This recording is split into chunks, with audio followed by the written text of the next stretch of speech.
Burglaries are, unfortunately, quite common. However, it's rare that they come dressed so casually.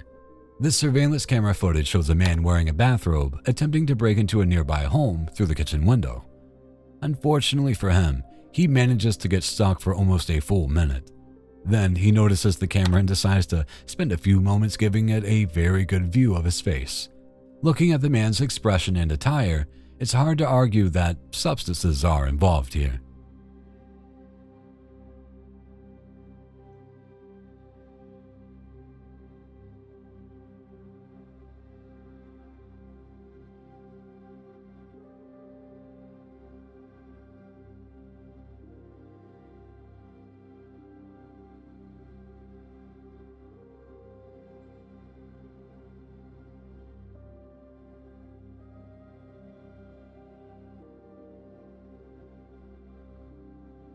Hopefully, the kids those toys belonged to weren't home when this went down.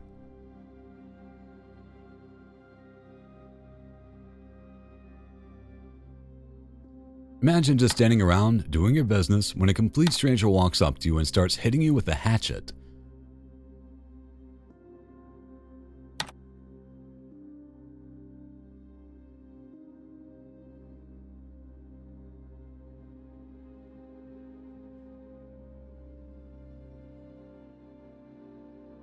That's what happened to this poor man when an Iraq war veteran suffering from mental health issues violently attacked him for no reason before smashing up the ATMs in front of them. The man was hurt badly but did manage to survive. What happened? What happened? No, I got hit by a car. Did she hit you? Well, who hit her? Did you hit her or? Yeah, that's why I'm still here. Okay. All right. What hurts? This whole leg, I cannot move. All right, no problem. The medics are coming for you, okay? You have your ID on you? What happened? You were walking. You need to talk to them and tell them what's going on. Out of a car, and she hit me. She hit you? Yes. On August 18th, 2021, officers were called to a shocking scene where a woman had deliberately run over another woman with her car, all because of jealousy. The victim was critically hurt, bleeding heavily, and had to be rushed to the hospital. What happened? I was following my friend, and she got out the car, and I kept driving, and I guess it's sort of and then I felt Where were you? no, I was I kept driving. Where and then I heard it. where Here, were this you? area. Okay. So she jumped out the car. And I kept driving. You hustled? And then Oh, yeah.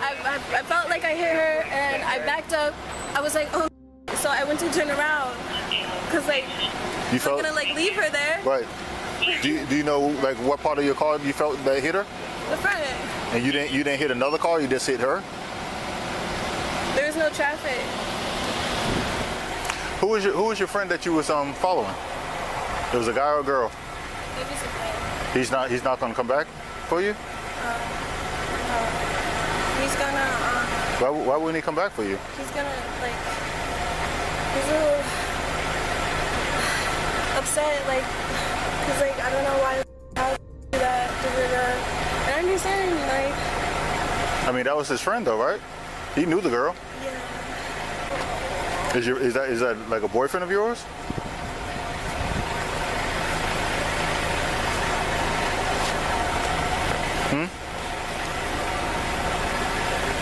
The guy you was following, that was a boyfriend? Yeah, okay. The driver showed no remorse and openly admitted what she had done, saying she hit the woman after seeing her get out of her boyfriend's car. So the other officer said that I'm being detained. Detained just means you can't go anywhere because we're talking to you. Oh. You're not under arrest. You're just being detained right now. Go ahead and put your hands You're together. arrested for aggravated battery, okay? Can we go in the front instead of the back? No. Because it could have hurt like that. If you keep your hands together, like this. Aggravated battery? Yes. Despite her refusal to cooperate further, officers were able to arrest the jealous ex-girlfriend. Thanks to her confession and statements from witnesses, the case went to court, where she was charged with aggravated battery phone calls can I make? Well, you're not going to be able to make another phone call until you get to county jail. How many can I make? I don't know. They'll let There you know. you can make as many as you want. There's a reason why gas pumps make you pay before you can start filling up with gas. In what has later been described as a raid, these gangs of motorcycle riders rushed into a store and began grabbing items. Though some of them paid, others simply grabbed whatever they could and began throwing it out to their compatriots.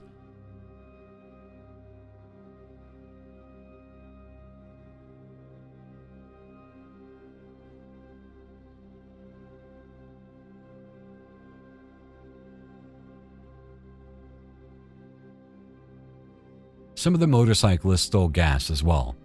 There appeared to be dozens of them, but clearly not all of them were involved in the theft.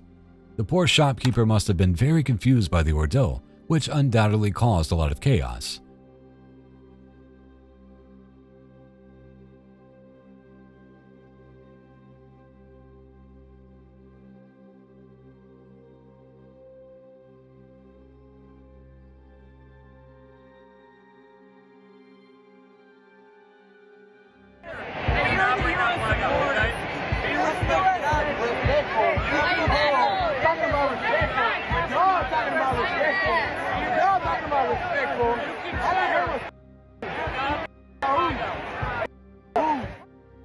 Imagine being this upset by a piece of cloth. This is a soccer match between Mexico and the US, which was sure to be tense given the current state of affairs. However, this man starts threatening another guy for holding up a Mexican flag. When he does, he attacks him.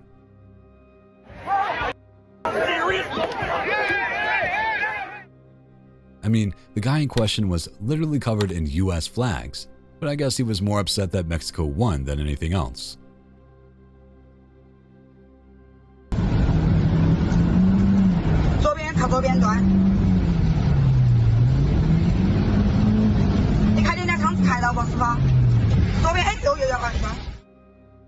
Remember that advice I gave earlier about not attacking your ex's car while they're still in it?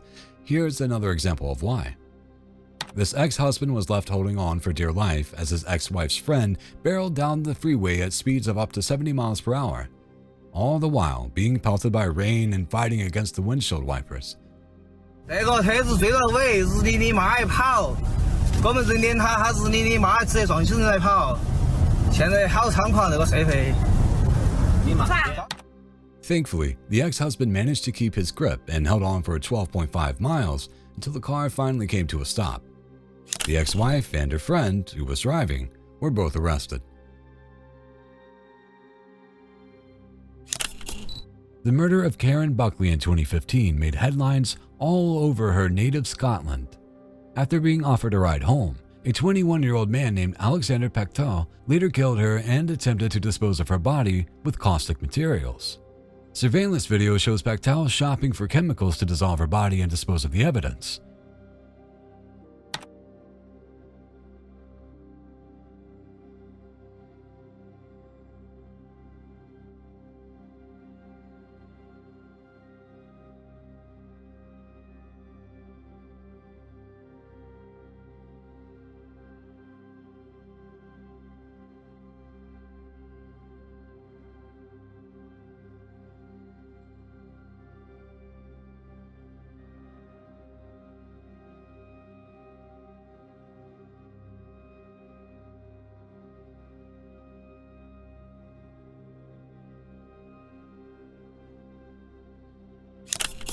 His attempts failed, and he was eventually caught and sentenced to life in prison.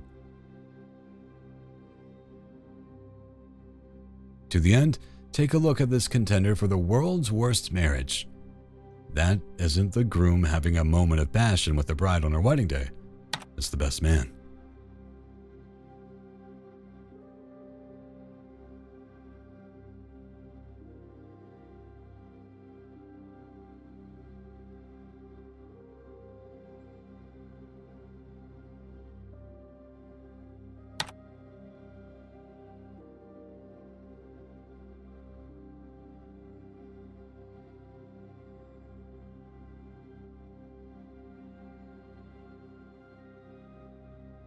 And they might have gotten away with it too if it weren't for that pesky camera.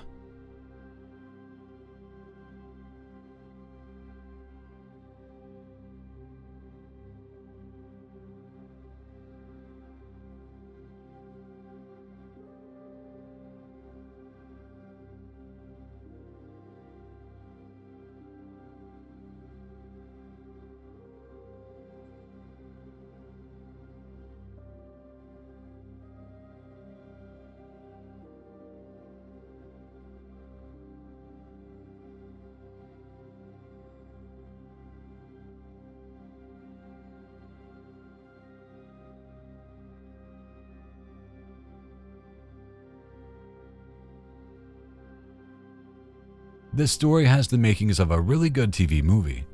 Footage from Kent in the UK shows a bookie being robbed by several armed men. The bet collector plays their part very well, acting terrified and going through the safe in order to get them as much money as possible. On the surface, it looks like a harrowing ordeal. However, the truth is that this young lady is 100% in on the crime. She was later arrested and jailed for 12 years once police found out about the scheme.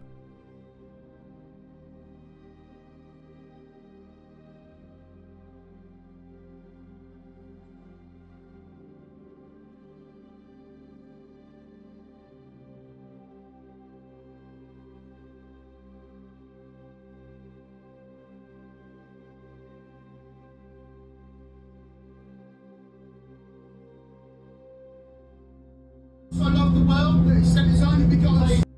Jesus Christ. Shut up! Shut up! Shut up! Stop it! Shut up!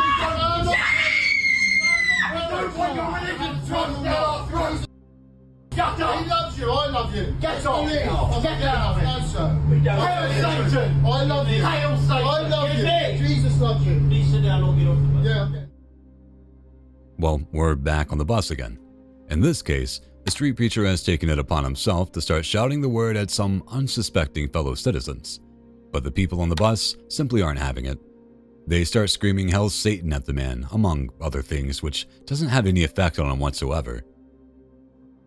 If you don't stop it, you get off now. Yeah, okay. No worries. No problem now. No problem with it.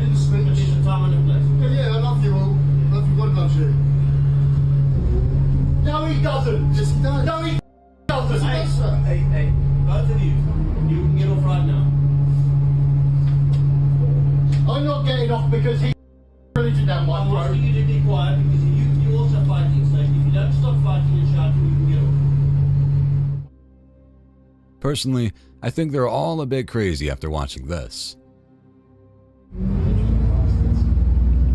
It's relationship. I'm not religious.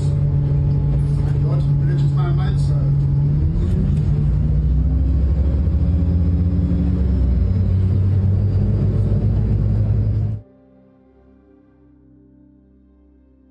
Here, in the wild, we see another crazy girlfriend on the hunt for her cheating boyfriend. Oh, yeah. Come outside right now. No, I'm not playing with you. Come downstairs right now. No, you are not. Oh, yeah, you got it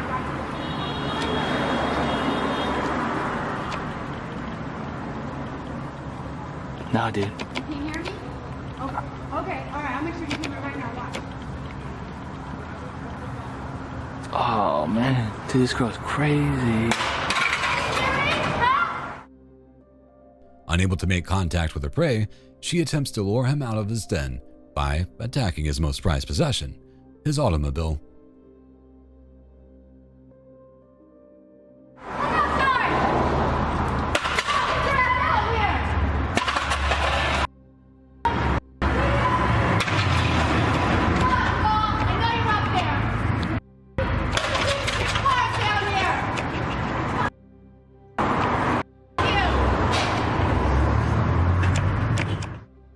One broken wing mirror later, the girlfriend gives up. She will no doubt be back to continue the hunt another day.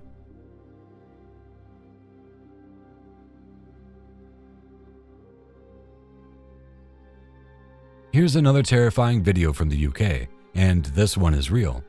It shows a 15-year-old girl being chased by a gang of men wielding baseball bats. After falling over while running away, she decides to hide behind a fence until the men disappear.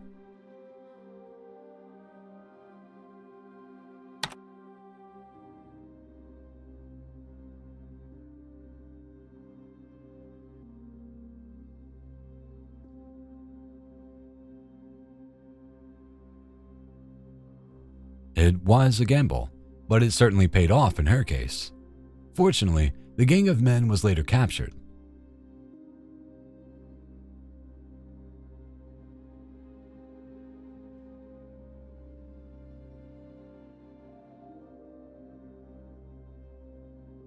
It's really difficult to understand why so many people decide to square off against cars using swords. It may sound odd, but it's actually a significant issue in the West. This man is wielding a samurai sword and standing in the middle of the street.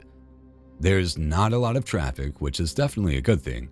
However, it doesn't take him too long before he finds a few cars to lash out at.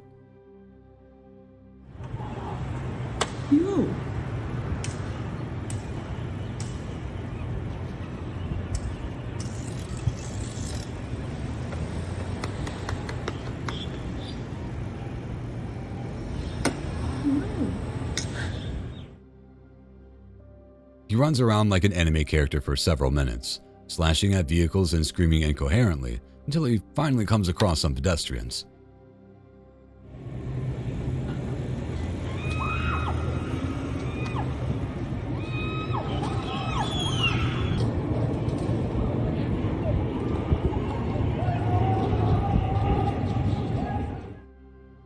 He attacks them too, but they're luckily able to subdue him.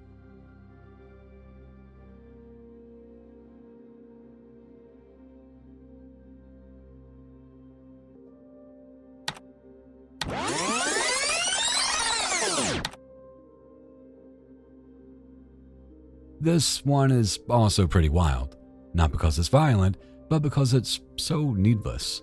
The footage from a local gym shows a man walking by a person working out and purposefully pretending to trip as an excuse to slam the man in the face with a 45-pound dumbbell.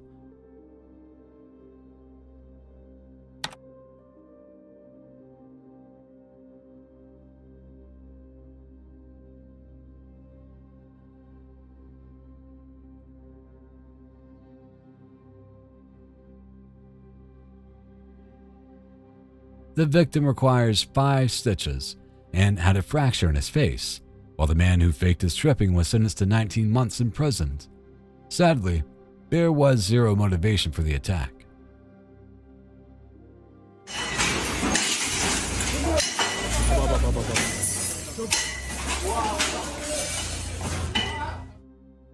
Finally, a video that proves that destroying restaurants in anger is not just an American pastime.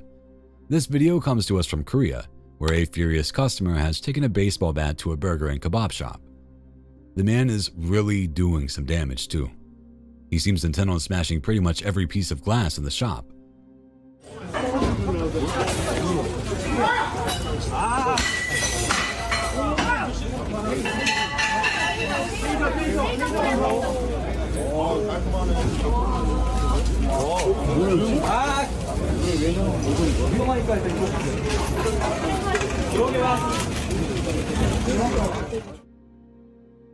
Fortunately, a team of police officers arrives and is able to gain control of him very quickly. People seem to think that the man is drunk, and that's possible. But where did he get the bat?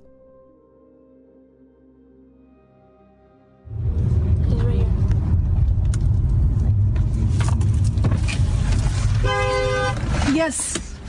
Yes. Yes. Yes.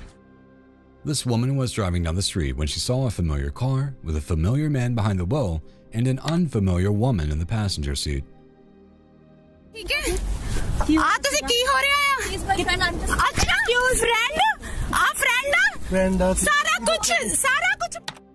If that's not the face of a guilty husband, I don't know what is. Here's another wild incident that seems to have little to no motive. CCTV footage shows a blue Mercedes parked in the middle of a driveway in Hertfordshire, England. At some point, a man walks up, douses the luxury car in petrol, and then sets it alight before running away.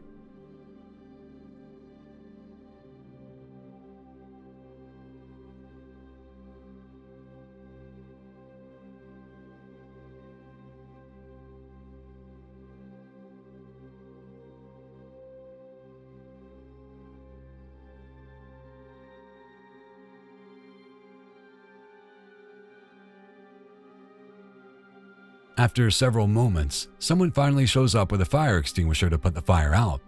However, had this fire been left to spread, it could have done a lot more damage. News reports blamed the incident on a random arsonist, which is frankly even scarier than being targeted by someone you know.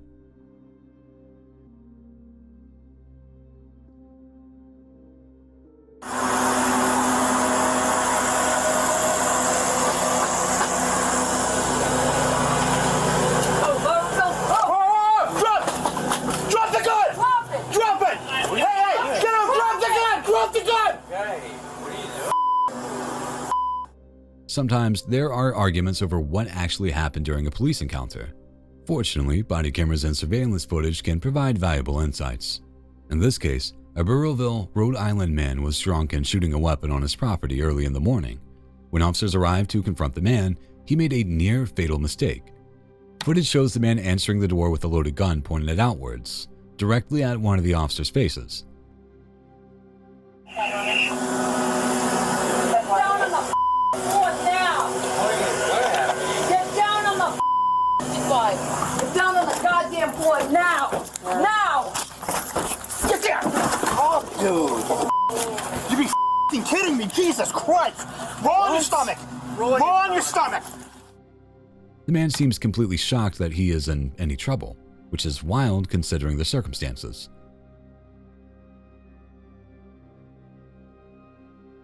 Believe it or not, this car wasn't involved in any road traffic accident. Instead, its damage is the result of an ex-girlfriend fueled by breakup rage, who went full Street Fighter mode. Girl broke up. She told me she gonna slash my tires. I come out whole tire gone. What the f she do? This hit my shit with Thor's hammer. This hit my shit with a Hadouken. Hopefully this guy had comprehensive car insurance which covers crazy exes. If not, it might be time to press charges.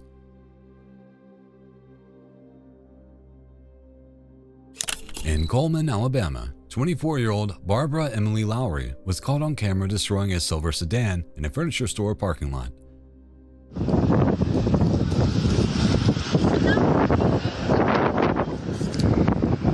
Hey, how you doing?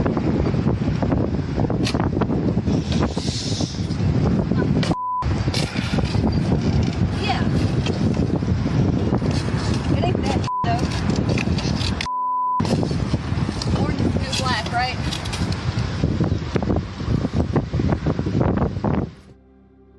Starting with a shovel, she cracked the windshield, ditched the tool, then jumped on the hood, kicking and stomping until the glass caved in.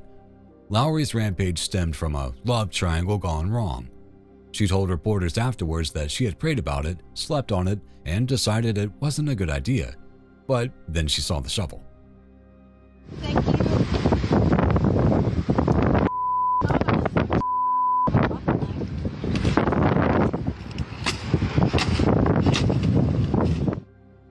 She also admitted that she knew she would have to face the consequences, and she was right. Lowry was arrested for disorderly conduct, with potential criminal mischief charges pending if the owner of the car wished to press charges.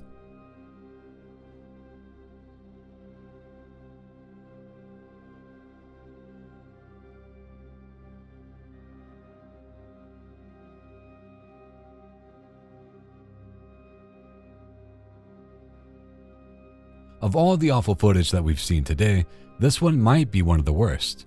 The sheer audacity of this person to do this. The complete lack of care for a fellow human being who is just trying to do their job.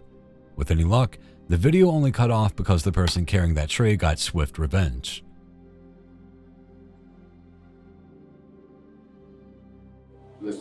Let's continue. Let's forget about the I'm sorry here, I'm sorry there. Let's go and take care of what we have to take care of. What you can do is, like I was just explaining, when this process goes through court, you can explain your side of the story to the judge. It's ultimately going to be up to the judge what is going to happen from here on out. What I made a determination on is probable cause alone, which just means that he was the primary aggressor. No, being she that was the primary aggressor this isn't an because she was argument. yelling at him. Okay, And that's aggression. I'm gonna finish this Okay, so conversation. you if you guys keep you fail interrupting a me. kid. Okay, that's okay. You are failing kids right here. We're not talking about us because believe me, if it were about the adults, we can solve this at all different levels. So we are talking about a kid that I'm if you wanna speak now with I'm my telling you, I'm you're not talking gonna raise to your you. voice at me. Okay, You're not yes, gonna I raise am going to do. Guess Okay. what? Because I You paid you guys are going to salary. leave. Okay, what You guys happened can to leave. you? Alright, it's time to take things down to Florida, where a couple of parents got extremely angry over their son being charged with battery. Let's play the after-school special game and see if you can identify what they did wrong.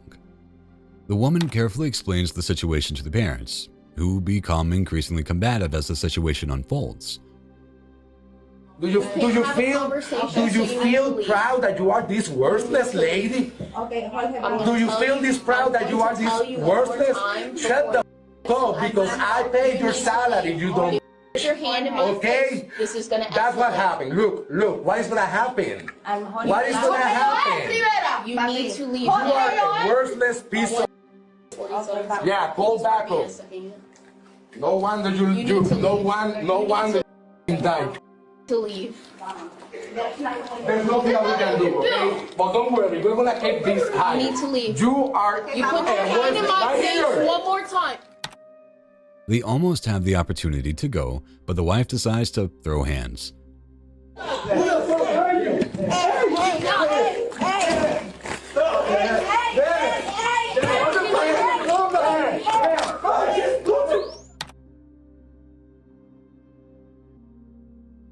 The father grabs a taser from a resource officer in the scuffle, and all hell breaks loose.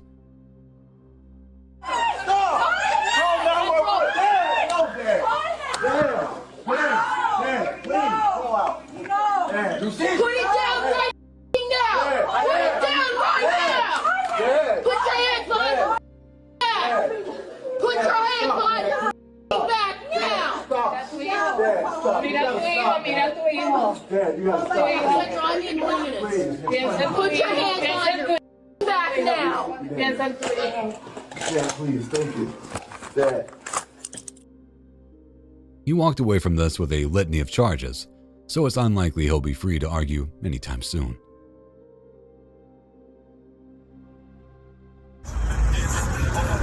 If you look at the slipped up.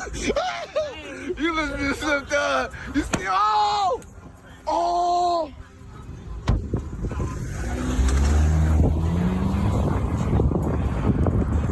Not the Suzuki! When this TikToker confronted his ex, he wasn't left with a hole in his heart, but he was left with a hole in his rear windshield. Judging by his reaction, the damage to his Suzuki left him with more pain than any heartbreak could. Oh! Oh!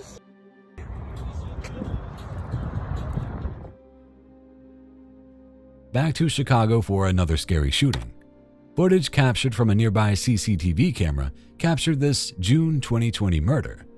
It shows a group of men arriving at a secluded parking lot. Eventually, they make their way to a nearby street, where they stop for several moments.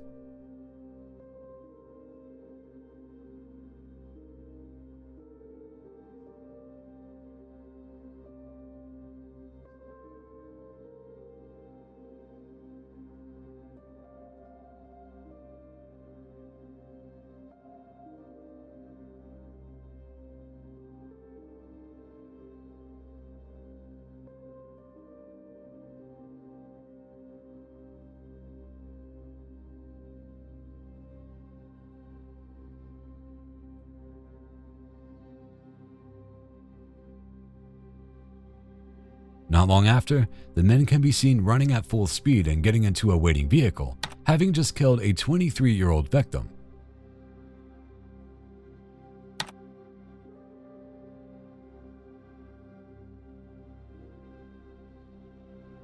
And here we go again. Edged weapons versus car. At least this time, the suspect is also in the car. This video comes to us from Australia.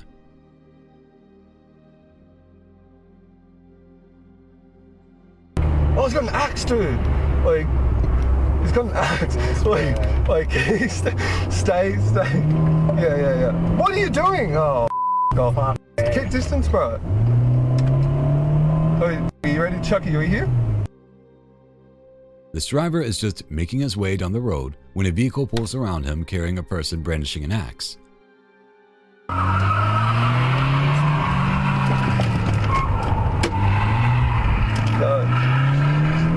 Bro, call the car. Yeah, call him now. Bro, this the head. Just go to the cop job. Don't stress.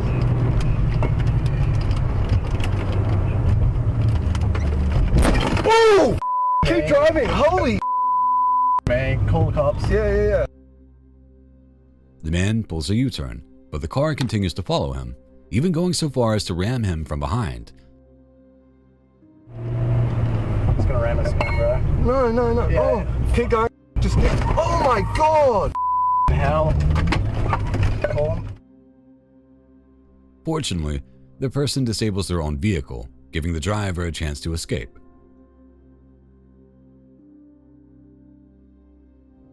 How long y'all been together? Almost 9 years. We've been married almost 6. He's done this type of thing before? Yeah. You ever called the police on him before? I know that Allen County was out here at one point. Police. I called them last time. Yeah. No, I've never called the police. Okay. This is the first time he smacked you? No. On the table, demonstrate how hard he smacked. Like a little bit, or was it like hard? Okay. Not hard enough to leave a mark, but hard enough to wake me up. It's late in the evening on April 27th, 2024, and officers from the New Haven Police Department in Indiana are investigating a case of domestic battery. With the suspect still in the house, officers are wary, but they could not have imagined just how quickly a domestic dispute would turn fatal. First, they interviewed the victim, who describes the violent actions of 37-year-old Robert Bicina. Where did that happen at? Right out here? Yeah, I was laying on the couch asleep. This couch here? Yeah. Okay. I'm gonna take a picture of you real quick. Overall, to know who. No, go ahead and look at me first, so I know who I'm taking a picture of. I'm trying not to shine it in your eyes. Okay, I know it's really bright. Okay. Did you get physical with him at all? Have to push him away, anything like that? No, I just tried to block him. You tried to block him? Okay. Yeah. And then you said he drug you? Yeah, he grabbed my arm and me right out of the Put that out there couch. for me. Is that what this is from? No, the baby got me with the microwave earlier today. Gotta love kids, right? Flip it over. Yeah. The table got moved when you were being drugged? Okay. And you were out here? Yeah, I was laying on the Securing the southern border.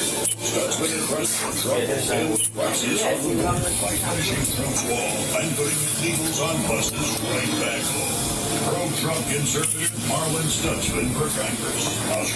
It's kind of red to me. Yep. And this thing was moving and you heard get off me, so, yep. He's got this kid in this time. You would expect me to Okay. be a 4-time felon. He needs to go to prison. Well, so do this. Do me one favor, hands out like that. And flip them over for me, please. Thank you, ma'am. This individual is not the type of 4-time felon that really needs to go to prison. Just hope that they'll change. That's what's so good. Let's hand him over. After gathering a statement from the victim and obtaining evidence of her injuries, the officers joined their colleague, who has cornered Robert in the bedroom where he's holding one of his children hostage and refusing to cooperate. Robert, let me have the baby so you can talk. All right, I'm giving you a lawful command to hand the child over. Robert, Are you going to comply? Robert, when you do this doesn't... I'm going to give you a second lawful command on recording to hand the child over to this lady right now. Anybody talking? Here, let me back. Ma'am, go ahead and step up. If you would just stay right here, though, for me. I'm giving you a lawful command. That's the third one. I can see your lips moving back here. He pushed out today because he said he would block our way. Hold on to that arm, because I'm not going to get hit with him.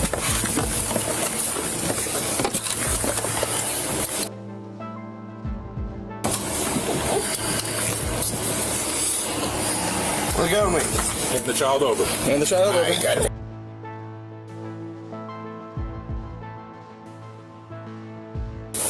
Pass it back. Turn around, put your hands behind your back. You do it now. Go. Thankfully, officers are able to free the child from Robert's clutches, but notice something else in his hand that he's not going to give up so easily. A knife. Stop! Stop! Knife!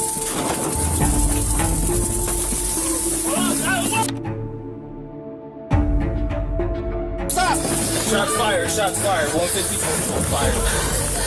Back him all out. Get him all out. Everybody out! Out! Robert lunges towards an officer with the blade and quickly gets tased. But when the taser fails to put him down, the officer pulls out his pistol, which is much more effective. Out! Out the front door! Out the front door now! Go!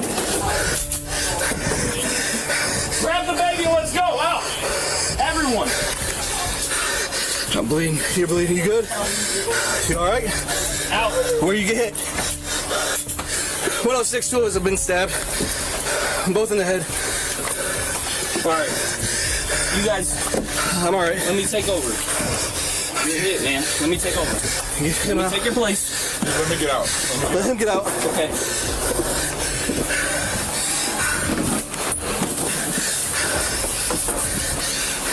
Two officers have been stabbed in the head. Myself, 123.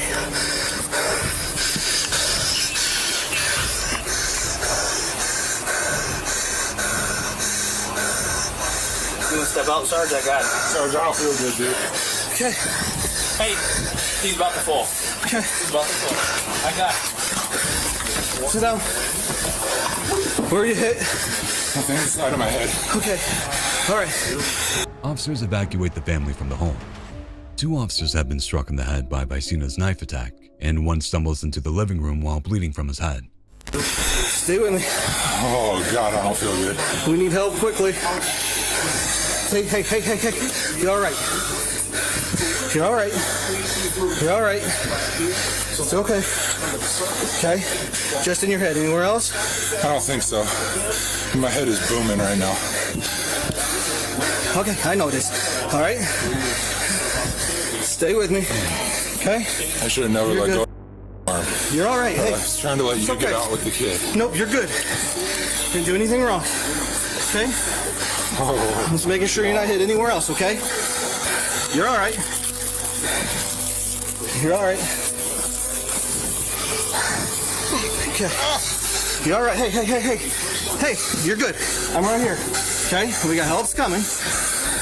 You're all right. I see a little mark. You're okay. All right? Both officers check on each other and call for medical assistance, while at the same time wondering why the suspect felt the need to take things to such an extreme level. Am I still blue? Is it still coming out of my head? It's not that bad. It's not that bad right now. You got blood all over, but so do I, so. We got help coming. Paul, you're not hit, are you? No, sir. Okay. My brother's out in the car. Yep, it's all good. We'll go talk to him in a few minutes, okay? I don't see anywhere else that you're hit. I don't feel hit anywhere else. Okay, do you have a light on you anywhere? You're all right, you're all right. Relax. Sit up some. That might be a better thing, too, okay? Maybe sit up. Okay, scoot back some for me. Lean up against this. All right. I'm not seeing you anywhere else. Yes, 80s. All right, go. You're good. My head on my neck, or is it just falling from my head? Back, in the back. Let me see your head. 106, let me know when medics get here. Yeah, we got more. Okay, keep breathing. Keep breathing. Yeah, two of us up here.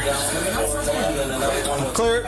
You need a TQ or anything? He got stabbed inside the head. I don't know where I'm hit in the nose. I think is what I got sliced at. Okay. Any, I think at this point, any other injuries on your brother? I can't see any else on his.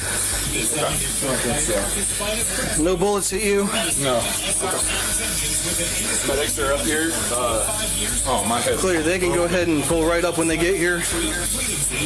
Clear. I had an older couple and a younger lady that were at the table. We ordered them They're out. sitting out here right now. Should have a child too. Check the child. Make sure the child's not hit. We got the child out of there before he unleashed. So. The issue of rail speed back in the spotlight. Right, here comes the medics. I got sliced in the head, I think. I don't know. I think my nose is pretty much it. He got in the side of the head. You good, buddy? Yeah, struggled to walk a little bit coming out, but hey, I don't think. Check my back and side because the bullets flying. I don't think I got hit, but. I've seen you, man. All right, cool.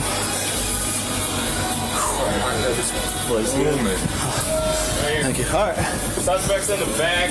Officers right here. If you want to get the officer. He got stabbed in the side of the head. I don't know if it's sliced or if it went in. Let's get you up. Ready? You guys, I'm in the nose. I don't think that's. I think that's. Come it. with me. I'm with you. I'm right behind you. Let's go get in front. Actually, 106. Go ahead and make a page to New Haven 1 and New Haven 2 or whatever their numbers are I've now. got a stretcher coming. Keep going if you can there, Bubba. hang tight here. I want to figure out what's going on. Yeah, he's coming down the road. What happened to him? Go. Both of the injured officers were taken to a hospital in Fort Wayne for treatment, while Robert Vicino was pronounced dead at the scene. Following the incident, the mayor of New Haven asked everyone to remember our everyday heroes who protect us every day and to keep them in their thoughts. As for why Vicino decided to attack the officers, we may never know.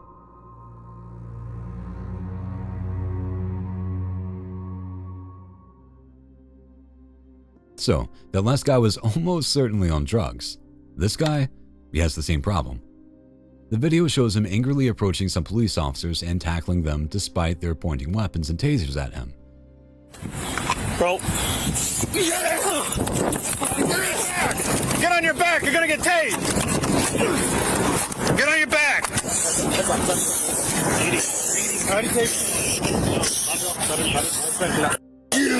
Get down on your face. Get on your face. Get on your face. Get on your chest. Now. Get on your face. Get on your face. Get your arms behind your back. Put your hands behind your back. Put your hands behind your back. Put your hands behind your back. Quit resisting. Put your hands behind your back. The man continues to fight for several minutes after the initial encounter, growling and snarling like a crazed animal. They can't get anything out of the guy that isn't threatening nonsense. Put your hands behind your back. Put your hand behind your back. Behind your back. Put your hands behind your back. Got him. Put your hand behind your back. Yeah! We got a spit shield somewhere? We don't carry them. Yeah, wait! Come on! Why you... Let's just hit him.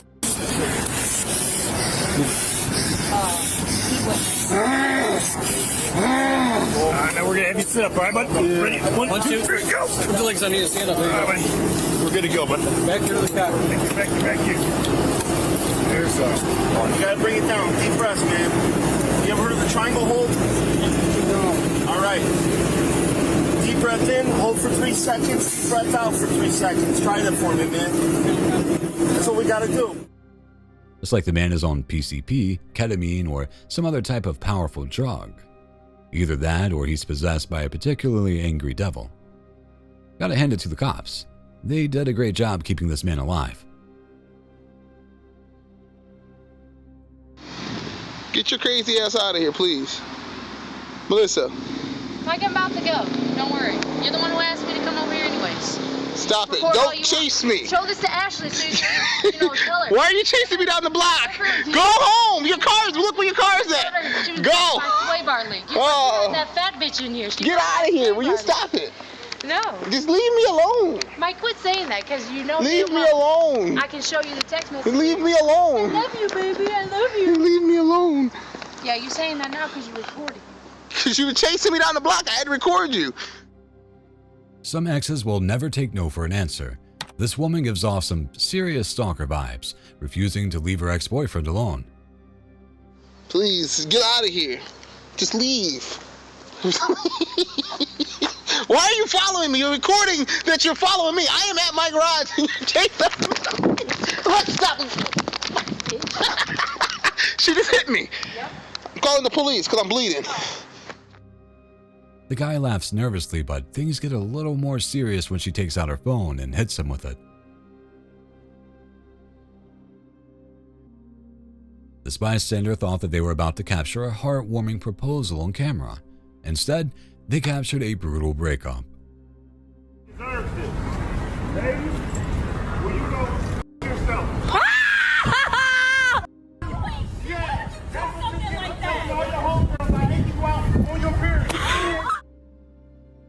Apparently, this prank was payback because the man found out that the woman had cheated on him.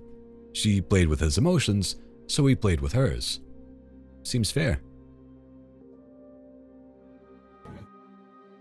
It's rare that you get such high-quality footage of a person committing a crime, but this video from 2019 shows a man pulling off a brazen strong-arm robbery at a Go-Low gas station in Chicago. The man in the Cubs jersey was apparently accused of concealing an item with the intent to steal it. When confronted by the shopkeeper, he becomes instantly irate and strikes the man across the face.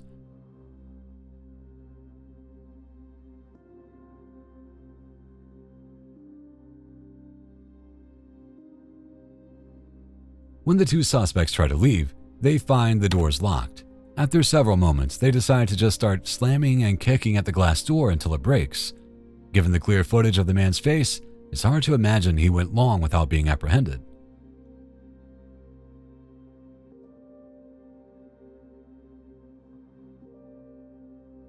Mr. Jones, please step out the car. You're under arrest. Step out the car. No, he's not. Stop playing. Step out the car. Why? Stay in the car. Okay, stay. Relax. Stay in the car. Okay, I'm getting out of the car, yo. All right, put your hands behind your back, sir. Put your hands behind your back. I don't know. You have a warrant for your arrest. Watching your partner being arrested has to be tough. However, there must be a better way to handle it than this. The man in this case is extremely compliant, given that he has a warrant out. His wife, however, is not going to let this all go down so easily. Really? Are you guys kidding me? You guys Stay in the car.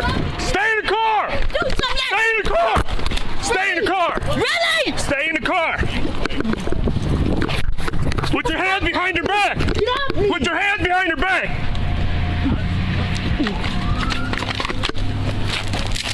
Are you kidding me? Y'all some bitches! I swear to God! Stop resisting! I hate you bitches! Stop resisting! I hate you! Despite several warnings, she jumps out of the car and sprints at the officers. She's quickly tackled and arrested, but she continues to fight and bite. Put your hands behind your back. She's biting. She's biting. Stop Put your hands resisting. behind your back. Sorry! She bit me. I'm sorry! Just stop resisting. I didn't do nothing! All right, you fucking bit me. Anyone, if you got a female for the search, just take one. You arrested me for nothing! You can't get out the car. I have anxiety! I don't care. They know me. Oh my I'm gonna back God. away from you. Sorry. Hey, I'll take you to the hospital, man. Hey, I'll Fucking take you. bit me. I'm sorry, bro. I'll take you to the hospital, man. Okay, so you don't get to bite people.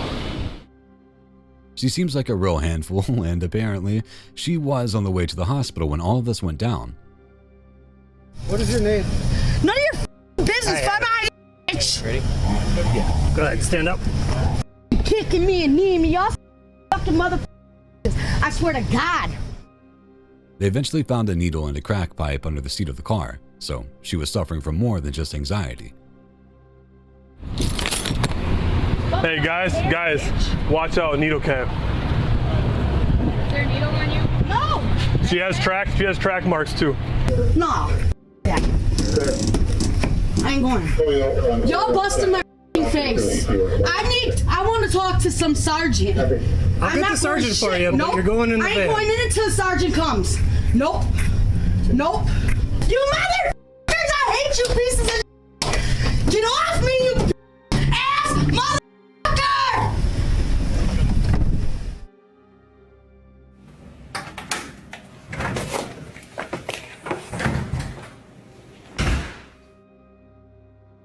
The military veteran is returning home to his family, but he isn't as excited as you might think.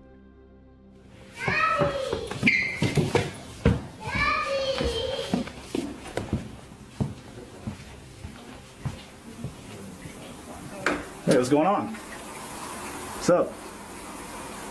You're What are you doing here?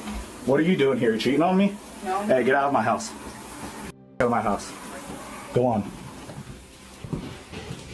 And Jody? Yeah, I bet she's your niece now, huh? You're lucky I don't beat your ass, bitch. Hey, what's your name and rank, dude? What's your name and rank?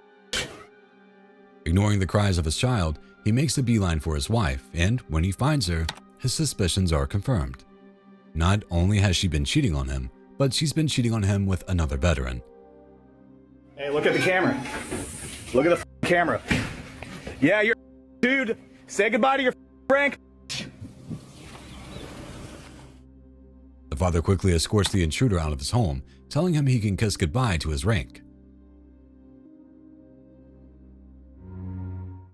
Donovan, if you don't come to the door, I'm gonna kick it in. Warrant comes back. If I have to come in there and get you, you're gonna get tased. These officers are outside the apartment of Donovan Lewis, a 20-year-old Columbus, Ohio resident. They plan to serve a warrant against Lewis for domestic violence against his pregnant girlfriend, as well as assault and improper handling of a firearm. However, what should have been a relatively routine operation quickly devolved into chaos, leaving a suspect dead and one officer on trial. Body cam footage shows the officers arriving at an apartment complex in the Hilltop neighborhood at around 2 a.m. They first send two of the group out back, then walk up the stairs and begin knocking on the door. Yeah, but there's no car here today.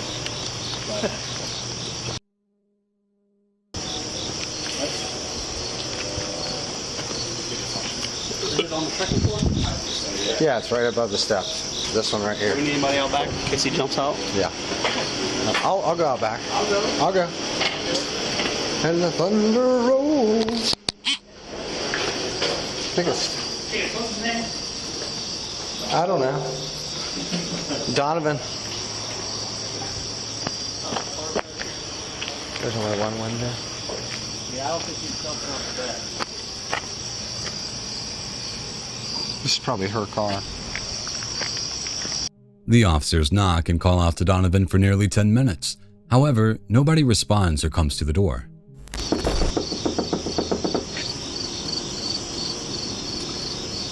Apartment H, come to the door.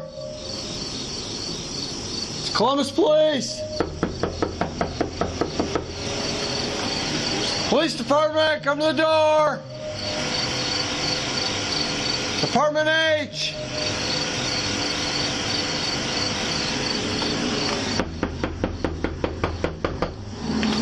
Come to the door.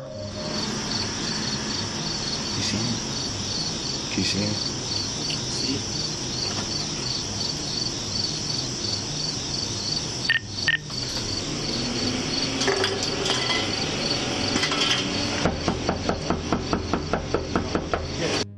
As the officers try to determine if they can get in somehow, one of the residents, Donovan's roommate, finally emerges. They quickly order him to back out so that they can cuff and detain him. He said he's not Donovan. Then open the door! No, you got the best spot. You gotta duck down. Ain't nothing going through that concrete. Huh? Just duck down if you have to. Jack, just don't. Show me your hands. Hands up. Face away from me. Face away from me. Hands up. Walk backwards to me. Who else is in here? Huh? Oh, shit. Okay, turn around. Turn around. Got another person sitting there on the bed. Okay, don't move. Don't move. Well, stop moving. Stop moving. Okay. You're just being detained real quick, okay? The police first attempt to ascertain how many people are inside and whether or not Donovan is still in possession of a firearm. After several minutes, a second person emerges, whom they also detain. Blue. Who? Blue. How old are you, man? 19. Okay. Why don't you stand for me? Who else is in the apartment? Have a seat real quick. I got you. Have a seat. There's a knife. Huh? I ain't know, I got knives. I got knives on me. It's right there, but it's protection. It's in his waist, man. Oh, yeah. Have a seat. Have a seat. No, it's not. Yeah, we'll have him hold that. Is there anybody else in the apartment? We're going to send the dog in here in a second, so if he doesn't come out. So there's someone else in the apartment. Cool. Closet should look. You don't know if somebody's Okay, you know who's in the apartment that you're in. With the two occupants in cuffs, the police start asking them questions about Donovan, but the men refuse to provide clear answers. The police then prepare to send a K-9 unit in to search the apartment. Columbus Department K-9 unit! You're inside now, send out else in this dog! How do you not know? How'd you get in? Come on out! Come out now!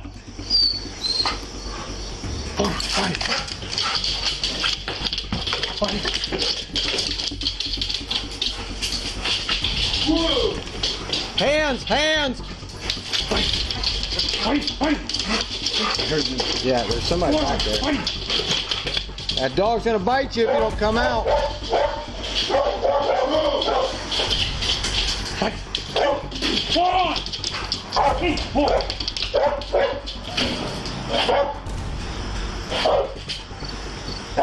I'll move up. Okay, I'm with you. I'm with you. Somebody got tape. He's got gun. At this point, the officers are convinced that Donovan has barricaded himself in his room. They also discuss that he may be planning to use his gun to defend himself. After the K-9 unit identifies the area where the suspect is hiding, the police move in, guns drawn. Door shut. Door shut.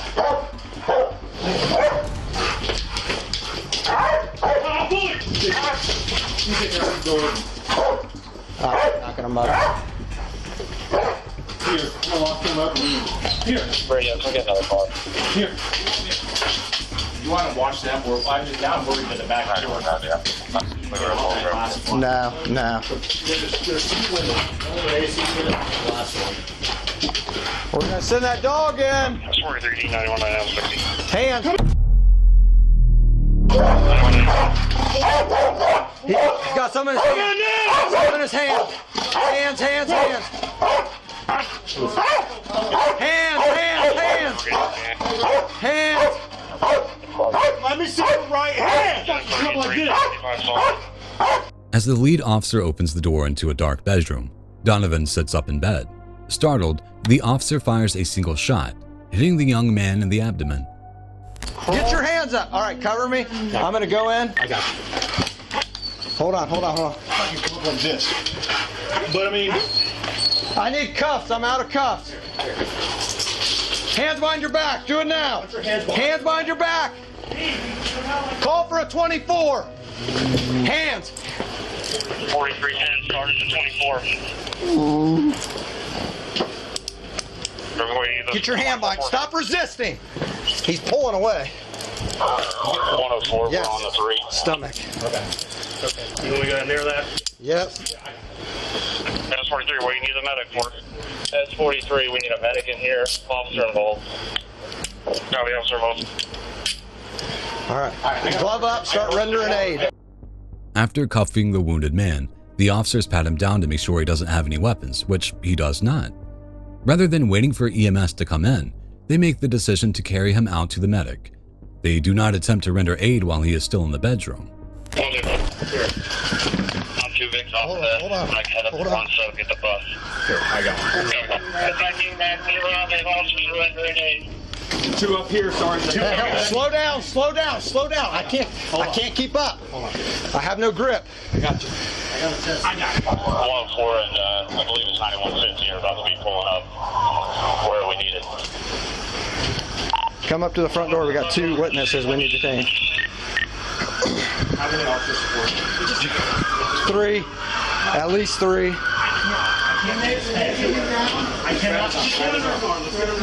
Donovan is laid out on the grass, at which point EMS begins to treat him. However, he is mostly unresponsive. Get him out of here. Get Ricky out of here. With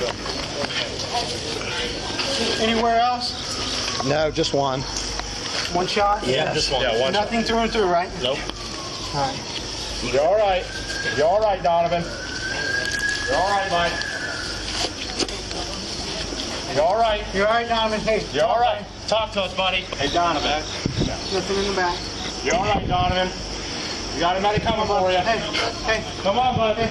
Come on. Soon after this, Donovan Lewis is transported to the hospital, where he is pronounced dead. The body cam footage seen here was released on the same day as the shooting, but rather than calm things down, it created a media firestorm. Another big story tonight, a Columbus mom pushing for justice. First and foremost, I want the officer that actually shot him to be fired, indicted. I want him to be in jail for what he did. What he did is criminal. He murdered my son. The officer who pulled the trigger, Ricky Anderson, was placed on leave immediately after the shooting and soon after retired in bad standing. Though many people pointed to the fact that Donovan could have had a firearm in his hands at the time of the shooting, one was not recovered at the scene. In fact, 2 months after the incident, the Franklin County Coroner's Office officially ruled Lewis's death a homicide. I'm Tracy Townsend. We're following breaking news. In the last 2 hours, former Columbus police officer Ricky Anderson was booked on charges of murder and reckless homicide in the death of Donovan Lewis. Last August, Lewis was shot and killed in bed. Officers were serving a warrant on domestic violence.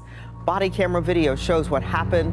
Lewis was not armed. There was only a vape pen next to him. While they awaited the trial of Ricky Anderson, Donovan's family filed a civil lawsuit against the city and the officers involved.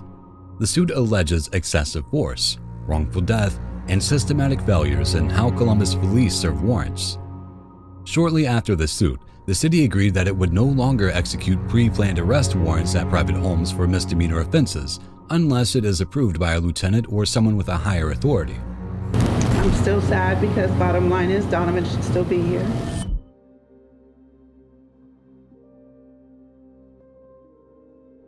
Drunk driving is always a bad idea, and this footage is a big reminder of why. Keep your eyes on the background as this intoxicated driver hits an embankment so hard that it throws his vehicle into 2 gas pumps.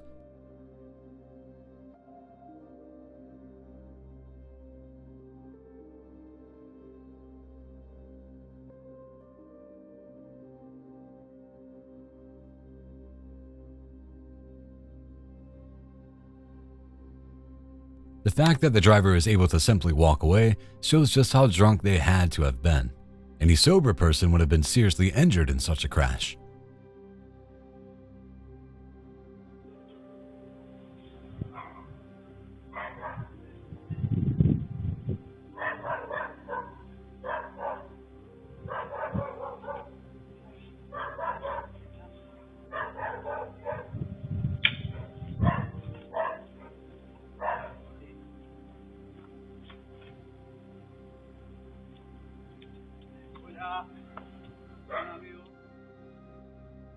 This surveillance video comes to us from Uruguay, where a couple of muggers attempted to rob this food delivery guy. You can see him getting suspicious right away as the 2 men approach. Luckily, he has a plan and a big machete.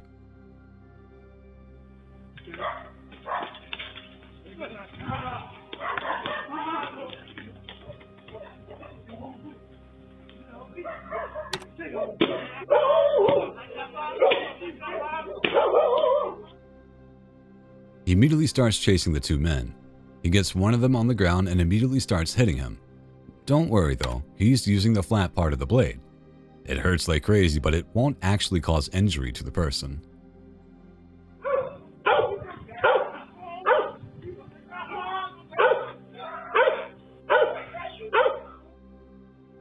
God. You out here looking stupid. Why are you tripping? Oh my God, you really out here mad like that, messing up your own car? How are you mad at me because you got caught messing with a dude? What you mean I wasn't messing with no dude, bro? Yes, you was. How are you mad at me because of that? Look at this dude. What is wrong with him? Some people can't help but make life harder for themselves. This guy was apparently caught twice cheating on his girlfriend with another man, and somehow thought that smashing up his own car would make things better. Put that on me, bro. You really out here messing up your own car. Messing up your own car. Messing up your own car looking stupid. Because you got caught messing with a dude. That is crazy. You mad at me because of that? He really mad at me. Maybe it helped him get out his frustrations, like a form of rage therapy, but I'm sure he has many regrets looking back.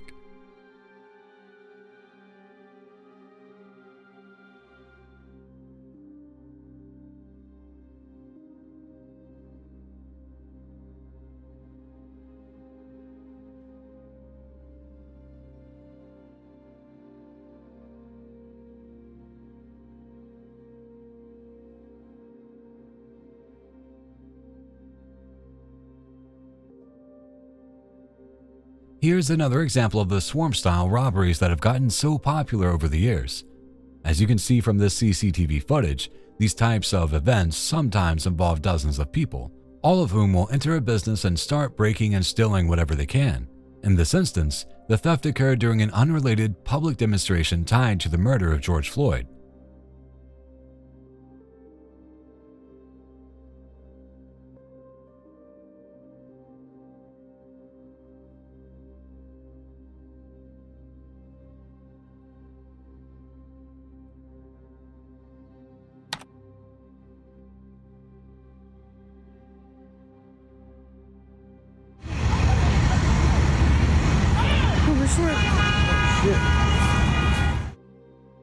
Here's another one of those instances where it's nearly impossible to figure out what could have possibly started this mess.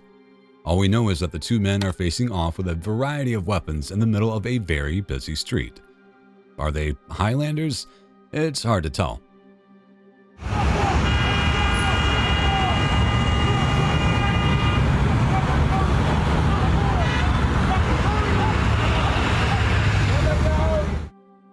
Before long, a third person shows up, seemingly to cheer them on. Still, there can be only one.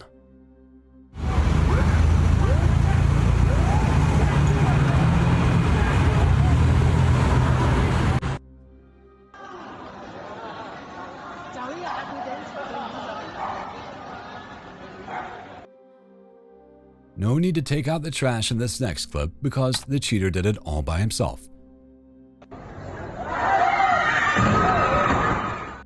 Don't worry, he cheated death too.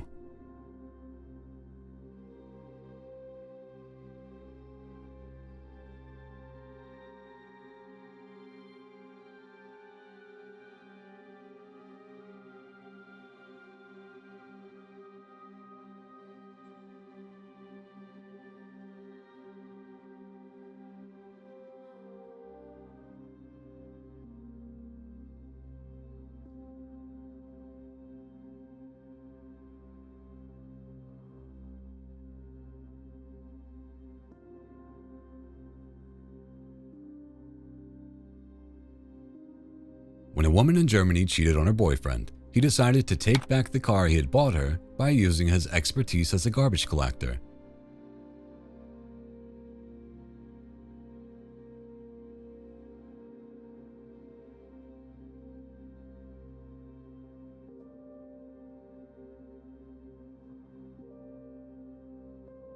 Is this trashy behavior? Or does the ex-boyfriend have every right to take back his gift?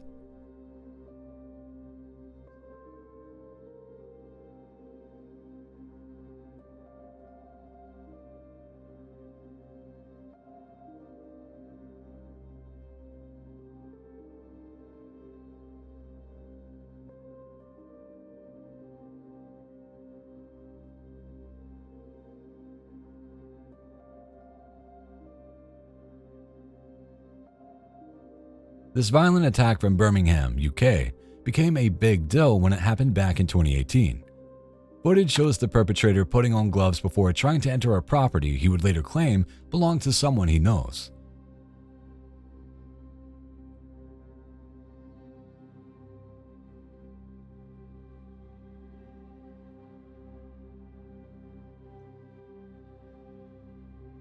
However, when he does make his way in, he immediately pulls a knife from his pocket.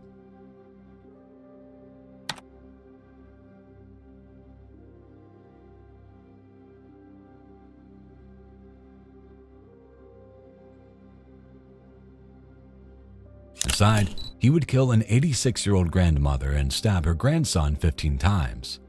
Though he managed to escape through a garden, He was soon caught and sentenced to life in prison. Come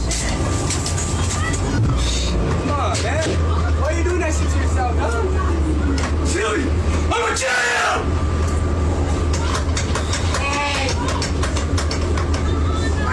Hey, go, fool! I'ma kill you!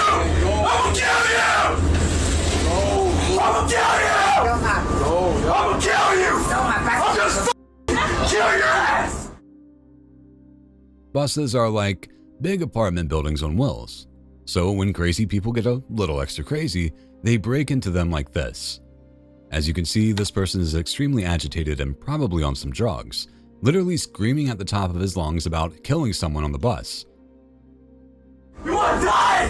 Do you want to die? Oh, bro. Do you want to die? Is that really what you want? Hey! What? Want me to break that window open? Hey, fool. Hey, come on, dog. Come on, fool. Back up, dog. Come on, dog. Hey, back up, fool. Hey, I want you to solve. Hey, fool. I want my dog. Hey, come on, fool. Hey, go. Not going to take the jail. I know what it is, sir.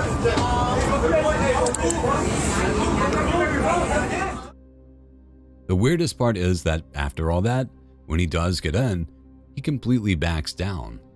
Luckily, he was all bark and no bite.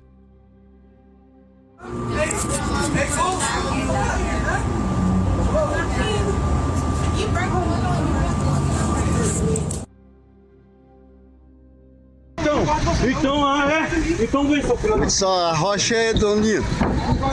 Manda um salve pra Águas Lindas. O carro tá ficando bonito, se liga. Olha o WhatsApp.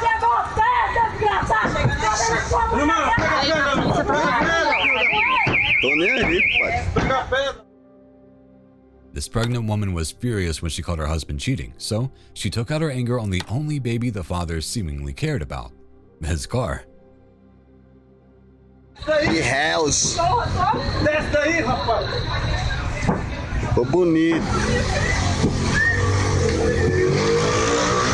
Essa porra vai quebrar mais. A porra. Rocha, moço. Você vai se machucar, ô. Você vai se machucar, para de bater no vidro. Cuidado, moço, você vai rasgar toda. On June 11th, 2022, 22-year-old Christian Glass picked up his phone and dialed 911 for roadside assistance. Hello, 911.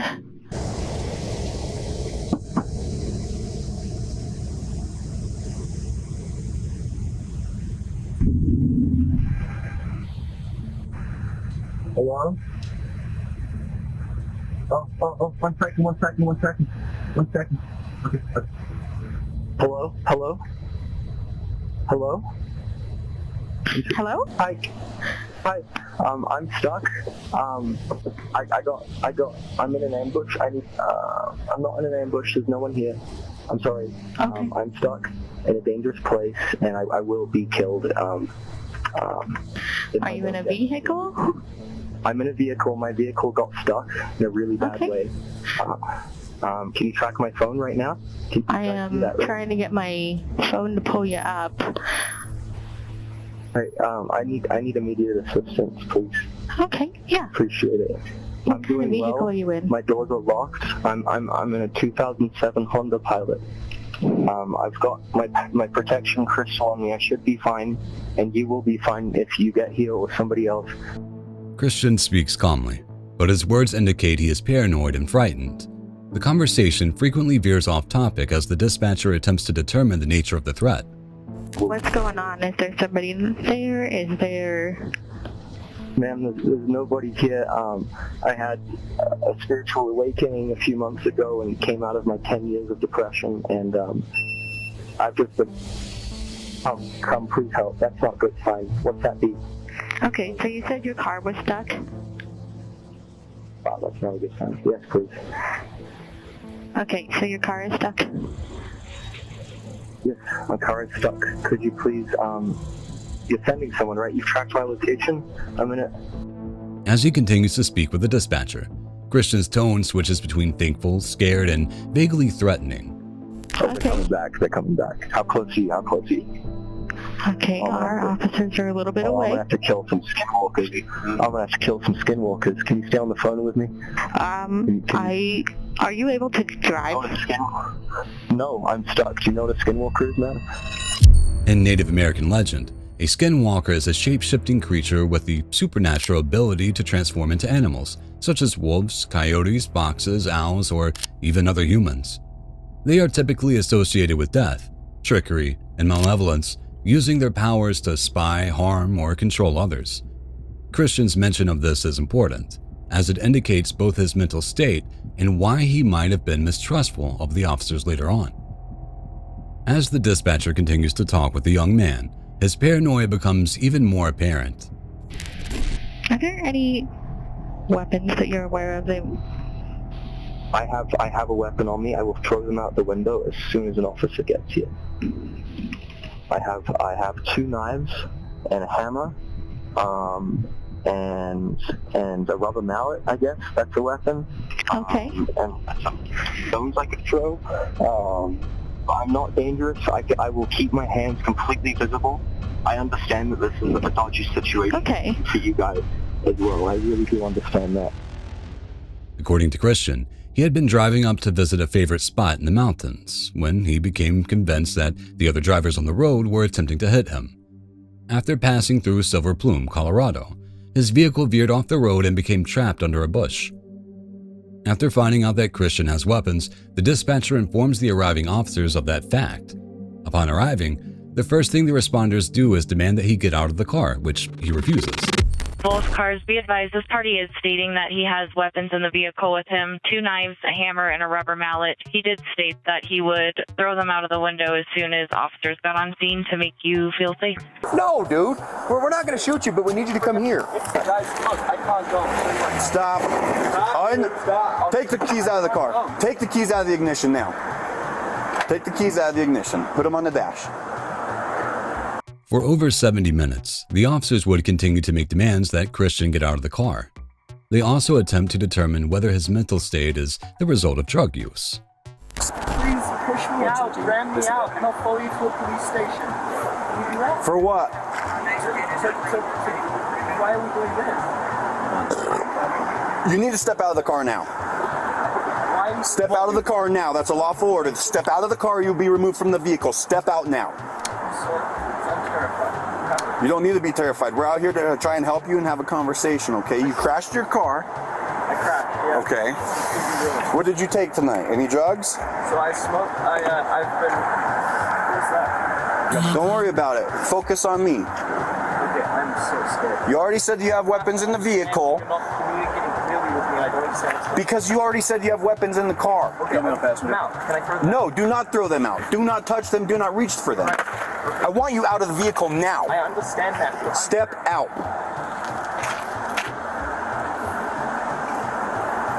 Watch Crossfire in case he reaches for shit. At this point, the officers prepare to forcibly remove Christian from the vehicle. I will break the window. Step out of the car. Step out of the car. Step out of the car.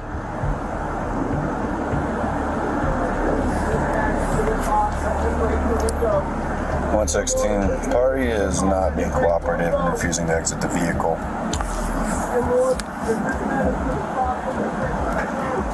We got him contained for now.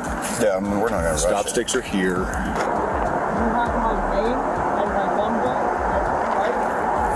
Get out of the car now. Upon spotting the knife, the officers draw their weapons. They are now holding Christian at gunpoint and demanding he get out of the car, which he still refuses. Around this time, several other officers show up in an attempt to provide aid. He's got a knife in his seat right there. His seat, okay. Step out of the car now. 161 at gunpoint. Step out of the car now.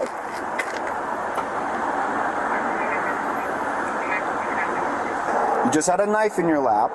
Right, and I Okay. threw it to the other side. And I appreciate that. You're scared of a knife? Why are you scared of a knife if you're not even shot? That's why I want you out of the car so we can have this conversation safely. Period. That's it. This is the only way I can be safe. I don't understand. Non-compliant. Marijuana, but also possible psych issue going on. Obviously, we're gonna have to gain entry, so We'll probably go window.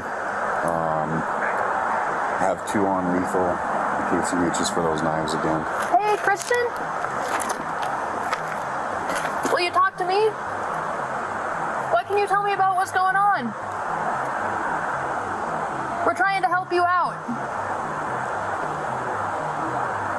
Okay, I see that. I see you're being cooperative. Christian, you don't have any guns or anything that scares us, right? Okay. You said on the phone, you know when you called us? You said on the phone that you had knives. Okay, are they big knives, little knives? One's a OTF.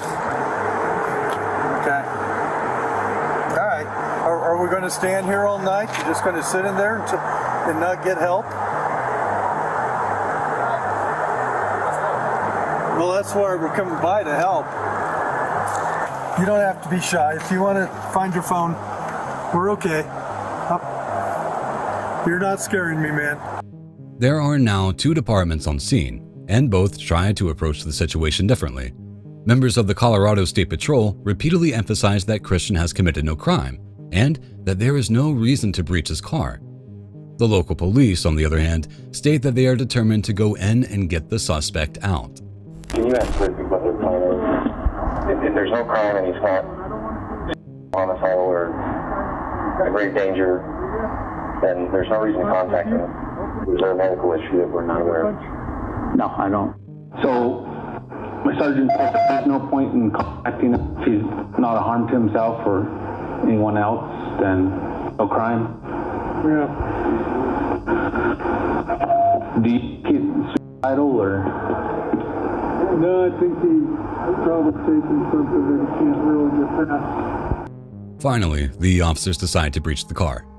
As this happens, the officers notice that Christian is now holding one of the knives, and they retreat to safe positions with their guns drawn. It's important to note that some officers are holding tasers and non-lethal beanbag guns, while others are holding their sidearms. I don't want to escalate it, but maybe he'll roll down the window for the soda, and if he does, we're ripping that window, like not out. Might as well take it now while he's got his butt to you. Yeah. Hey, we're popping. Dig door bottom section. Oh, this ain't working. All right. Knife in his hand. Knife in his hand. Watch crossfire. Watch crossfire. You guys want to come on this side? We got 2 over there still. Do we just want to pop this now? Yeah. Let's grab a left. Come on, Christian. Come talk to us. Come on, bud. Get him more time on detention. Same back at you, but come on out and talk to us. Come talk to us. It's time to move the night on, okay? We gotta move. Well, you cute girls get up there, don't let the old girl. I already tried to talk to him about the rocks and stuff in there, so. Here we go. So you know what this was originally? I got 9. The call was original? I think it was some type of a crash. The officers repeatedly tell Christian to drop the knife, but he does not respond. Finally, one of them deploys the beanbags. You got the knife? Drop it, buddy. Hey. One boy. Nope, he needs to drop that knife. Christian. Drop the knife! Drop the knife, Christian. He does not have the knife. It's in his hand, Chief. Okay. Taser from over there. Christian, right here. Look at this. You still got beanbag? Yep. Look at that knife out of his hand. Beanbag. Christian. Hit the, reach in. Impact, impact, impact. He's not dropping it. Drop the knife! Okay, one more. Get and get the... Jason. Jason from the back. Don't do it, Christian! Don't do it! Drop the knife! Drop that knife! Someone tase his ass! Someone tase him! Yes.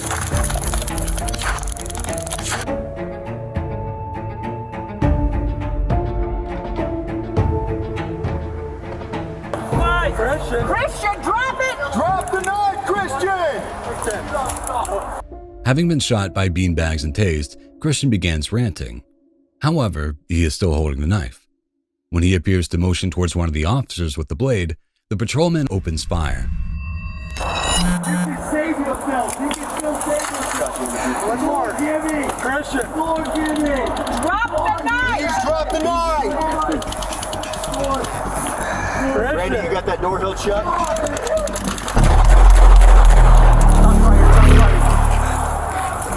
Drop the knife. Drop it. Drop the knife. Give it now. Drop it. Drop it. Drop it. Drop it. Oh my God. Drop it, Christian.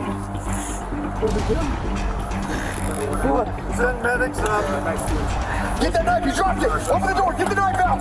Unlock the door. Unlock the door. Where's my baton? Unlock the door over there. Give me baton. Quick. Give me baton. Move, William.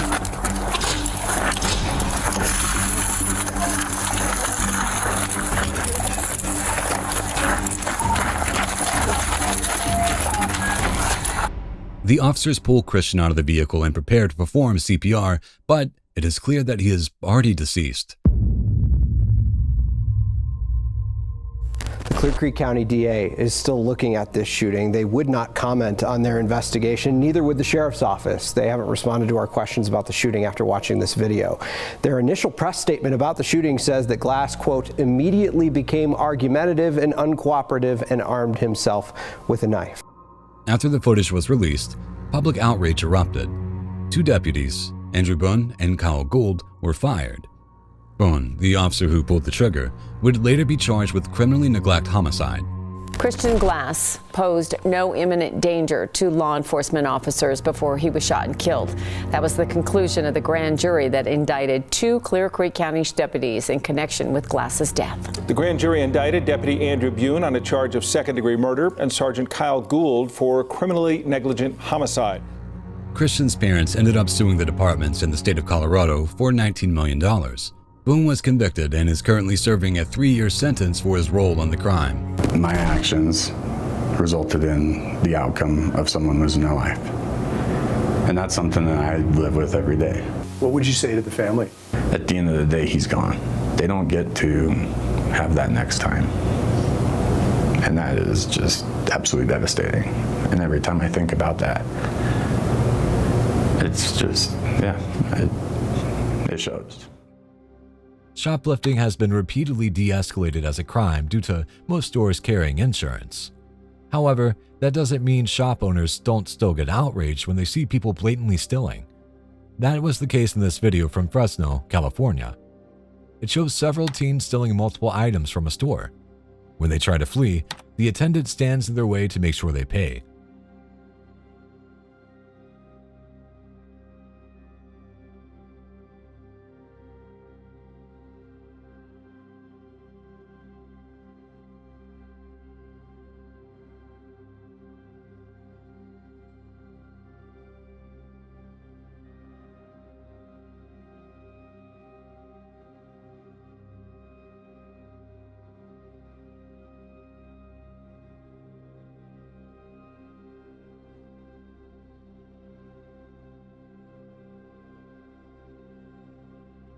However, after a few seconds, the teens decide to push past her. To her credit, she puts up a valiant effort against the 3 thieves, saving at least some of the merchandise.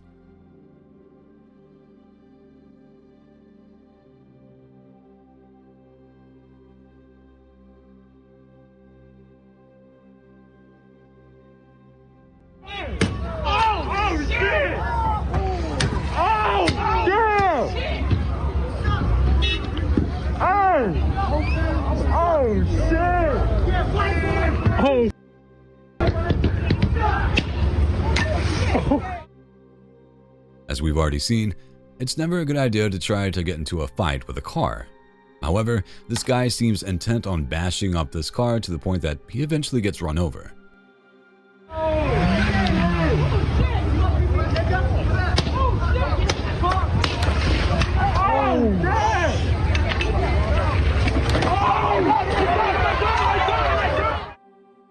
There's no telling what started this, but the driver definitely ended it. Also, who wants to bet that this is a Walmart parking lot?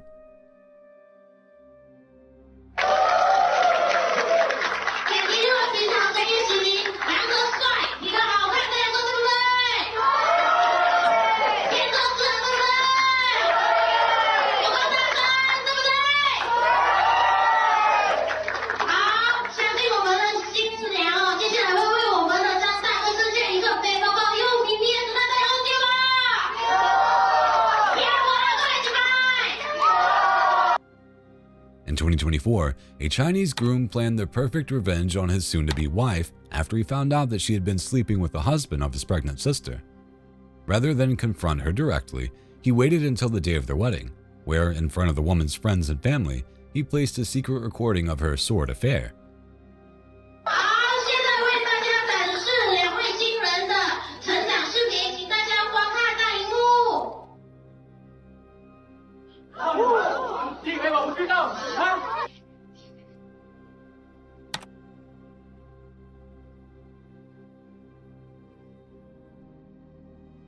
It was certainly a wedding to remember, although I hope the guests kept the receipts for the wedding gifts.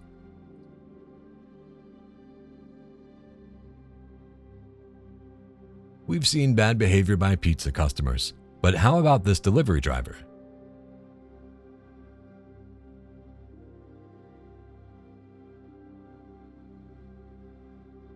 He decides to relieve himself in the elevator while he's on his way to deliver the customer's food. I know it's wrapped up and everything, but I wouldn't want to eat that.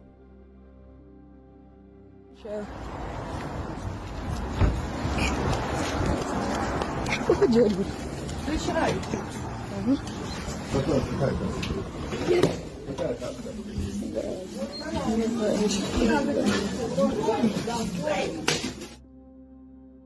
Here's the little edged weapon chaos that doesn't involve a machete. Nope, this guy has decided to take his aggression out on a local store using a hand axe. The strange part is that the man appears to have a private camera crew and other witnesses accompanying him.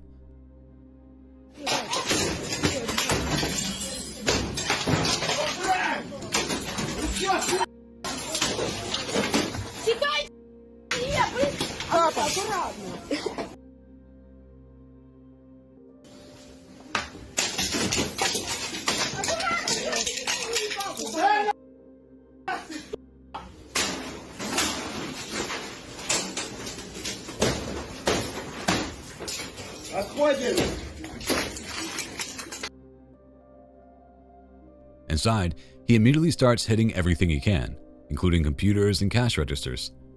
Thanks to the internet translation gods, we now know that this man's wife wanted to shop at the store but didn't have a mask.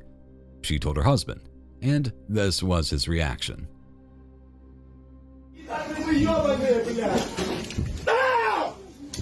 Хуесосы, блядь! Поработали! Сосите! Сосите! Совсем, пидоры! Уходим!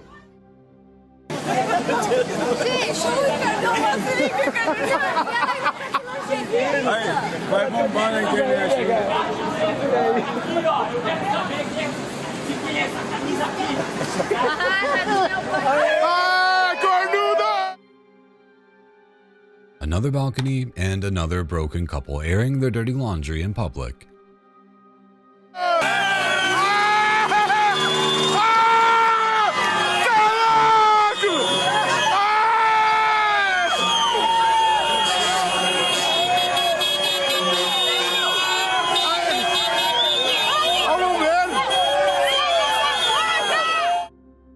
At first, this seems like just another argument, but when a third party emerges from a nearby window, making a daring escape in his underpants and using a rope made out of bed sheets, the crowd goes wild.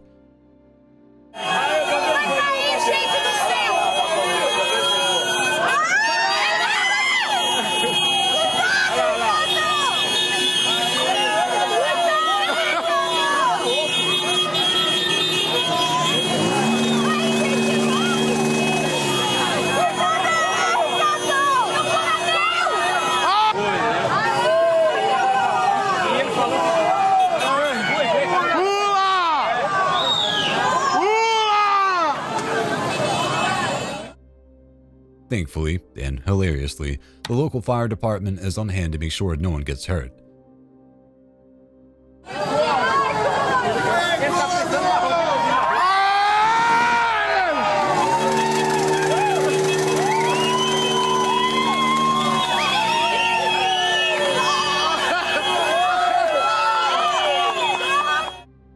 Eventually, the bare-chested villain makes his final leap to freedom before doing the walk of shame.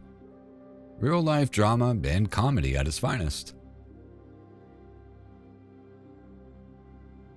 Sometimes you just want a tasty beverage. However, the middle of a robbery isn't exactly the best time to grab yourself a cola.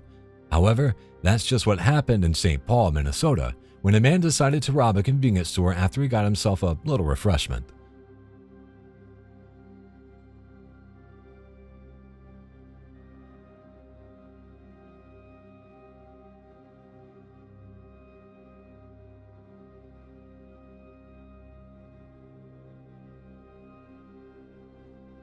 The moment the second customer leaves, he immediately pulls out a gun and demands that the cashier turn over the cash.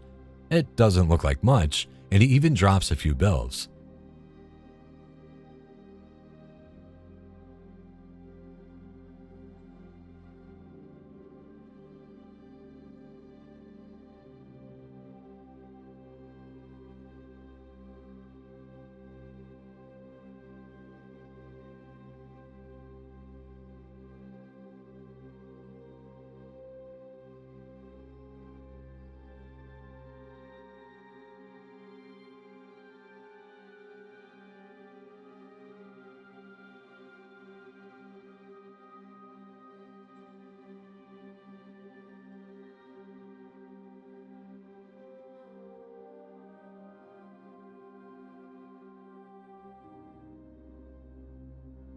He then demands the change.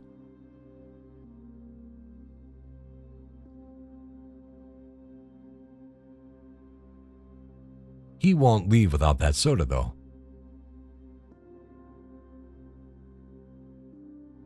Drive the f up there or you're gonna get booted the out of here. I know, we're fine. Enough. We're No, fine. you're not a tough guy. Hurry up.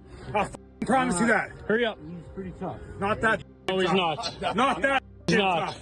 He's not tough. No, he's pretty tough. He's not tough. You're not tough. Hey, You're not tough. Let's get going.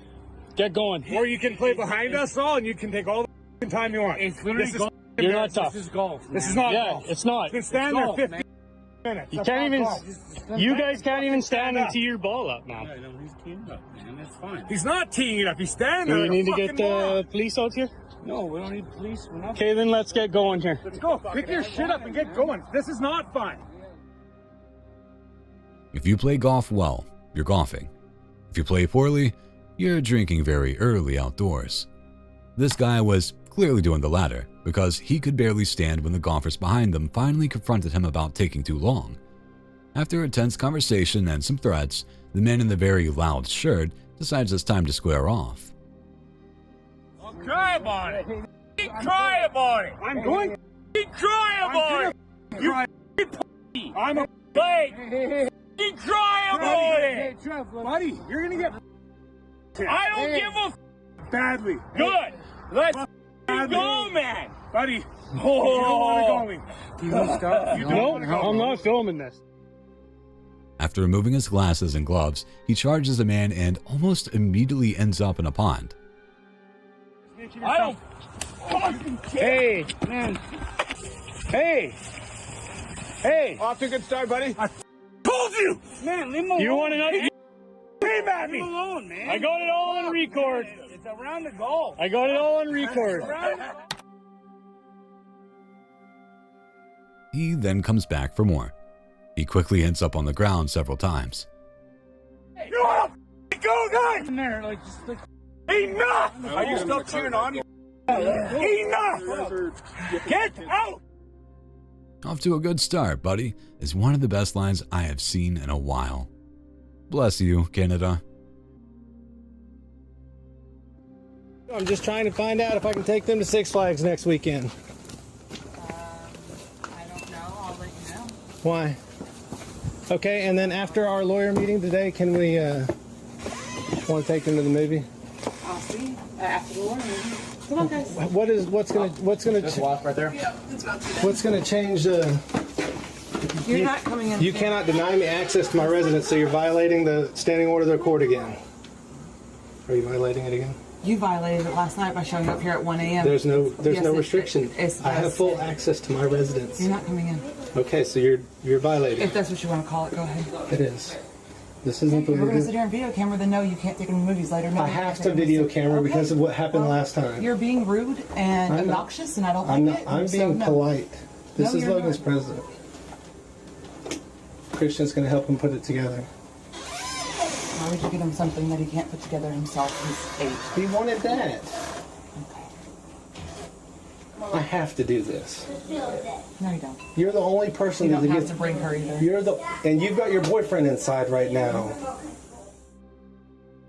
It's 2024, and an ex-husband is dropping his kids back at their mother's house. The mother doesn't allow him into the home and questions the gift that he bought for their son. We soon learn the real reason for their hostility is the affair that the father had, and that likely led to the breakup, although the mother is no saint either. Why is it that you have an affair with me and it's all fine? I do it and it's different.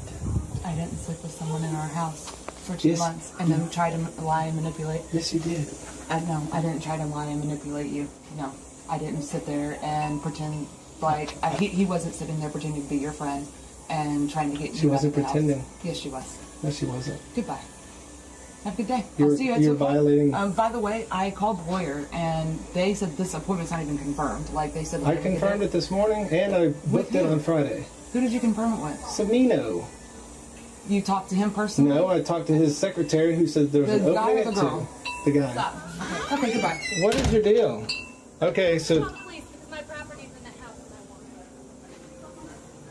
please don't do this.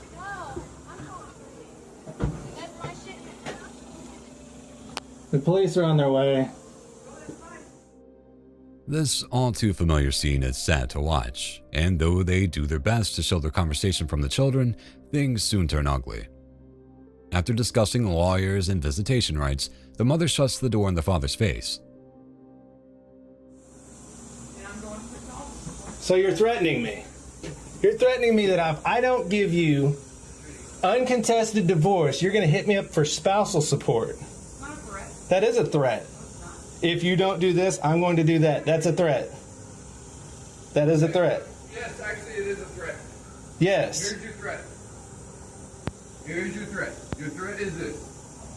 If you do not show up to the lawyer to work out the arrangement of how you are going to divide up the property correctly, then she is going to file for a contested divorce and pull for anything that she can possibly get under the guidelines of the state law in Texas. Do you understand that you are not supposed to be in this house after 10 o'clock at night? I know what the law is, and I know exactly where I am allowed to be. Do you understand that when you continue to argue in front of her while the kids are around, that you are violating the state conduct rule? You've been staying here. You've been staying in my house for a month, sleeping in my bed. He continues the conversation with the mother's new boyfriend, who eventually gets riled up enough to open the door and start spitting some home truths directly into the father's camera. Listen to me. I don't care where I'm at. Leave her alone. Yes, I am telling him right now to leave her alone. He is continuing to harass her. He has continued to change the Facebook message. I have touched nothing. Messages. He has changed his son's Facebook message. We have proof of that. You do not have proof. Yes, we do. You do not. Yes, we do. No, you do not have proof that I did it. Yes, actually we do. Because you logged in at Sherman. Yeah. Yeah, logged in Sherman, Texas. I didn't. Yeah, you logged in Sherman, Texas. I did not. Okay. So take your little over there and get the off. Do you have the Yes, police? ma'am.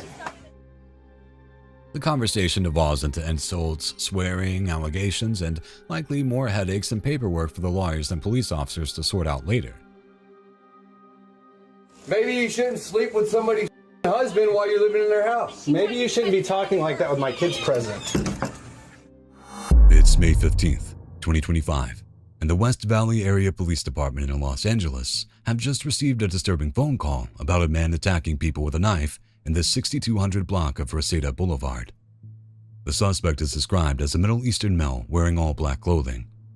He would later be identified as Rafiullah Irfan. LAPD 911 emergency.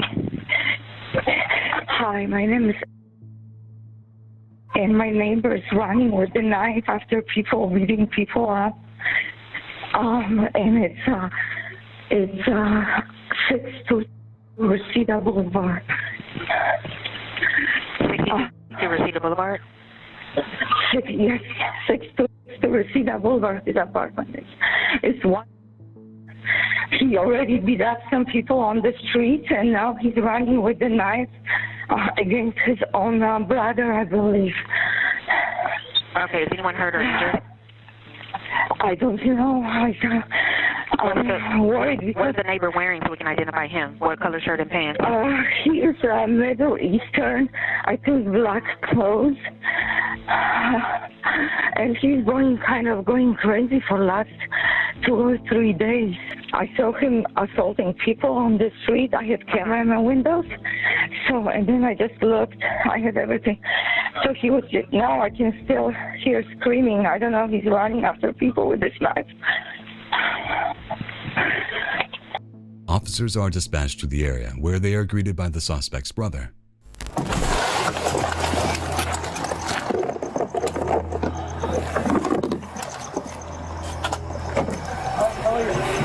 You called? You called? No, he's my brother. Huh? English? Yeah. No English, Pashto.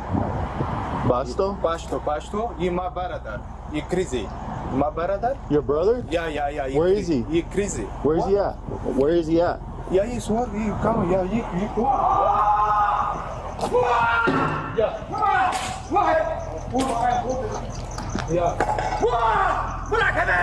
go. You need a 40?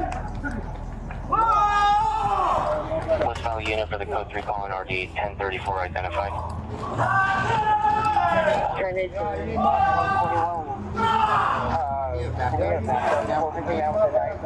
Hey, relax. Hey, stay over here. Stay over here. Who's inside the house? Yes, sir. Let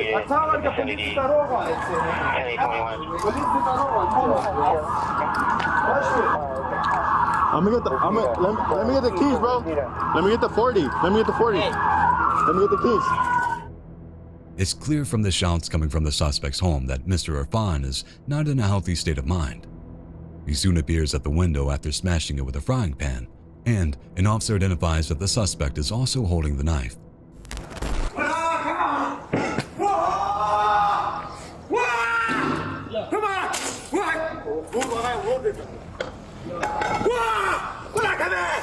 Come here, please!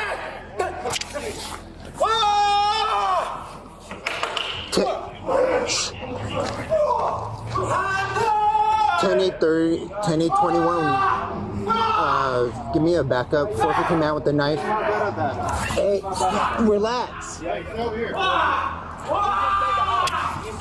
10-8-21. To get to him is going to be Irwin, just west of Reseda, or east of Reseda. Hey.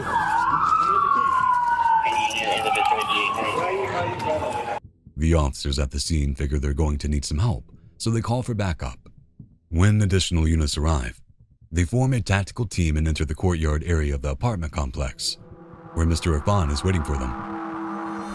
I got taser, you got DCO. Right, one person only. You got the 40.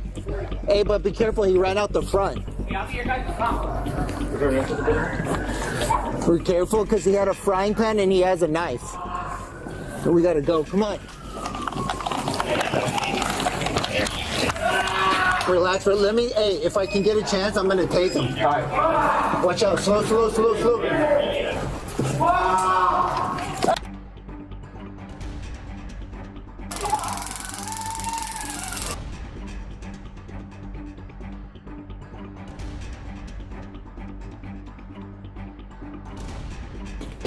Relax.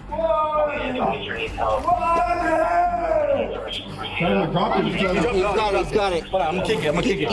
Yeah. Don't kick it. It's right there. Stop. Is he down? Yeah, he's down. All right, moving up. Move up. Got it. Did you get the... I got it. I'll put out the phone. Yeah.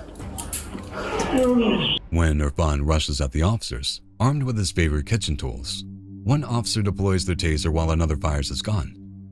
The view you just saw was from the officer who fired the taser. Now, here it is again from the officer who fired the gun.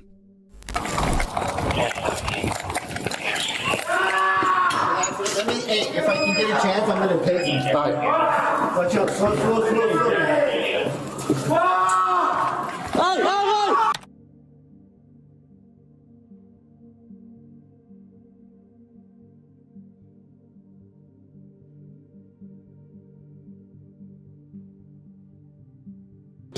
Relax. What? The officer needs help. What?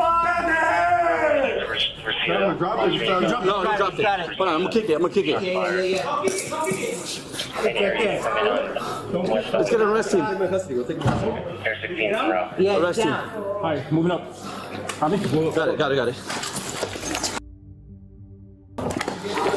You got cuffs? Yeah.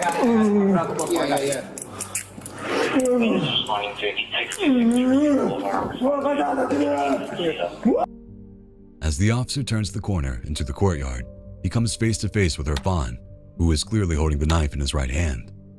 Could a taser alone have stopped him? What do you think? After being shot, Irfan was handcuffed and the officers performed CPR to save his life.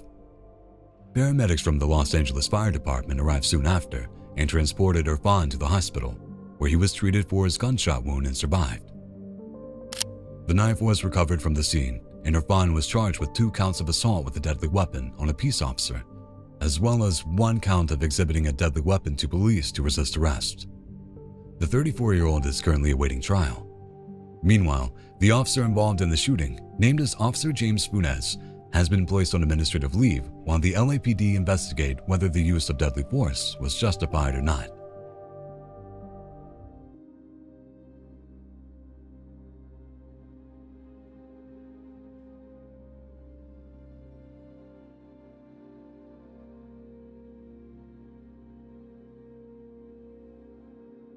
Besides nannies, it seems that cleaners are also not to be trusted. Check out this footage from Essex in the UK. It shows a 44-year-old cleaner searching through various homes looking for loose money, lottery tickets, and jewelry, among other things. Apparently, this woman had dozens of clients all over town, and if it weren't for these CCTV cameras, she and her sticky fingers might have never been caught.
Again, we're dropped right in the middle of the action, but don't worry, there's a surprise still waiting. This Italian cyclist is clearly furious with his truck driver and makes his displeasure clearly known. However, after some pedestrians interfere, he begins taking his anger out on them as well.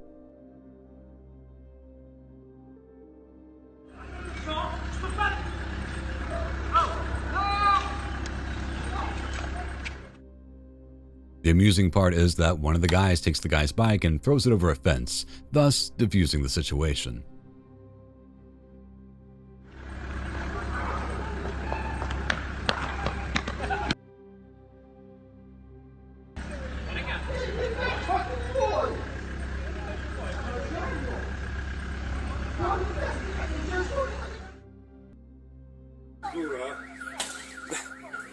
Вот ненормально.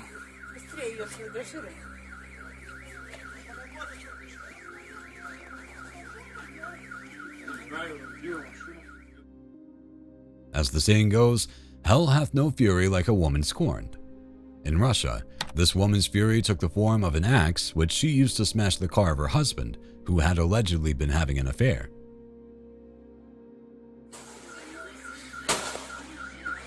Ты что делаешь-то, больная?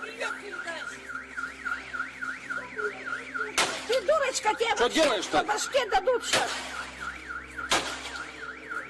Милицию вызывай.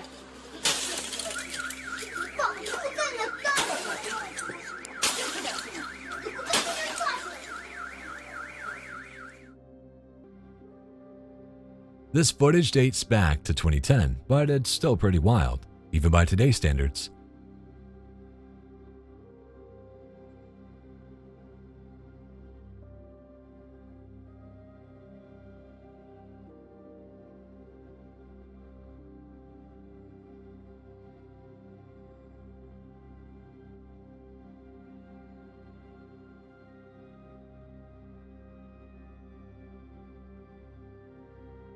It shows a crazy scene in London where a number of supposed gang members stormed into a local store and began pocketing everything they can get their hands on. These sorts of swarm robberies are popular in various parts of the world because the perpetrators know that there are too many of them for a single person to stop.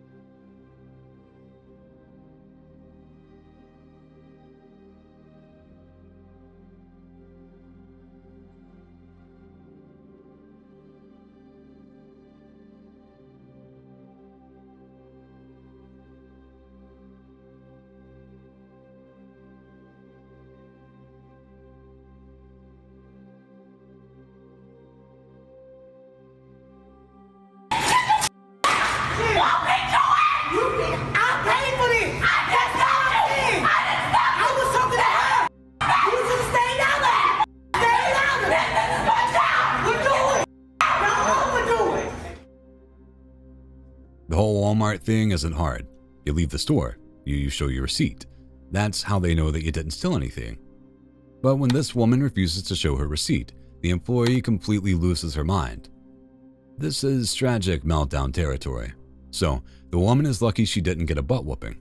As for the employee, well, she needs anger management and a new job.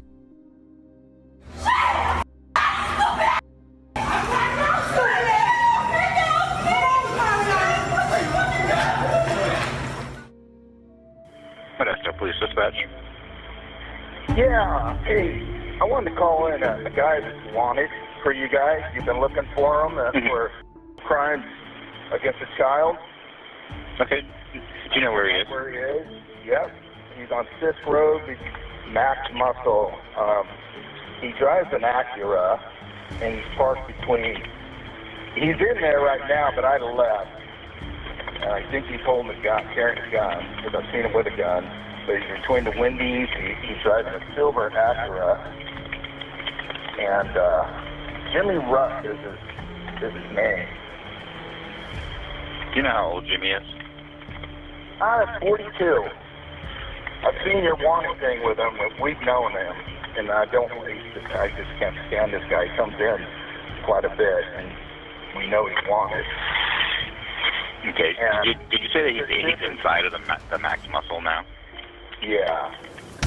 On March 17th, 2025, the Modesto Police Department received a call about a wanted felon, 40-year-old Jimmy Roop, who had been spotted entering a Max Muscle store. Reports confirmed that Roop did indeed have warrants out for his arrest for lewd acts with a child, as well as weapons violations. That doesn't make for a good combination, and officers were about to find out just how far he'd go to resist heading to jail. The first officers to respond arrived on the scene shortly after 1 p.m., and as soon as Roop saw them, he slipped away into the back office. Officers then approached the business owner, who expressed concerns that the alleged sexual predator may be dangerous. I'm going to go back there and see if I can get him out. Yeah. He saw you guys walk in. Did he? Oh, yeah. Oh, okay. Yeah. That's fine. He's not going to be able to take off. I'm not worried about him taking off. I just don't. Yeah. That's why we have a dog on the route too, so if you, we'll see. All right. I'm just off right if you want. Yeah, well, I don't want anything to happen to you. Like, you go there, and he's already on one, and then I told you basically go there, you know. You get that. Just one. We would rather just have numbers. And just, fine. Yeah. I'm just. I get you. I don't want anything to happen to you guys either. Yeah. You know what I mean? Can you describe to me the general layout of that room? Is it pretty small? Yeah. Okay. Each one is just like an 8 by 10 room. Okay. Is there anything that he's going to be able to pick up and start throwing or swinging? No, but I'm concerned about him being armed. I don't know, but is he pretty not violent, but like aggressive? No, I think he's. I don't think he's a violent person, but I think that he didn't do what it's a long story, but I don't think he did what they're accusing him of. And I think he doesn't want to go to jail with that on this, with that on the jacket. You know what I mean? Yeah. Like, Knowing that Roop really didn't want to be taken to jail and likely wasn't willing to go easily, the officers called for backup. The store was cleared of customers, and then the owner called Roop to tell him that the police were there to arrest him. Roop hung up the call and then left a voicemail for his father in which he claimed to be innocent of the charges against him. Roop then called the manager back, telling him he wasn't going to speak with the police.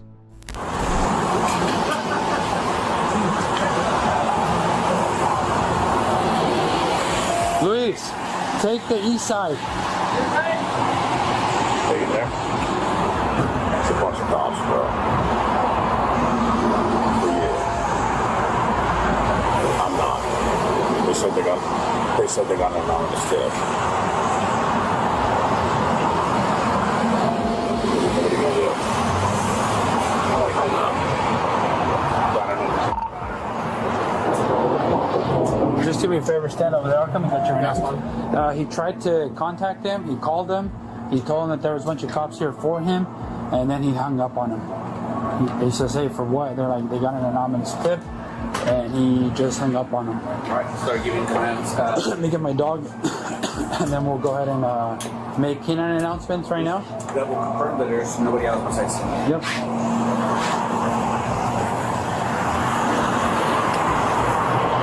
Hey guys, just confirming, nobody else is inside the business. It's just you, there's Mason, the female, and then this guy in the black sweater, right? Just so you know also, bro, this wall right here is this used to be one space. So the wall to the other business is like pretty minimal. So to the other side. Yeah, so just be cautious. All right.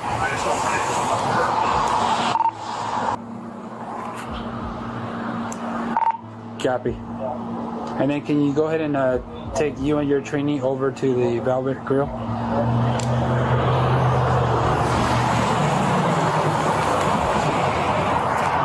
Can you repeat taking where? Velvet Grill, just the business to the north, and you guys have to be inside.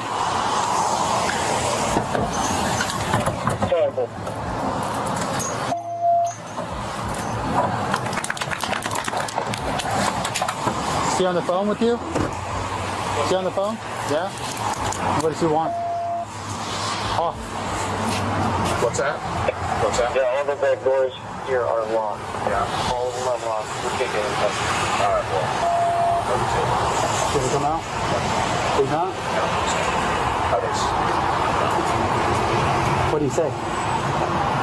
He just said, "Hey Brian, I love you, bro." Okay. Yeah. Here. Niall, just for info, just got off the phone with the owner. He said he's not coming out. He told him, "I love you, bro." That was it. Don't know. He basically said that there's nothing to talk about. I guess I asked him if, hey, like, can I talk to him? He says there's nothing to talk about. I don't know if you're good with it. Back here, get a couple more patrol cars, and then make that phone call. Yep. Armed, potentially armed with a gun, wanted for a bunch of. With nowhere to run and unwilling to face justice, Roop tells the officers that he's not coming out. A crisis negotiator is called to the scene, and the officers move back outside to the front of the store to secure the perimeter.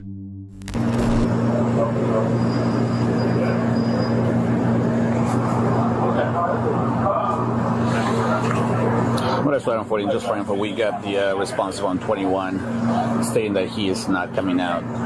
So we'll back out slowly.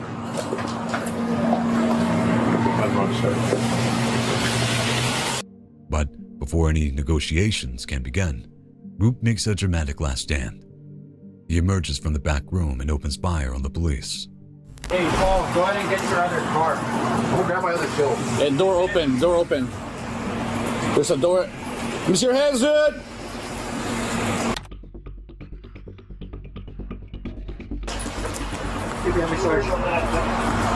What is that on 40? Shots fired.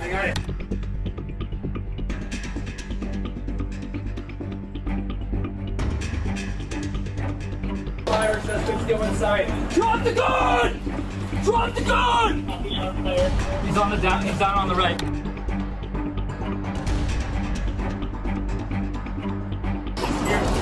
That's on 40. He's on the right. He dipped on the right. Stand by. We got him hiding.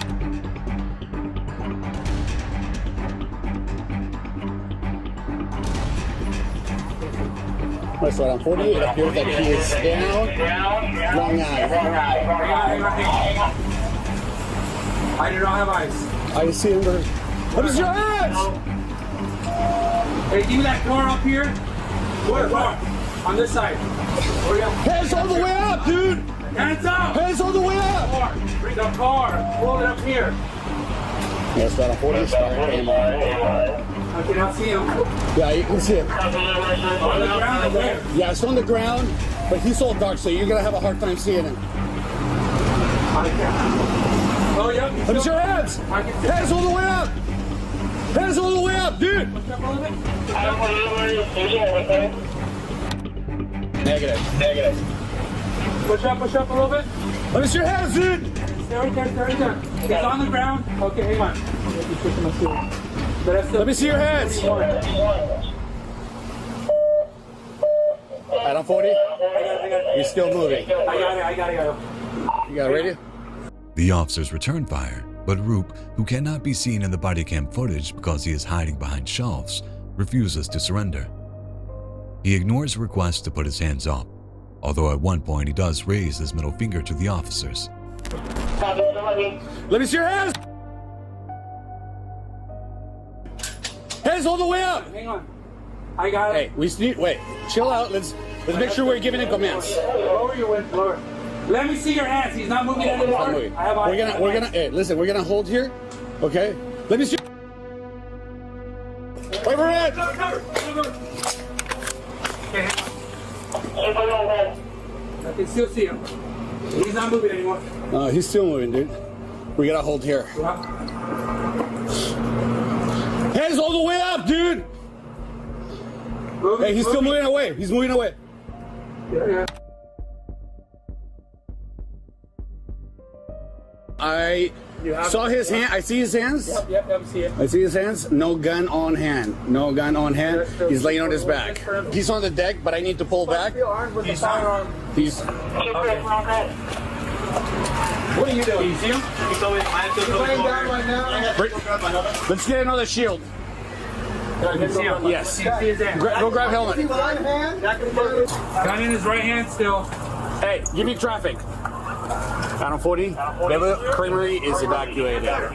We got another shield up front. We're still getting commands. I got another shield here. Hey, stop right here. Left side. Watch out. Watch out this one. Don't grab it! Don't grab it! Hang on, let me get my dog. Press down on 40. We got ice on him. Still giving him commands. We're gonna try to deploy K9. Do not grab the gun! I see it. It's right in front of him. I got it. The shootout lasts for 9 minutes and is captured from multiple officers' body cams. According to reports, 4 different officers opened fire, firing a total of 52 rounds. Okay, hey, stop right here. Left side. Watch out this. Hang on. I'm sorry. Go grab it. Hang on, let me get my dog. Even when the suspect appears to have been taken down, the officers remain cautious. One of them goes to get the dog so that they can send it in to make sure Roop is no longer an active threat.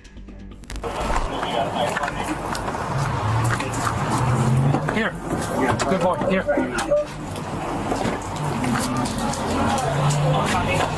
I got it.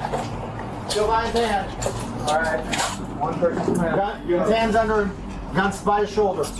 Gun by shoulders, hands under his stomach. Hey, listen. Hey. What do you need, Walker? Shut up. The handgun is to his left shoulder. All right? We're going to wait for K9 and then we're going to deploy. K9's right here. I have it. All right.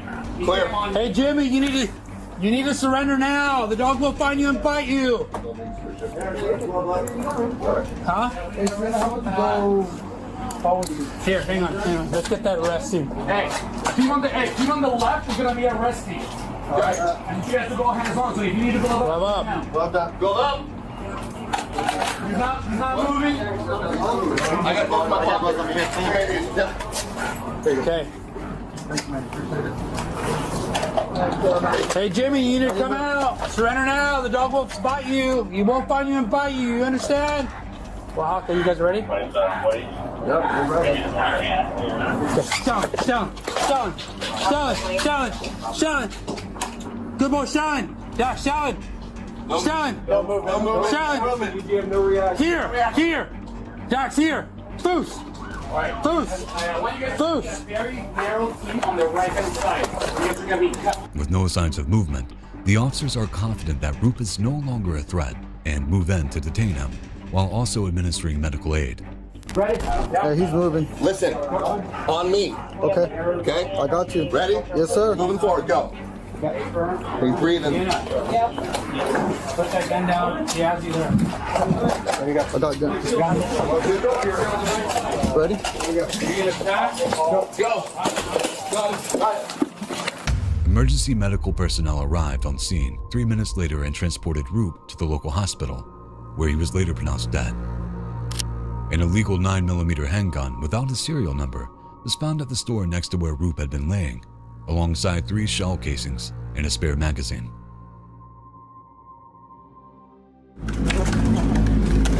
Two drunk asses randomly come and try to skate our board. Oh, there's the baby mama. What the? This guy was just trying to have a good time, hanging out with his buddies and skateboarding like the good old days, but his wife had other plans. Clearly, she didn't appreciate him having fun without her. I don't give a what he's doing. Get the board!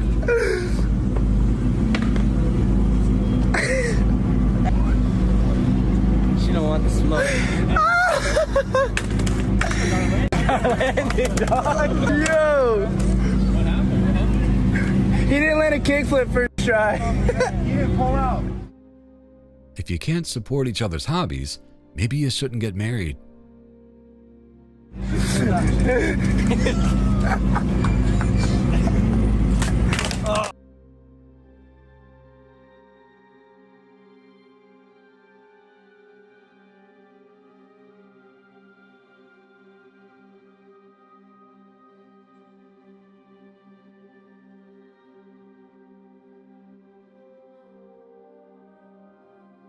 A bunch of teens stealing isn't really that much of a shock.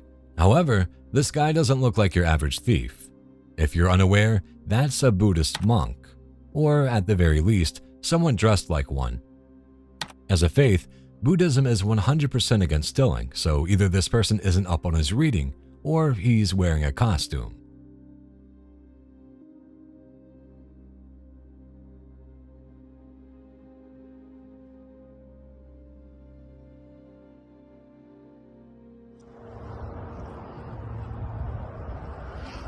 Hey, how's it going? You got the PlayStation? All right, everything works with it? Yes. I got 2 controllers with an extra. My brother just gave me one of his controllers. Oh, okay. You got the cash, sir? Yeah. Okay. Everything's good with it? Yes, sir. Oh, okay, I appreciate it. It's all up in there. Can I check it out? Yeah, go ahead. Hang on 1 second. I'll step off the side here just so I not get ran over. Okay.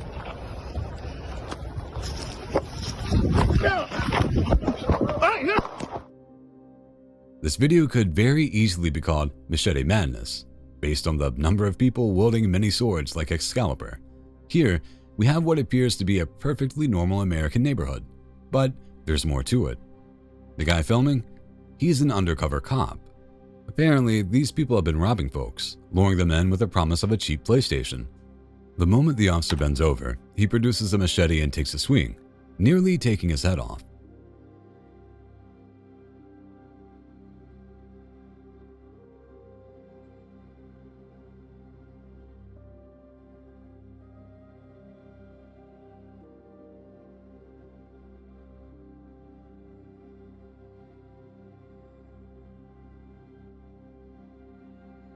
From the wide shot, you can see just how close it came. There's also a man with a gun, proving these kids were legit ready to kill for a few $100.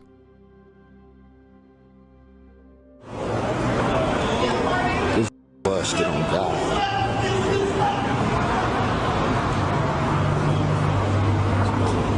What's cracking, cuz? What's cracking? This what you doing? This your dude or something? Really? You really came up here with that extra? Extra? Are you recording? This what you doing? Let's go. Right. Right, you ain't got time for it. Right. This how I get down, cuz. This what thoughts do, my. Right. Right. Oh, on a thought. Right. That's what you do. That's what you do. Look at you. But I'm supposed to be your man, though, right? No, you're yeah, right. Exactly. Busted, cuz. Get the up out of here. You got it. Up. Yeah. Oh, I wasn't? Babe, come, because this dude want to talk to you about recording. This how you get down, though? This how you get down? This how you get down? Right. This how you get down? This how you get down? This how you get down, though? Got her, cuz. I knew something was up. That's why I came, cuz. On my mama. I knew it.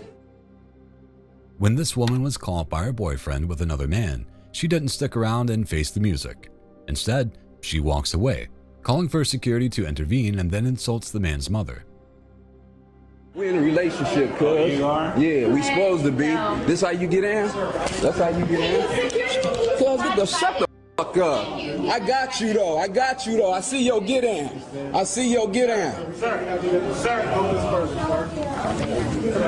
Cuz on Eastside Roller, don't touch me. Don't touch me. Look at her. Security ain't doing shit. Get the fuck out of here. This bitch a cheater, cuz. Look at her. Caught. You caught straight by. What? No, security. You touch your kid on Eastside Roller. Come on. Don't touch me. Eastside Roller. Come on, let's go. Bang it. In her defense, I can understand not wanting to be filmed at such an embarrassing moment, and the boyfriend hurls cheap insults at her too, but is one reaction more justified than the other? Maybe they're both in the wrong and should try acting like grown adults. Look at you. I can't wait to post this, cuz. Those of you who don't live in the United States are probably going to find this video quite shocking. It essentially shows a military-style gun battle happening on the south side of Chicago. CCTV footage shows a vehicle pulling into a BP gas station. One suspect goes inside, while the other follows behind a few paces.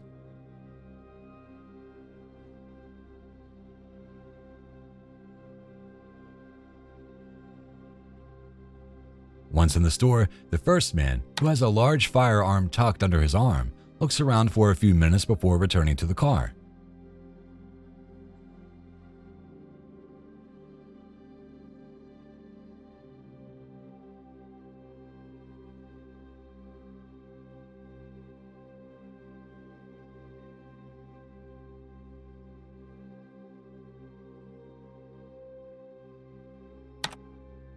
He then pulls out the weapon, fires several shots, and drives off.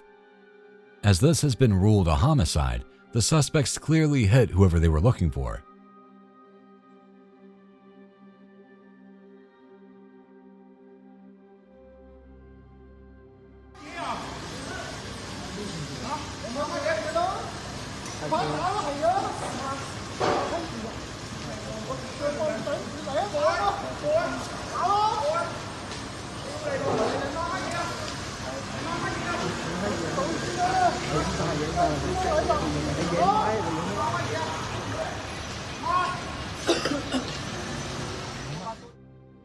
Apparently, there are lots of drivers out there with weapons just at the ready.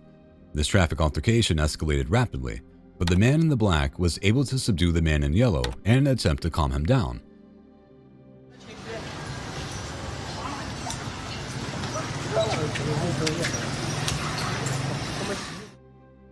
It didn't last long because the second he gets up, he starts swinging, and not just with his fists.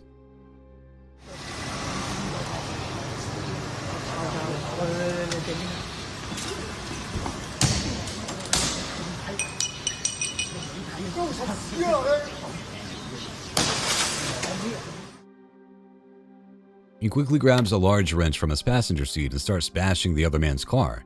At this point, even the cameraman decides it's time to go.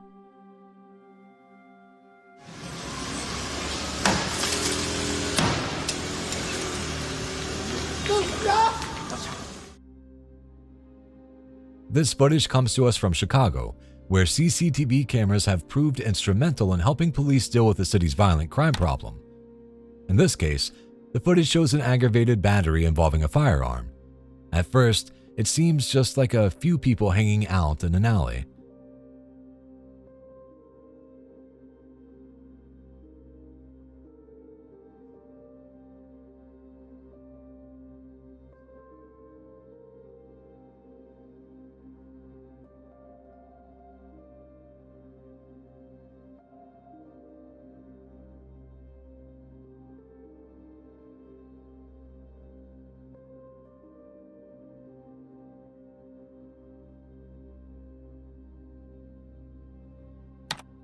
However, the two men soon make their way to a fenced-in area where they draw a weapon and fire it. Luckily, since this is just aggravated battery, the victim survived.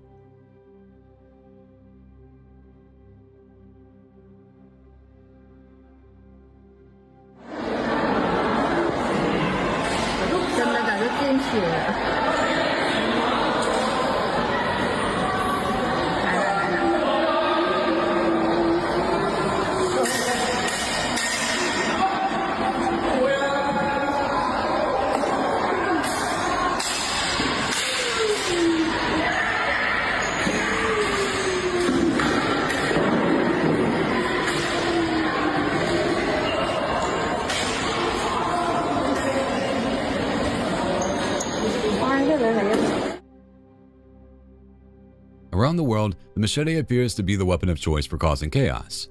These poor police have been forced to use dog catcher weapons to confront this angry armed man. The interesting part is that the approach seems to work quite well in keeping the suspect at bay and allowing the baton-wielding cops to try and take him down.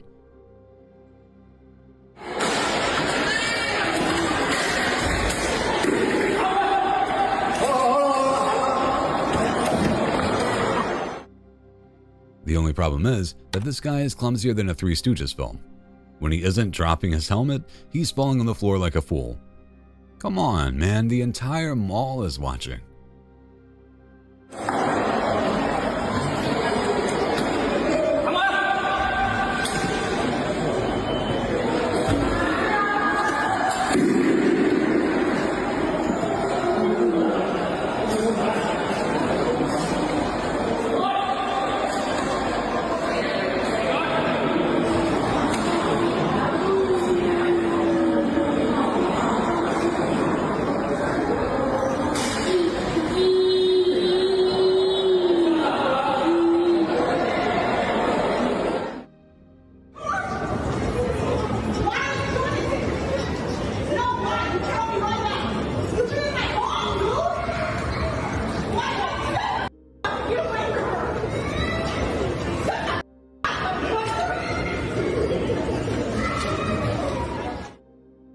What's worse than being caught cheating by your partner?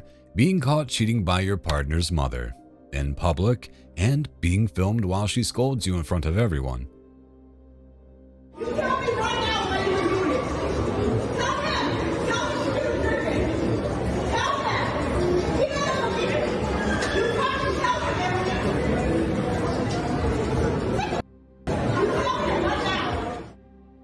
Even the mall security guard can't stop this mother from unleashing her fury. It was around 11 p.m. on May 7th, 2025, when deputies from the Clark County Sheriff's Office were called to the site of a road traffic accident in Vancouver, Washington. At first, it seemed like any other incident, but it would quickly escalate into one of the most horrific scenes ever caught by a police officer.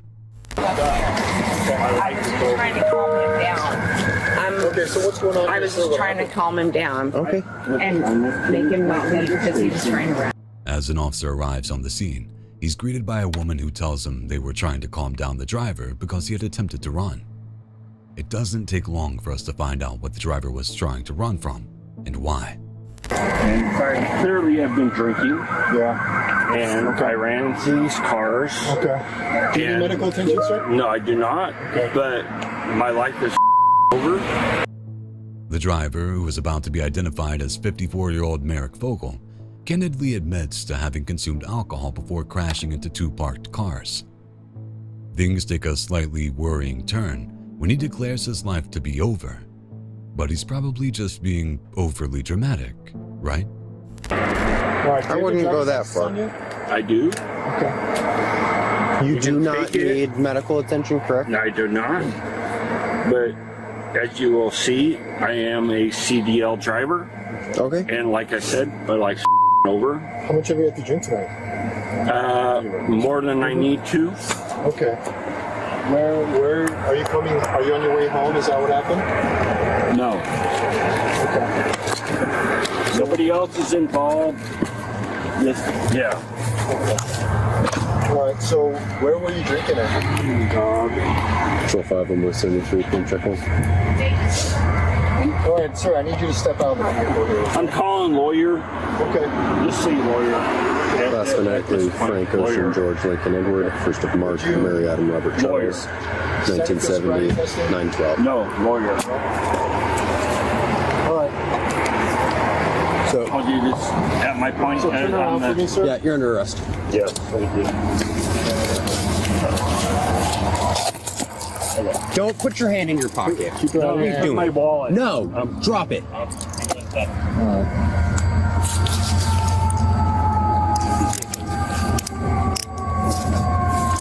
You might need to.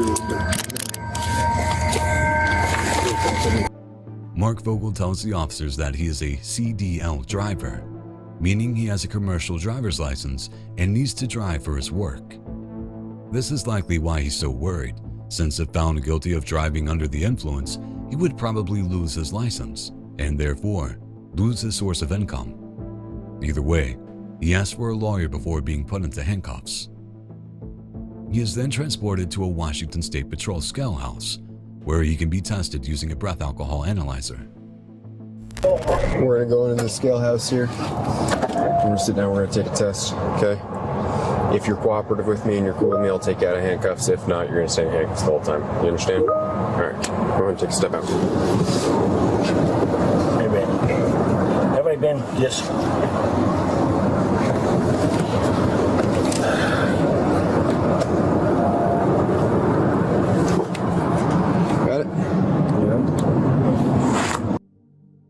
Upon arriving at the scale house, Mr. Vogel is told he will be taken out of handcuffs if he is cooperative, but will remain in handcuffs if he causes any trouble.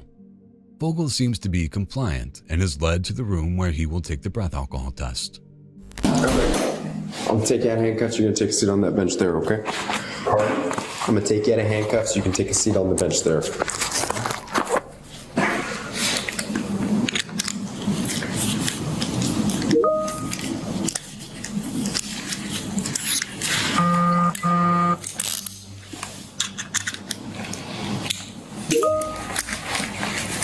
You're okay, you can put your hands down.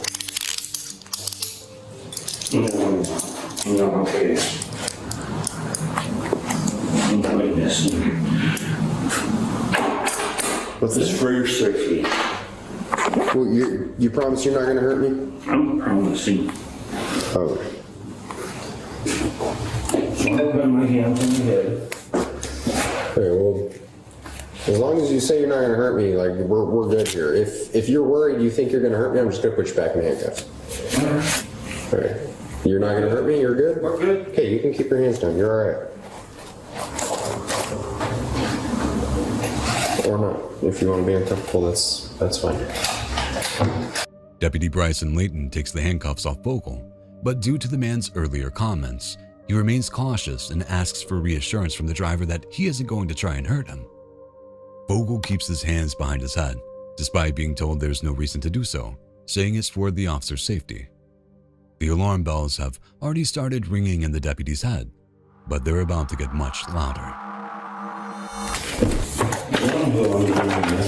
You don't know who you're dealing with. That's true. So are you going to hurt me? No, I'm not. Okay, well, I trust you. All right.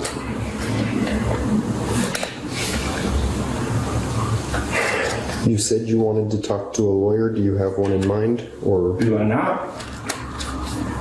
No, like, do you have a specific lawyer? I have a lawyer. I'm just saying lawyer. Okay.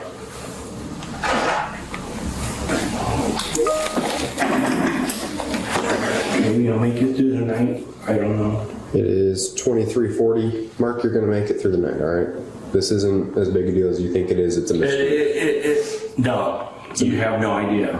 Okay. Go ahead and open your mouth. I'm going to check your mouth. Is there anything inside you that's not put there by a doctor or dentist? No. Okay. Yeah, you have no idea. Well, why do you say that? You keep saying, look at my ID. I'm a CDL driver. Okay. So basically, my life's over. Can't make a living. That doesn't immediately mean that your life is over, Mark. It is over. I have arrested CDL drivers before who have been able to turn around and make it through. Done. Do you want to call another lawyer, yes or no? How many lawyers do I have that option? There's 14 on this list. Alright. Well. Alright, well, yes. Alright, well, no. Sure.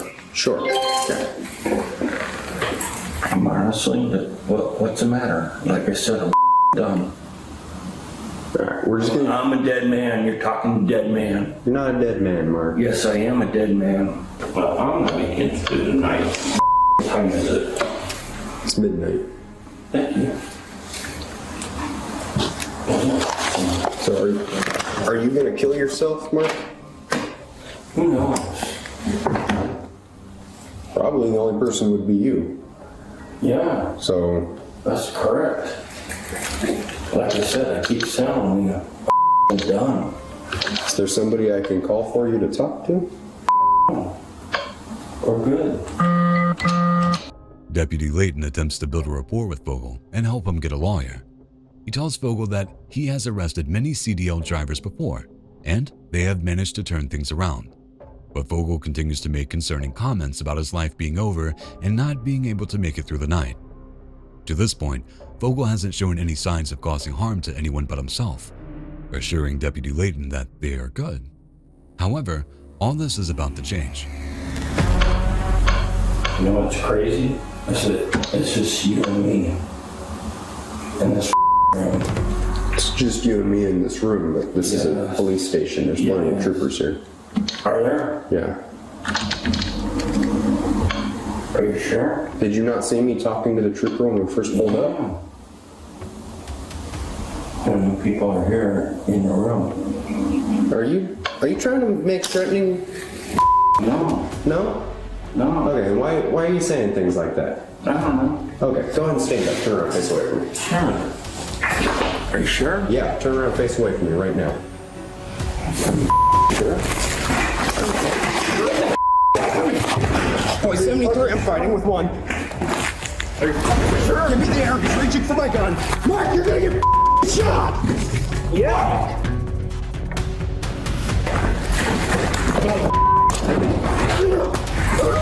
Shot! Get the away from me! Get the away from me, Mark! I'm not gonna shoot you! Mark! Noticing that he is alone with Deputy Layton in the room, Mark Vogel attacks the officer and reaches for his weapon. When told he will be shot, he eerily claims that that's exactly what he wants. In the struggle that follows, the deputy's body cam is deactivated, but when it's turned back on, the brutal aftermath is clear to see.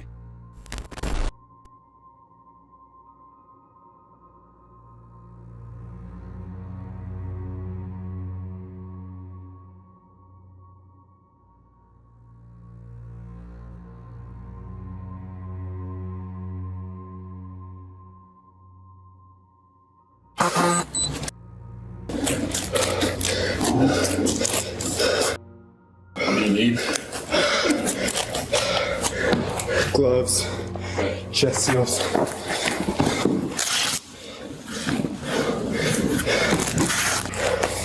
I'm not gonna let you die, Mark. I'm not gonna let you die, Mark. You're gonna be okay, man.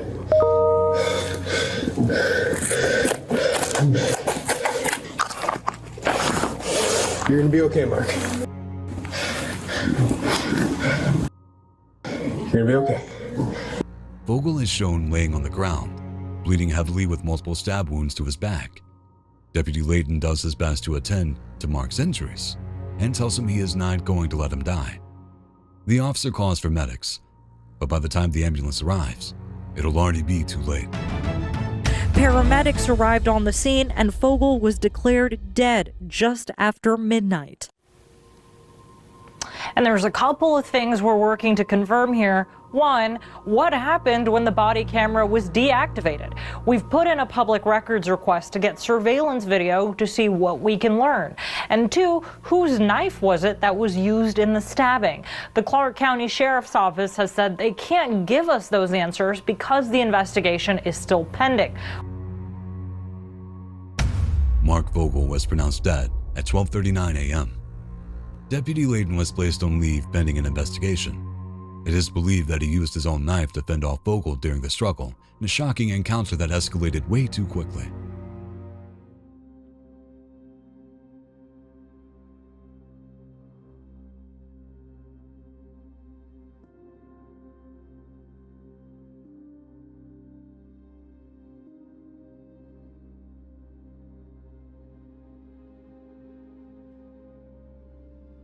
Okay, it's safe to bet that we're coming on the tail end of something here, because the way this driver just ninja kicks the cyclist seems to indicate a past history of some sort. After the driver angrily throws the man's bike, the two square off on the sidewalk for several seconds.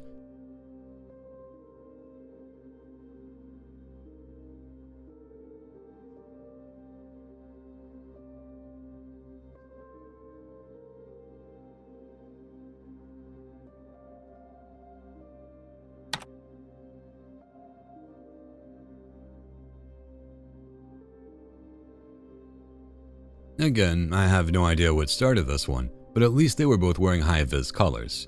You have to keep it safe when you're fighting in the street, you know.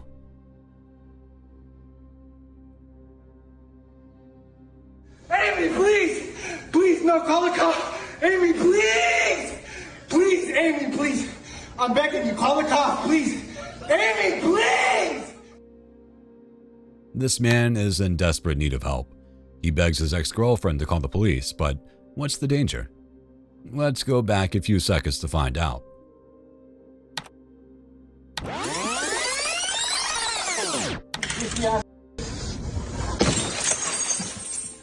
Oh my God, Amy! Oh my God! Amy, please call the cops, please! Amy, please! Please! Plot twist, it turns out this guy was the victim of his own actions. Why do you think he begged her to call the cops and not an ambulance?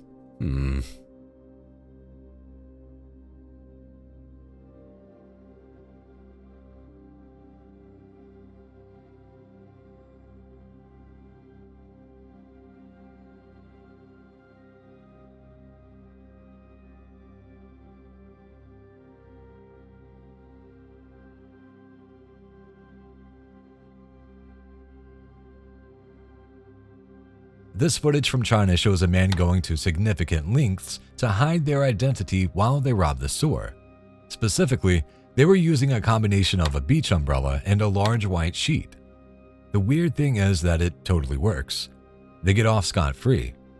Fortunately, the only things being stolen were about $1,000 worth of cigarettes. Guess you have to feed the habit.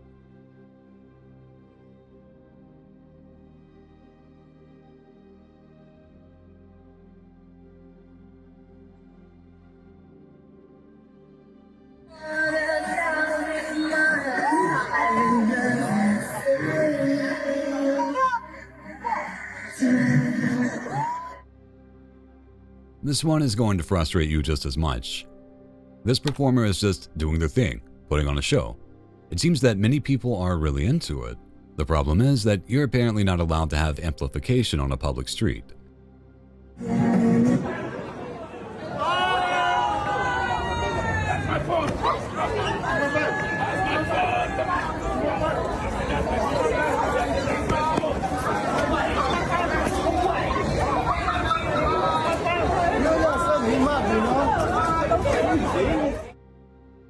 So, the police come and shut the music off, even taking the man's phone. When the man approaches the officer to retrieve his phone, they get into a shoving match. Before long, a few other officers get involved, and the poor busker is arrested.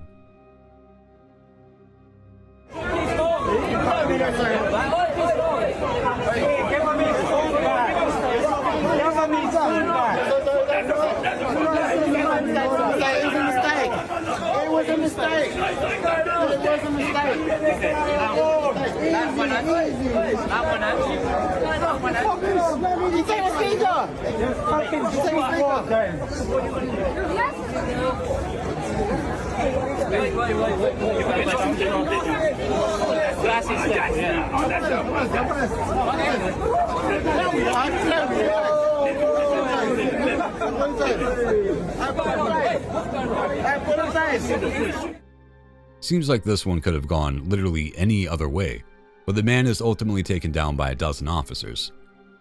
At least he got his phone back. What's going on?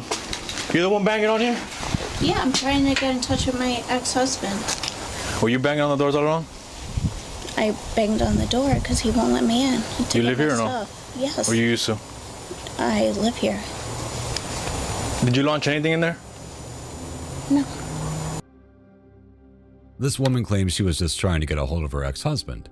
Sure, she may have banged on the door, but that's no reason to call the police, is it? There is the matter of a broken window to attend to, but she says it definitely wasn't her. Sugar Boo, don't do this. If you cannot afford a lawyer For what? Wait. for breaking the window with I a didn't brick, break the window. we'll speak about that now. I did not break the window. If you want to speak to me about it, we can, but I have to read you the same I want to rights. speak with you. Yes, I want to speak with you. Okay. I did not break Just give me a the second so I window. can read your rights and then we'll go from there, okay? Wait, officer, Yeah, let's go to- officer, I did not break the window. Okay, we'll speak about that now. I did not break the window. I did not break the window. Even though she's willing to cooperate and protest her innocence, the cops place the woman in handcuffs. Why are they so sure that she's the culprit? Well, love may be blind, but the home surveillance cameras are not.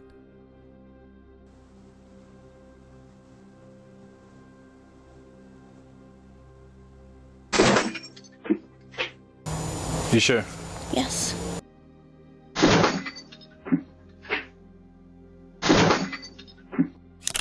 To make matters worse, the brick that she threw even had her name on it, along with a reminder of the first date she shared with her ex-husband. It's kind of romantic and psychotic at the same time. There's a reason people are a lot less religious than they used to be, and part of it has to do with things like this. CCTV footage from Lynchburg, Virginia shows mega church pastor Sergio Gardia breaking into the home of one of his parishioners.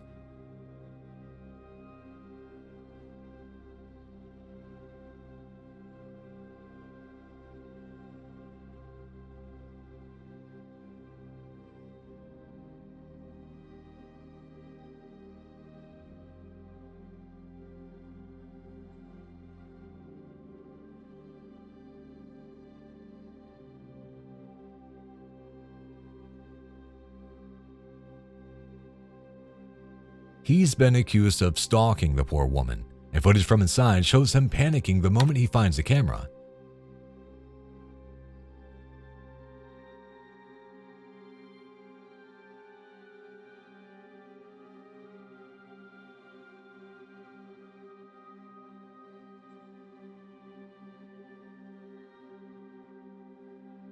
Police later showed up to search the premises, but it seems the creepy pastor is long gone. Fortunately, he was later arrested.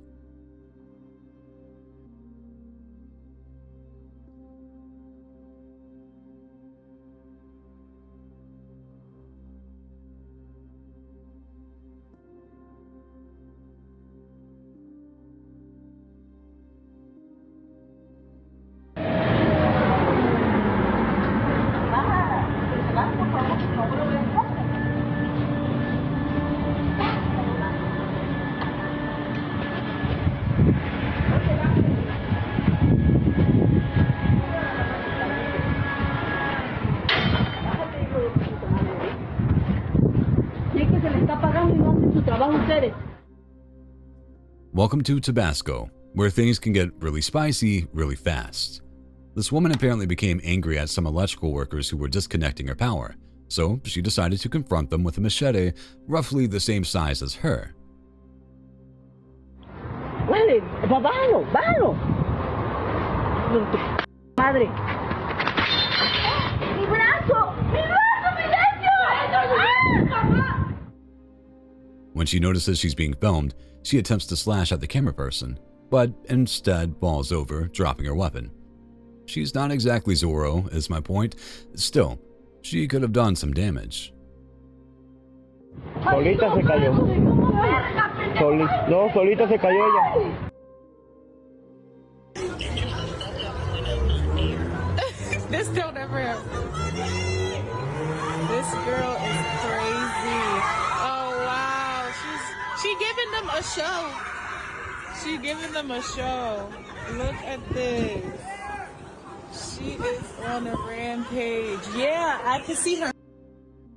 If you're going to cheat, make sure you haven't left anything valuable at your soon-to-be ex-partner's house. Why? Because if you get caught, you might come home to find your possessions raining down from the sky, just as happened to this cheater in New York. Yo. This is what happens when I come back to New York.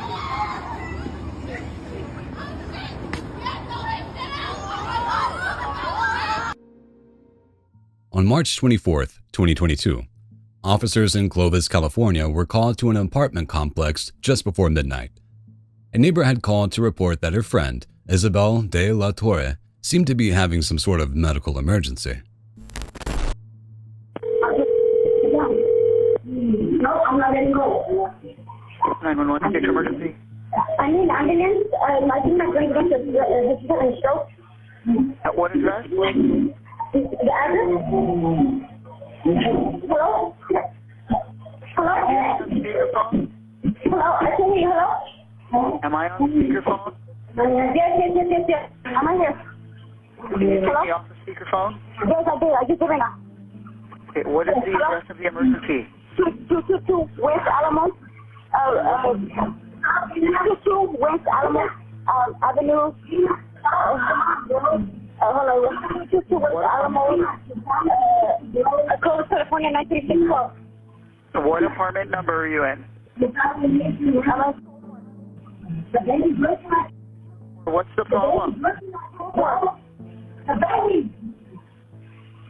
The baby's looking at you. And stay on the line for a second, okay? Don't hang up. The woman is unable to provide much information before the line goes dead. Rather than sending EMS in immediately, the dispatcher tells them to hold back until police officers can make sure the situation is safe. Hey, Clovis. Hey, can we have you guys come out and stage on an unknown medical aid? Where? It's going to be 222 West Alamos. And the villa in Alamos we just got? Oh, did you guys get a call there? Yeah, with a 911 hang-up. Unknown medical. Yeah, I had another RP. She was asking for medical aid, but I couldn't get exactly what the issue was, so we're going to respond as well. Okay. And I heard a loud, I don't know if it was just family being, hysterical, or if it was a disturbance. If you guys will stage on that, we'll let you know when it's secure. Okay, will do. Thank you. Thank you. Bye. Officers arrive at the apartment door just before midnight, but remain mostly unaware of what's actually happening inside. They believe a medical emergency is occurring, but they have no idea what entails or who might be at risk.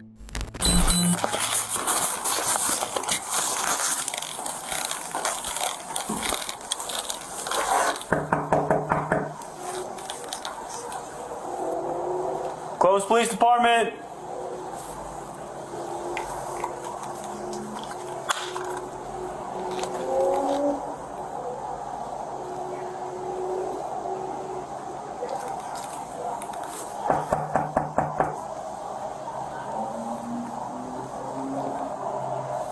They answer. They didn't ask who it was. I can't hear anything.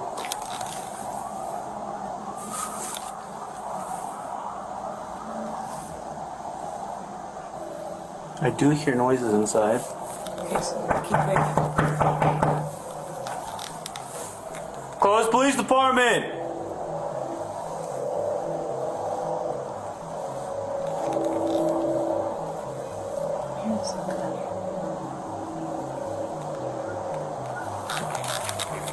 Did like a disturbance?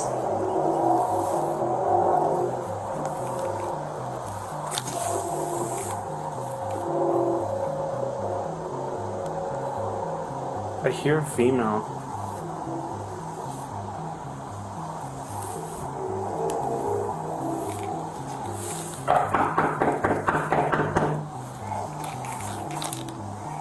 I hear Beb.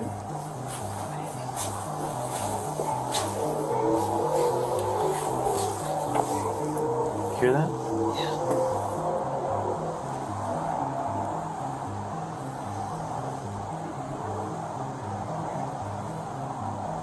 Upon receiving no answer, the officers discover that the door is unlocked and decide to enter. Clovis Police! Are you guys okay? Clovis Police Department! She said snap out of it.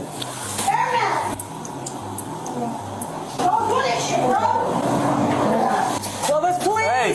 Close police! What's going on? Okay. Yeah, what do you need? What's going on? He's going, I don't know, I'm trying to stop him, but Stop who is him it? from what? My friend Isabel, she's going in the bathroom all crazy. Did she have any weapons in there? No, she don't have no weapons. Has she had anything to drink? No, not that I know of. I just barely got here and I was trying to see what was wrong with her. What's wrong with her? And she, I don't know, I just got here.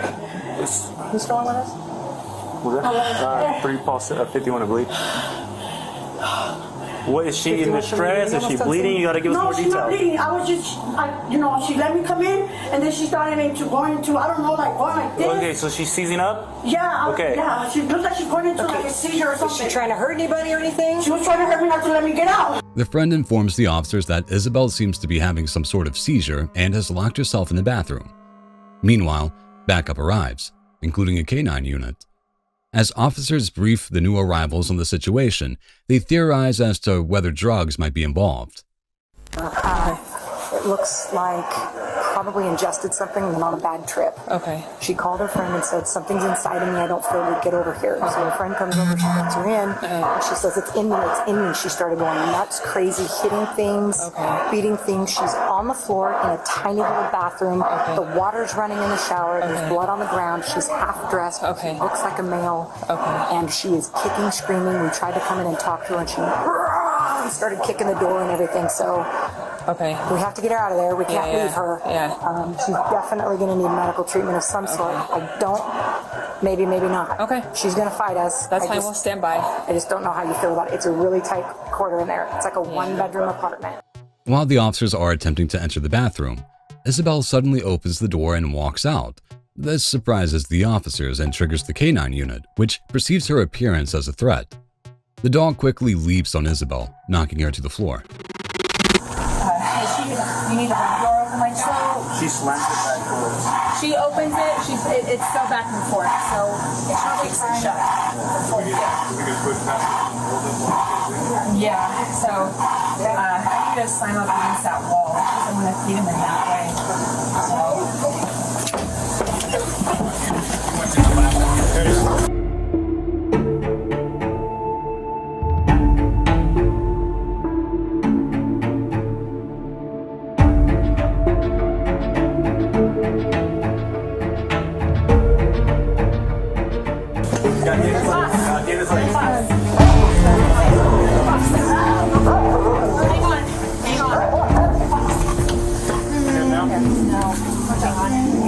Just relax, man.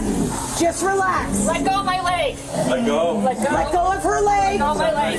Yeah. So I have this. Put your hand out. Reach in and grab it. Isabel, put your hand out. Boss. Put your hand out. Boss.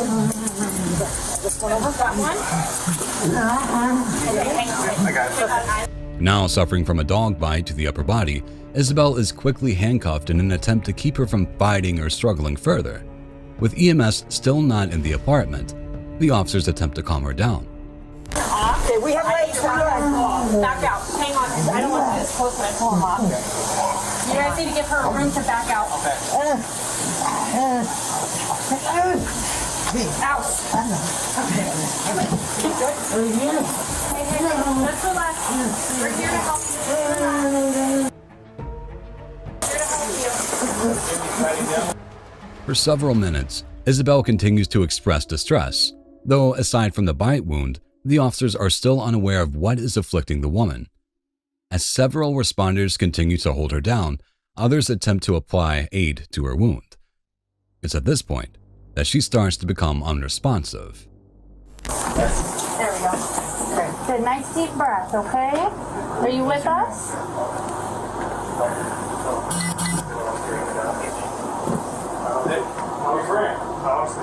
I'm not seeing Is it EMS? Hey, get him up here now. EMS needs to come up here now. They need him now. He's unresponsive. Okay. Come on, side. Pull out the legs. Go. Get some pressure right there on the Do we neck. want to move the cuffs? No. Okay. Clovis officers attempt to resuscitate Isabel while EMS determines how best to take her out of the apartment. She is still breathing at this point, and she is quickly transported to the hospital. Meanwhile, officers interview the neighbor to determine why she made the initial 911 call. She describes coming in to find Isabel acting strangely and attempting to cause harm to herself. I need to get just a few more details on how she called you, just kind of her conversation with you. Well, when I got here, like I said, she looked like she wasn't that bad as she was in the restroom. She got to open me the door. She said, "Come in, dog," cause something's in me. And it wasn't like dramatic like she was, but she was already starting to I don't know, like always possessing or something. And then she's walking towards her room, and I'm walking right behind her. I closed the door. I walk behind her, and then she's like, "Cause." I don't know what's going on. And I'm like, what did you do? What are you doing? What happened here, man? DMAX, that's what we call her. We know her. DMAX. And I'm like, she's like, cause I'm telling you, this shit's inside me. Get it. And I'm like, what? And I'm like trying to grab her hand. I'm like, what is it? And then she goes, get it. And then she started trying to hurt herself. I'm like, no, don't do that. So When she was trying to hurt herself, was that she was trying to grab? Yeah, she was just trying to, I don't know, get something out of her arm. And then she kept on telling me it was in her arm. It was in her arm the whole time. I'm like, what is it? What is it? She's like, get it. And then she goes to the restroom, and I go behind her. Should never have done that. She have never done that, because that's when she just went back, hit her head, and then she just started going in circles where her legs started kicking, everything started. And I'm trying to grab water and put some in her head, trying to, see if she could calm down with the water. It just made it worse. Is that how the water turned on? That's why I had the water turned on, because I was trying to put water in her head to see if she needed to relax. She was probably dehydrated. But the minute I started doing that, that's when she started going possessed. And then I saw my chance to run out the door, and that's when I ran out the door. And then that's when you guys were already up here. Isabel died 24 hours after this incident. Though her autopsy did not determine the cause of death, she was found to have a toxic amount of methamphetamine in her system. Family members of Isabel later sued the department, claiming that several officers weighing more than 200 pounds positioned themselves on top of the victim for nearly 20 minutes. They also pointed out that the K9 handler was slow to restrain the dog, which latched onto Isabel for several seconds before being retrieved.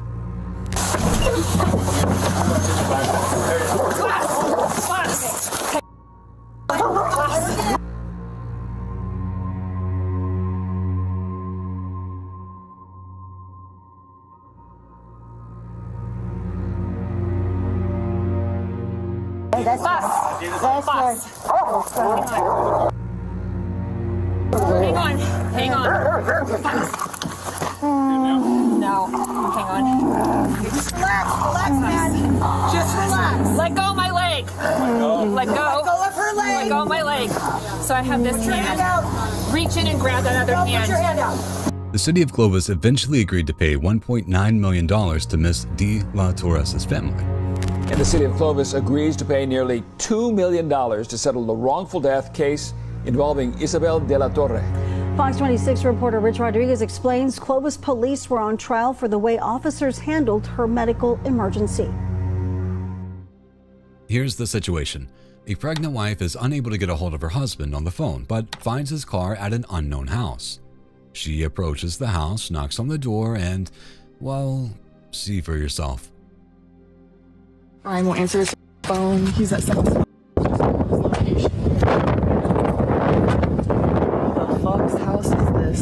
Whose house is this, bro? What the?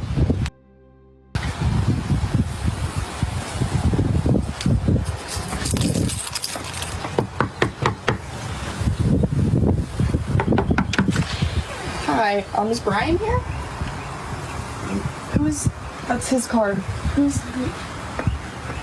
don't know, Brian. That's my boyfriend. He's here and he needs to come out right now, or I'm calling the police. You can't call the police. It's in my house. Bye. Dude. Holy.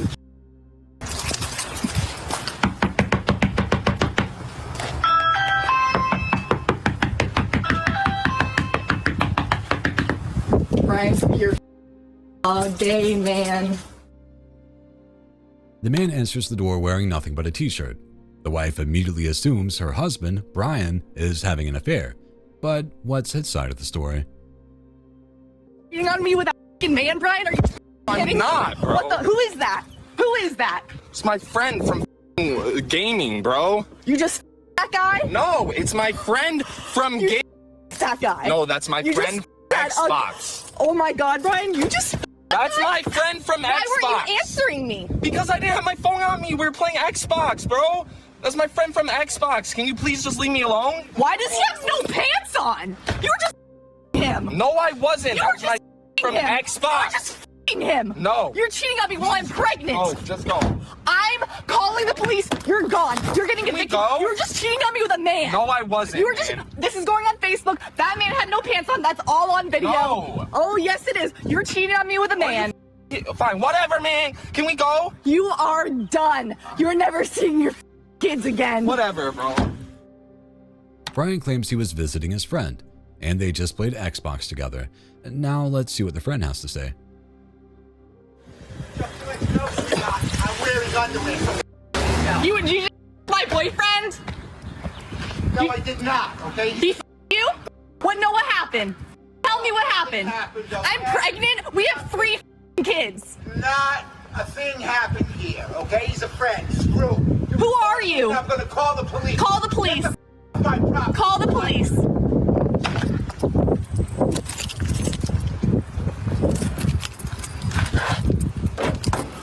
Wow. Brian's cheating on me with dude. Get off my property right now!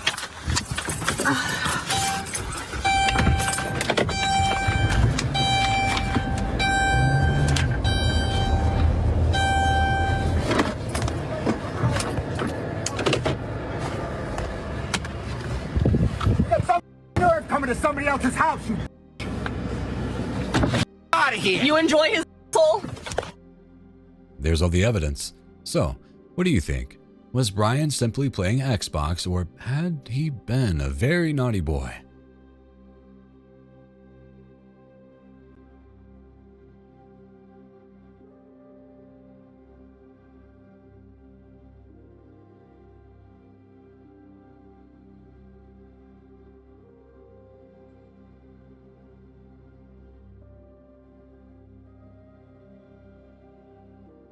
Imagine trusting a person with your child only to have this happen. This footage from Auckland, New Zealand, shows a masked woman breaking into an upscale home to steal the owner's 11-day-old baby. To make matters worse, this woman was working in tandem with the young child's nanny, who just so happened to be her cousin.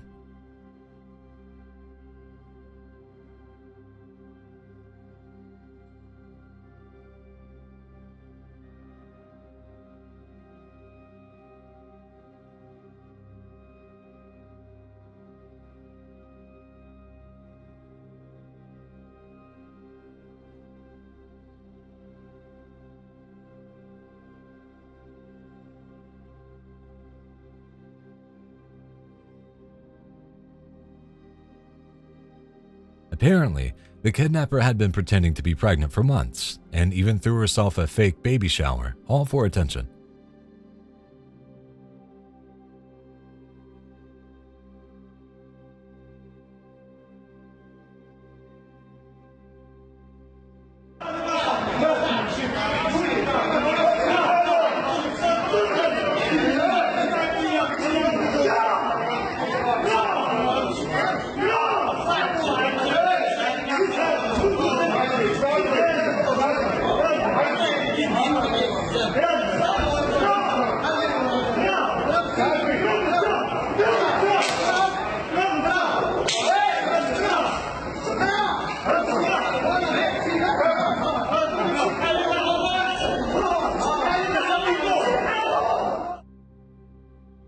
Here, you can see a couple of guys taking out their aggression the old-fashioned way, fighting in an alley with swords and knives.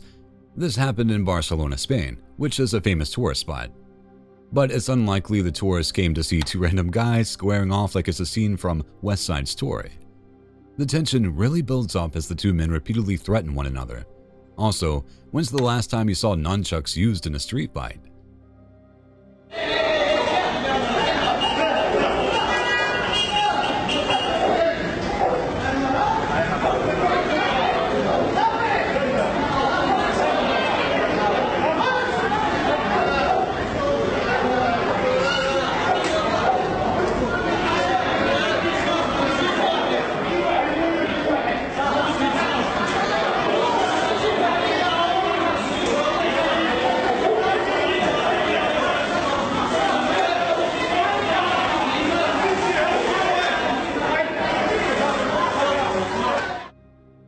Finally, some people intervene to calm the flaming tempers. A few minutes later, half the army's worth of police show up.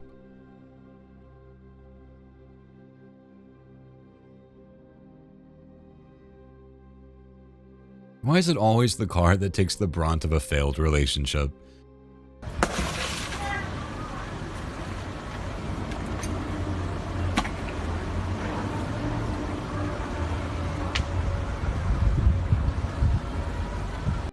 This BMW in England had its windows shattered by a woman supposedly seeking revenge on her cheating boyfriend.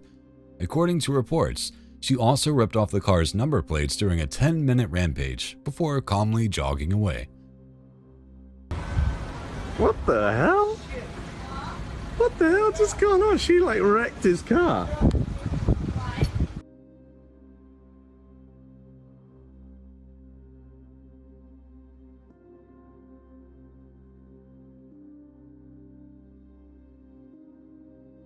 Knife attacks are, unfortunately, all too common in places where guns aren't allowed.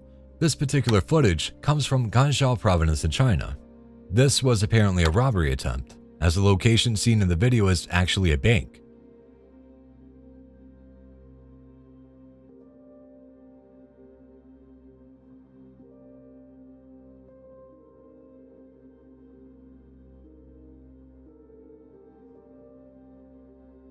However, a 50-year-old security guard actually stepped in and was able to subdue the younger man with his bare hands.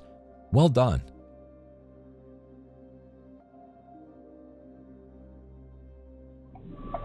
It's a man down the street. I was trying to get down the street. Yeah. He just put a gun out on me. And I was like, so hard for me to reverse. He was chasing me with his gun. What was he wearing? He a white man. Dispatch reporting. He got a gun on his gun. He just pulled. Alright, hang out here. He was in the middle of... Stay here for me, okay? 3107.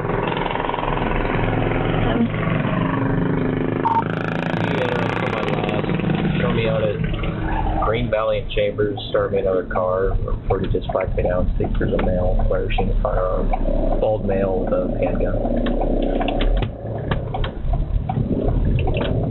On the evening of May 10th, 2025, a St. Louis police officer was flagged down by a concerned citizen who reported a bald, white male carrying a firearm in the 9800 block of Green Valley Drive. What happened next was like a real-life version of Jekyll and Hyde. The officer quickly located a man matching the description. The man appears friendly, if maybe a little bit strange, but doesn't seem to be carrying a weapon. Perhaps it's a case of mistaken identity, though the man does reveal some interesting information. Priority 0, dispatch. Priority 0. Hey, what's going on, man? Recording. Cool. Nice to meet you, brother. What's your name? Steven. Steven, you don't have any firearms or anything, do you? Okay, you're good. No, I ain't worried about it. Someone called, so there's a white male with a bald with a hand. I'm pretty sure. Yeah. Pull down, only white guys that get out here. Like, what did they call for it, though? I'm curious. They said that you were out in the street chasing them down with a firearm. Parker Fountain. So, heard gunshots. I normally carry a pistol. Yeah. I'll be honest. Hey, man, this guy's Handed a off point. him, put it in the house. Everybody's got a gun in the house. You know what I'm saying? Yeah. You know, I got 6 hours. You know, the military color one. Little 365. The P360. Yeah. The M17. Yeah. It's like a military color one. Yeah. You know what I'm talking about. Yeah. So, I walk around the street all the time. Whenever look at the street. Look at where I'm at. Yeah.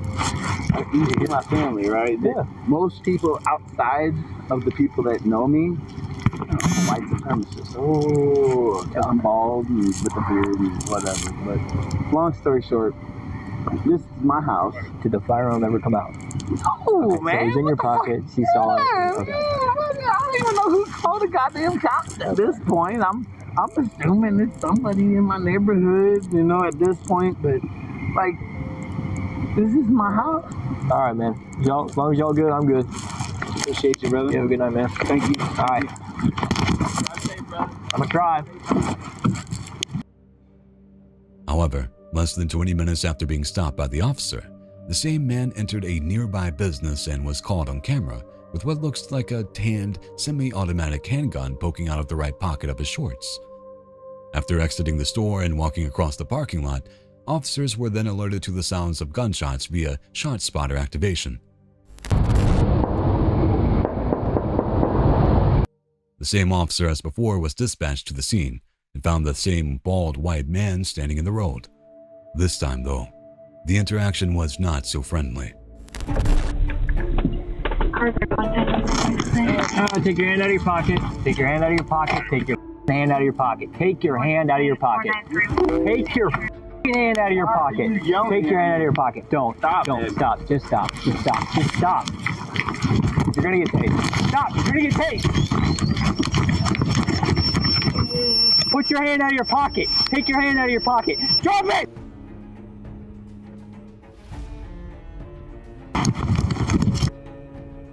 Knowing that the suspect is definitely armed, the officer instructs him to take his hand out of his pocket, but the man refuses and starts to run. The officer deploys his taser and soon after fires his gun at the suspect. A closer look reveals why the officer chose to use deadly force. The suspect can clearly be seen reaching for his weapon. Drop the gun! Drop the gun! Drop the gun! Drop the gun! Drop the gun! Drop the gun! Shots fired! Shots fired! Officer needs aid!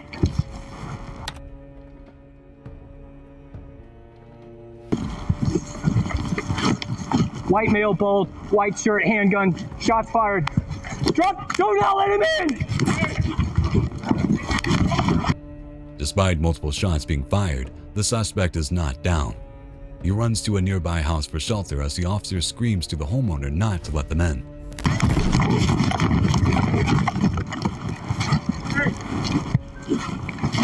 Show me your hands! Show me your hands! Show me your hands! One male at gunpoint, he's trying to make entry into a residence. I can't see his hands. Show me your hands! Police! Get down on the ground! Do not let him in! We're getting 8 additional rounds at his location. 7, that was me shooting. He pulled a gun on me. I'm okay, I'm 10-4. He's inside a house. Police, show me your hands! Have him come out with his hands up! Do it now! The suspect manages to find cover at a neighbor's house, and the neighbor gets caught in the standoff. Hold up, this is me! Have him come out with his hands up! Hold up, I'm coming here. This is my house. This is my house. I don't know. Have the white man come out with his hands up! Okay, hold up. Car's down there. Hey. Steve, they need Steve. Steve, you need to come out here. With his hands up! The neighbor identifies the suspect as Steve, confirming it's the same man that the officer had fist bumped and spoken to less than 30 minutes earlier. Things have changed a lot since then, though, as Steve is now injured and hiding from the officer in his neighbor's house. Steve! Steve! He just shot him though. Yeah, come on, have him come out with his hands up so we can render aid. Hey, 7, roll EMS, have him stage. He is shot, but he's not coming out. don't shoot me. I'm not. Have him come out with his hands up. You want to come in? No, have the male come out with his hands up. Okay. Hey, Steve. Hey, listen. Y'all gotta go to the, hey, get to the police, man. Just come out here.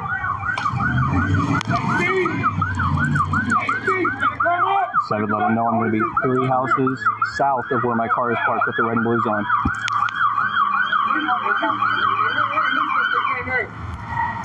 You're ready. Hey, fuck it, y'all gotta help him, man. Down here. Help him walk up here. Hey, walk. Stay inside. He's inside the house. He's inside the house.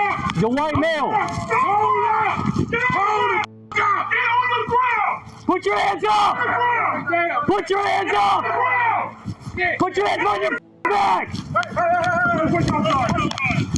Get on the ground. You too. On the fucking ground. Get on the ground. Hey, just get on the ground. Get on the ground. What you want to do? Over here. What you want me to do? This is my house. Over here. This is my house. This is my house. Okay. He just came in the door. Back on the door. You don't know him? That's our neighbor. He's a neighbor. He's neighbor next door.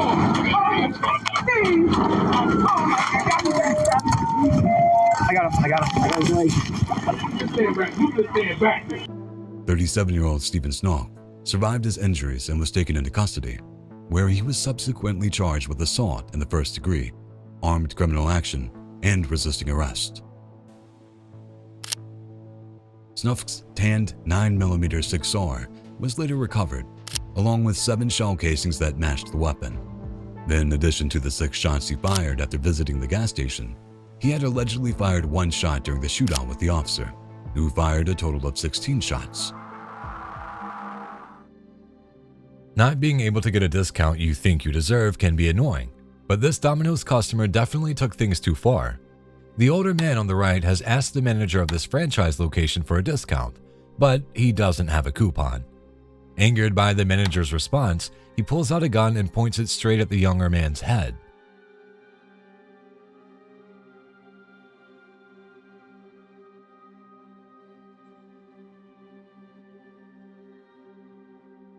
He eventually forces the man to his knees after 4 minutes of torment.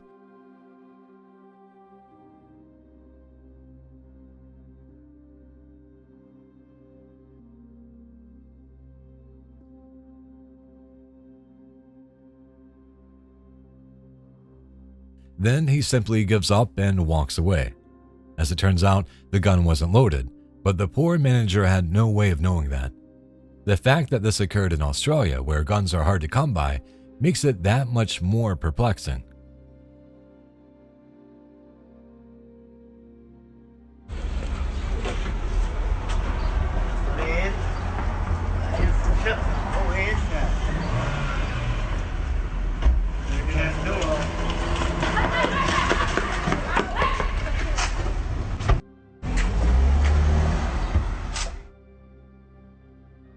We have to piece this one together from the middle because it was filmed by a random passerby.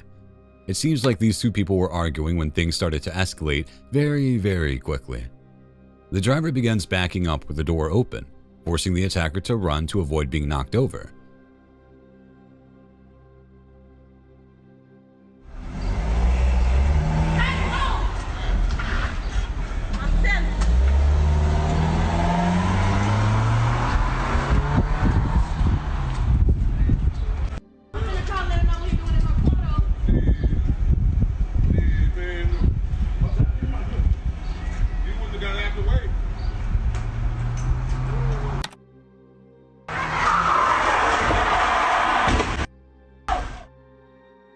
As the driver speeds away, someone shows up with a gun, which the suspect takes before shooting at the driver, who has turned around and is rocketing back towards the armed man.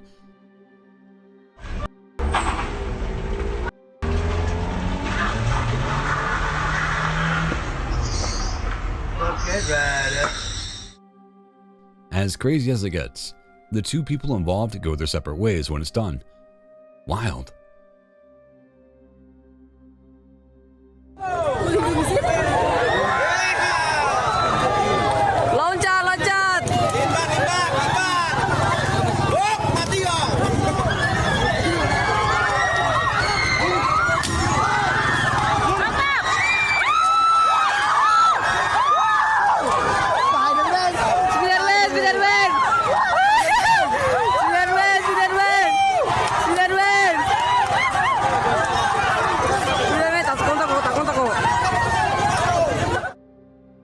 This guy got caught with his trousers down, literally, while messing with another man's wife.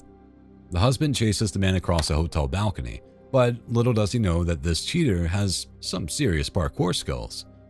Looking like a naked Spider-Man, and as though he's done this before, the cheater climbs and swings his way to the building across the street.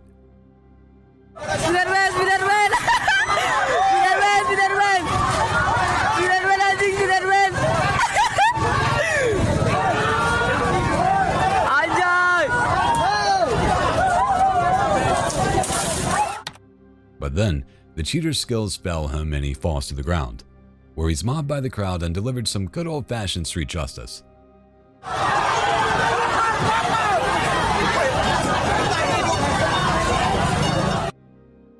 This chilling footage from Michigan shows a bodybuilder named Paul Bashy launching a vicious attack on his young girlfriend. Video from their rented home shows the man going through his girlfriend's phone.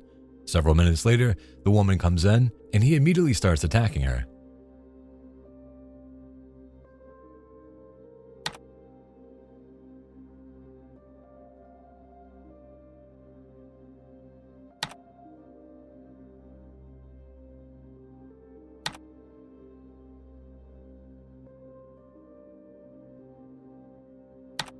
He uses a variety of different items to harm the woman over the course of the 40 minutes, even stabbing her several times with multiple knives. The bodybuilder blamed the assault on roid rage, and though she did survive, she was left in a coma, and he was sentenced to 14 years. Imagine you're just walking down the alleyway when a freaking lion jumps a fence and starts attacking people.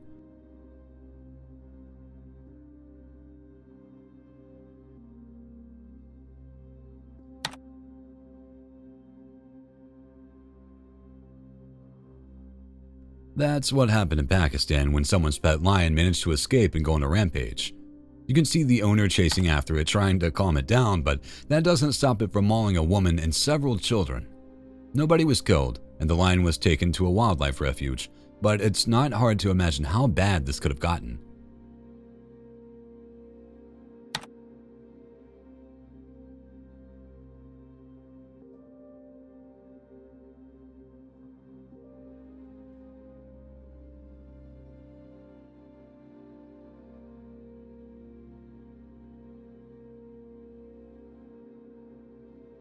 Anyone who's ever worked in a coffee shop will tell you that you never know when a seemingly peaceful night is going to erupt into violence. This footage confirms this theory. At first, the group of customers is just sitting around talking. Suddenly, a man picks up a chair and hits another customer with it, before throwing both it and the table at them as well.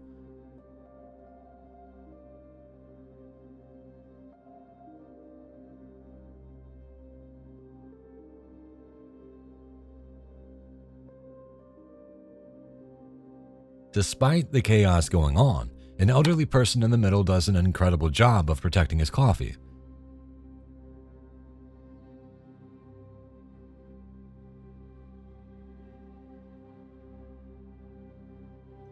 However, even he has had enough by the time the entire restaurant is cleared.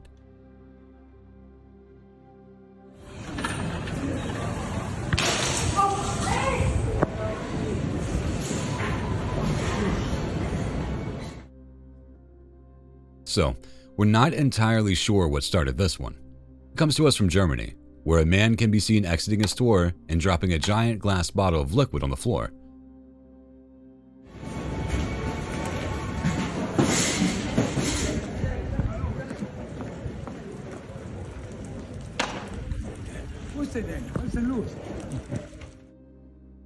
As the person filming continues to follow the man, He can be seen throwing other random objects into the walkway. The strange part, he walks right towards a police car, jumps on the windshield, and smashes it. Yeah.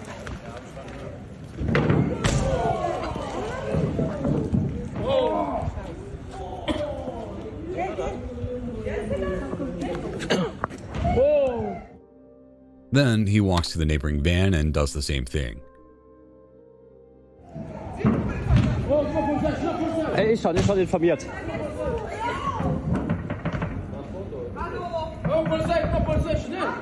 Ich hab Bescheid gesagt. The officers quickly intervene, but the suspect just keeps walking away.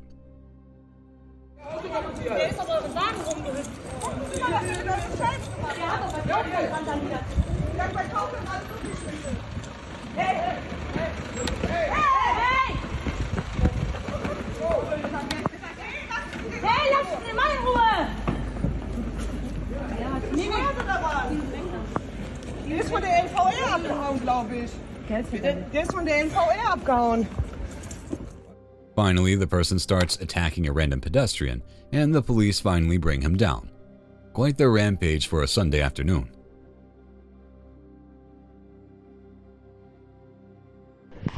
I'm walking up to my girlfriend's apartment right now. Her roommate called and said that she had another guy over last night, that they're sleeping in her bed together. So we're about to put this on blast. We'll see how this goes.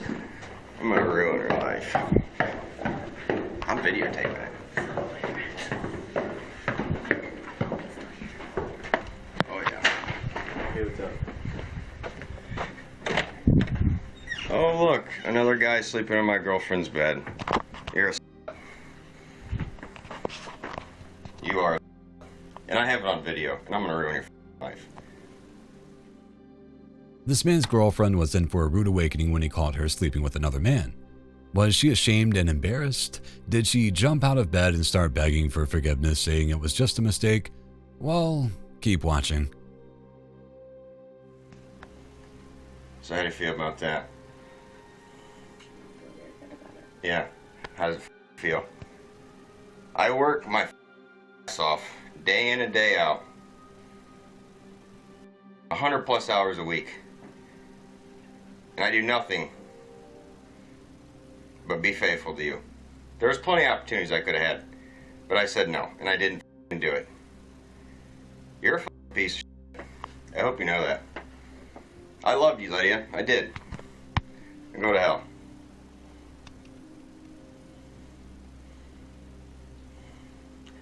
It took everything I had not to stop my house and gun and come here.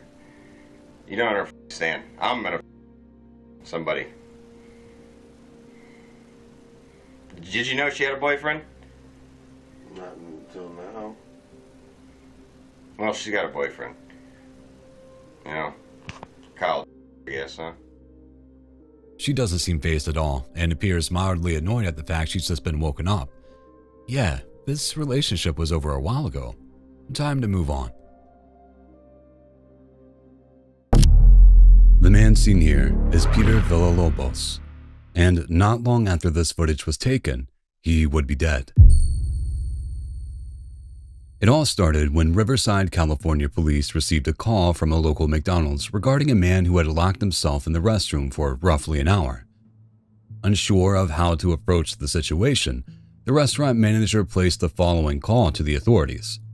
911, what's the address of your emergency? So, hi, just I want to let you know right now I have one person in the restroom, have more than 1 hour inside, and he's no answer. What's the address? The address? Yes. 7074 Indiana Avenue, 7474 Indiana Avenue. What's the name of the business? McDonald's. So when you go to knock on the door, does the person say anything? Yeah, a lot of people go and knock the door and he's no answer, nothing. He's not in more than 1 hour. So I send one person and I examine a person or two and no examine another person and nothing in there. Okay, but do you hear anything from inside the bathroom?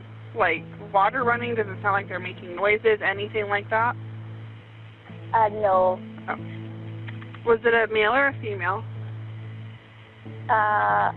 Male? Male. Okay. And is he in the men's restroom or the women's? No, in the men's restroom. Okay, we'll send someone over there to check on him and see what's going on, okay? Okay, thank you so much. You're welcome. Bye-bye. Bye-bye. When the officers arrived on scene, they found the subject, who was later identified as Peter Villalobos, still locked inside the bathroom stall. Though he didn't know it at the time, Villalobos did have an active warrant out for his arrest due to possession of drug paraphernalia and suspicion of being under the influence of a controlled substance. You've been in here for over an hour. No, I just got here like 6 o'clock in the morning. You've been here for over an hour, and the employees want you to leave. You need to come out now. What was that? I can't hear you. Yeah, well, you're being trespassed because you've been in here for over an hour. You hear me? Yeah. Hurry up.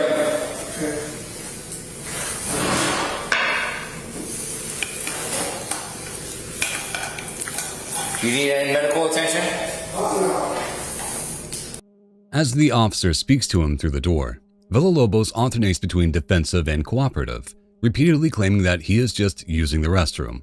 After he informs the suspect that he's being trespassed, he finally agrees to come out. Notably, the patrolman cancels emergency responders after Villalobos indicates he is not in need of medical attention. He then attempts to file the trespassing offense, but the suspect's answers just aren't adding up. What's your first name? Yes, it does. What's your first name? You're being trespassed. So what's your first name? What was it? It means you're not allowed to come back here anymore. At all. What is your first name? My name's Peter. What? Peter. Peter? Peter, what's your last name? Spell it for me. I'm coming to the restroom. Peter, how do you spell your last name? Is that a B as in boy? I think so. What do you mean you think so? Yes. So say it again. Say it slow. B-I-L-L-A-L-O?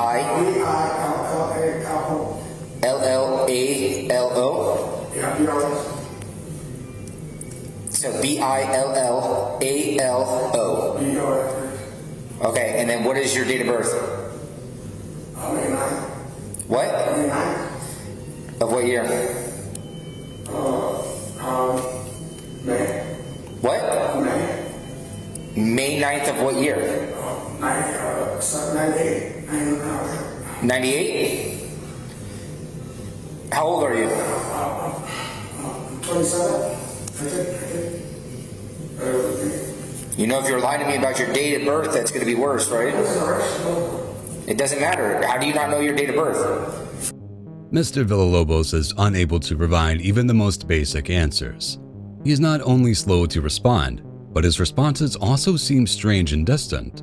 While he speaks English quite well, he expresses confusion at the definition of certain words and is unable or unwilling to provide his date of birth. Given this situation, the officer quickly shows signs of frustration.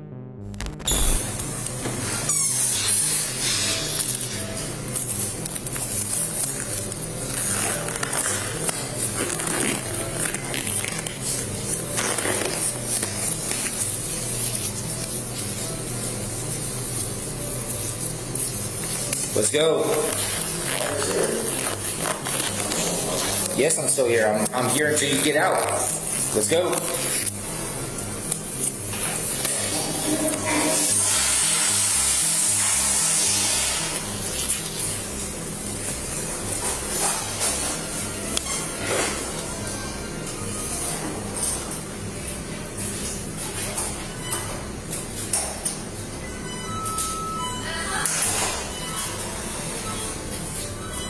The officer moves to the restroom door and puts on his gloves, all the while still waiting for Villalobos to exit the bathroom stall. Finally, he appears, moving to the sink and washing his hands. Upon noticing that he locks the stall door before closing it, the officer calls him out.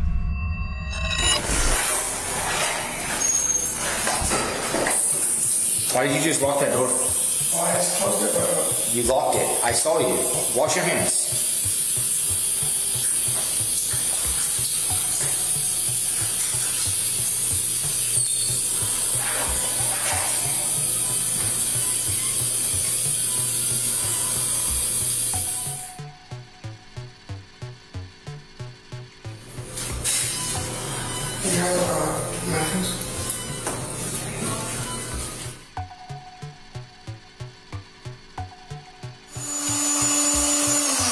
Step outside. What happens next is at the heart of this case. Peter doesn't fight or run from the police, but he continues to act and speak in an extremely odd manner, becoming more and more agitated as the encounter wears on. You're going to stay over by my vehicle while I verify your identity. Yeah. Right over here. Lean up against my bumper. I'm not doing that. I'm not going.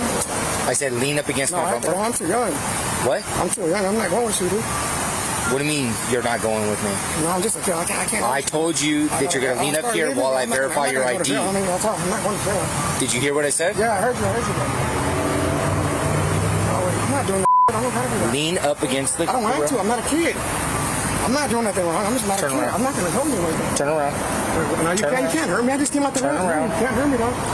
No, I'm not doing that. Turn around. Hey. You're gonna make me call. You're gonna make me call for somebody else to go. I don't give a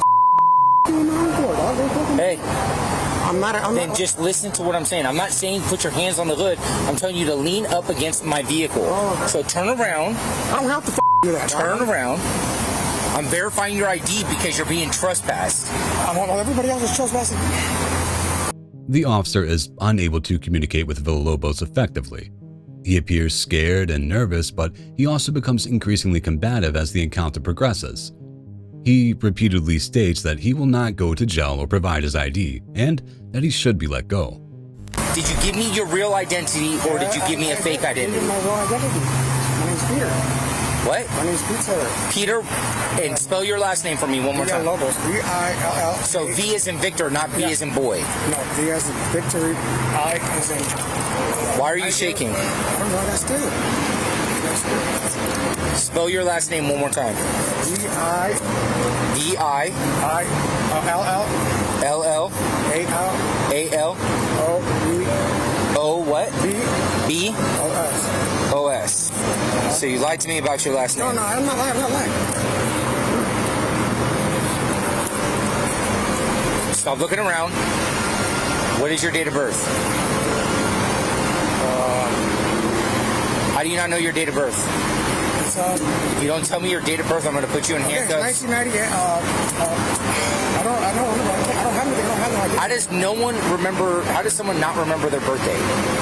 That's something you celebrate every year as a kid.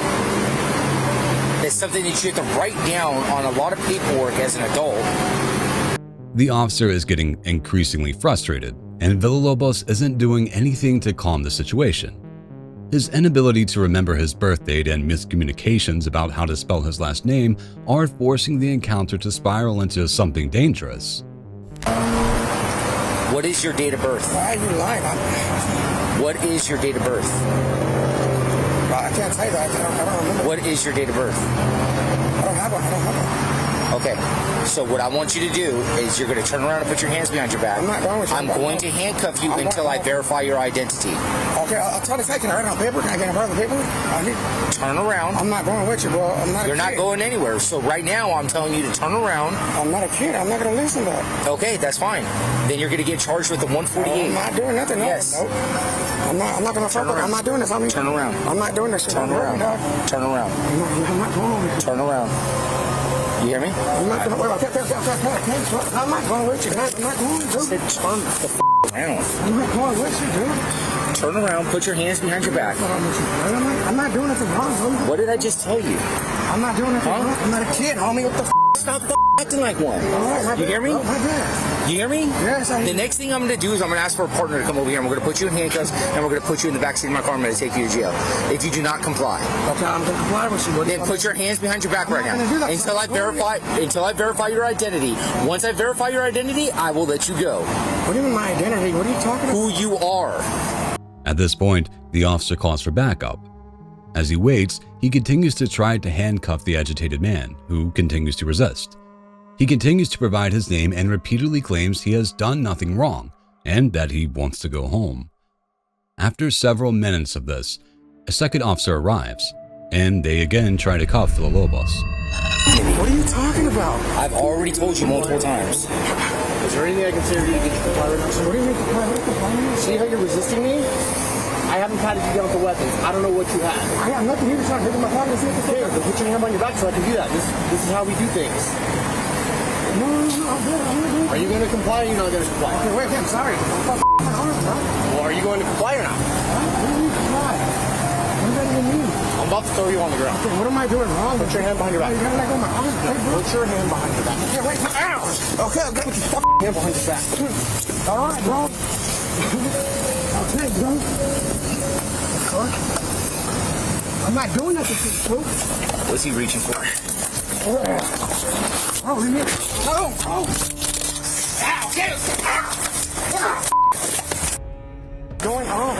Trying to verify your identity. I've already told you this multiple times. Because you're trying to give me a fake name. I'm not trying to get you a fake name. You're telling me that you don't want to go to jail. But you're going to go to jail because of the way you're acting. No, I'm not doing nothing wrong to no one. Then put your hand behind your back, and then you'll be released once I trespass you and verify your identity. What are you talking about? I've already Are you going to comply or not? Is there anything I can say or do to get you comply right now, sir? What do you mean comply? What does comply mean? See how you're resisting me? I haven't patted you down for weapons. I don't know what you have. I have nothing here to try and take in my pocket and see what the f***. Then put your hand on your back so I can do that. This is how we do things. No, I'm good. I'm not doing it. Are you going to comply or are you not going to comply? Okay, I'm sorry. Just don't fuck my arms, man. Well, are you going to comply or not? Huh? What do you mean comply? What does that even mean? I'm about to throw you on the ground. Okay, what am I doing wrong? Put your hand behind your back. You gotta let go of my arm. Okay, bro. Put your hand behind your back. Okay, wait. Put your hand behind your back.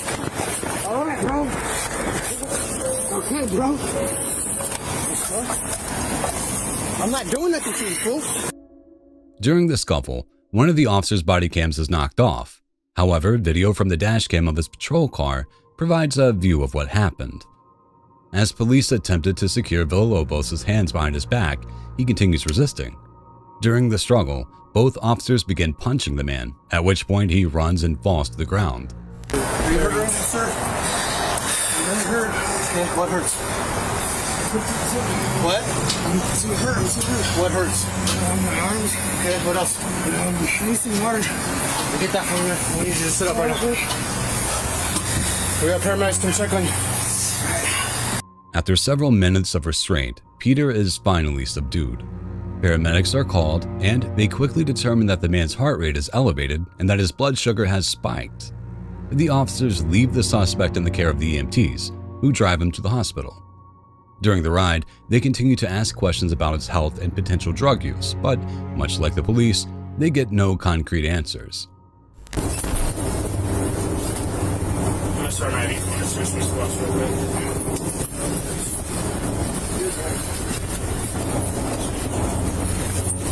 My bad, bro. Can you just switch this over to this other arm, please? Hey, I'm gonna start my IV, okay? Do you have any chest pain right now? What else hurts? Your back? What do you do? Do you smoke meth or do you do coke or what? I don't know. You don't know? Keep your arm like this. Once he arrives at the hospital, the EMTs report his condition to the doctors. Though he seems alert, not long after this footage was taken, Villalobos would go into medical distress and pass away. When the footage was released, many residents pointed out that he was clearly having some sort of psychological or medical emergency. This resulted in several protests at the McDonald's and elsewhere in the town. No justice, no peace, no crooked-ass police. No justice, no peace, no crooked-ass police. No justice, no peace, no crooked-ass police. Justice for me. Justice. Villalobos' family also launched a GoFundMe for funeral costs and legal help. On Instagram, the department's official post about the incident was flooded with thousands of angry comments. Where some called for accountability, others accused the officers of outright murder. Either way, most agree that the intervention he received was not the one he needed. This disturbing CCTV footage from Pakistan shows the day a Christian church was attacked by ISIS bombers.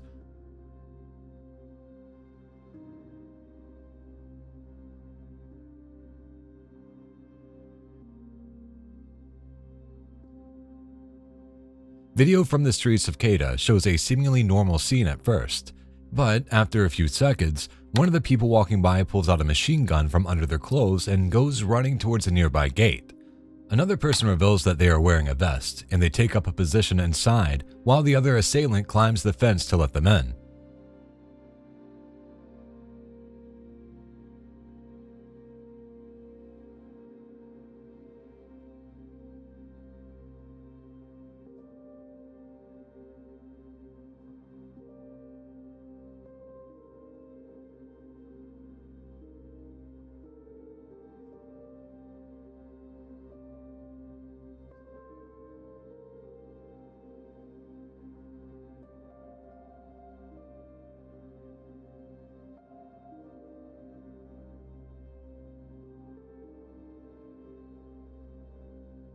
Not long after these two gained entry, they set off a bomb that killed at least 8 people and sent dozens more to the hospital.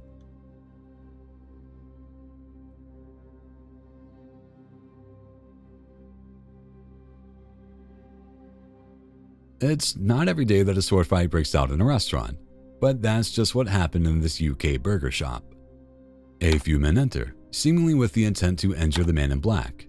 Both men produced large machetes and began to square off like it's some sort of medieval battle.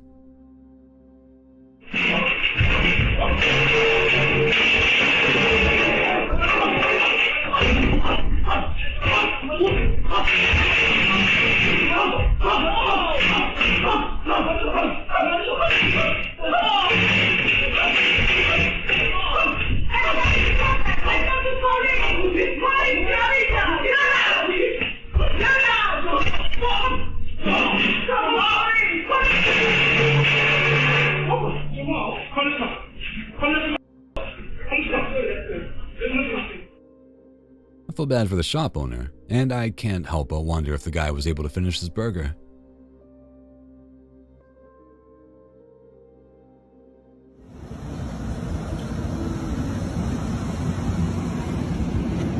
Yeah, you are so you are so What's your name? Who are you? Are you the girl that I tried to add on Instagram? It's hard to deny the cheating allegations when your wife catches you kissing another woman in a parking lot. The soldier was lost for words when he was caught with another woman, who was also a soldier. Yeah, I'm sending this to your mom right now. And then your chain of command. Adultery is a serious offense while serving in the U.S. military and can lead to a dishonorable discharge. Hence the look of realization on this guy's face when his wife says she's going to tell his chain of command. I knew it, dude. I knew it. Anything to say?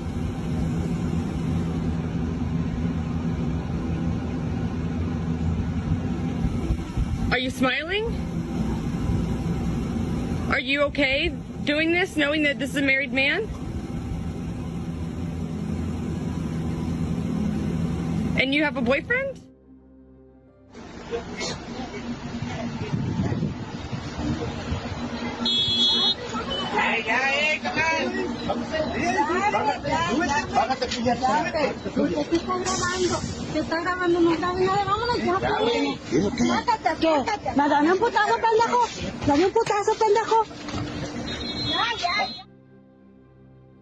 While we're on the subject of edged weapons, check out this video from Monterrey, Mexico. Apparently, it shows the aftermath of a road rage incident in which a guy climbed onto a bus to confront the driver, resulting in a fight.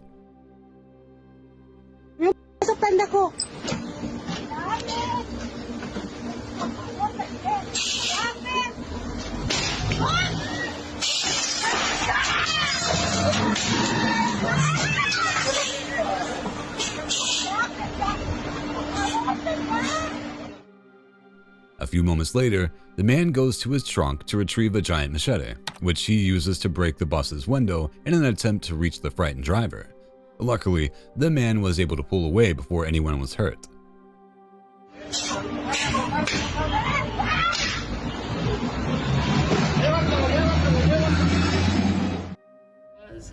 Oh my god.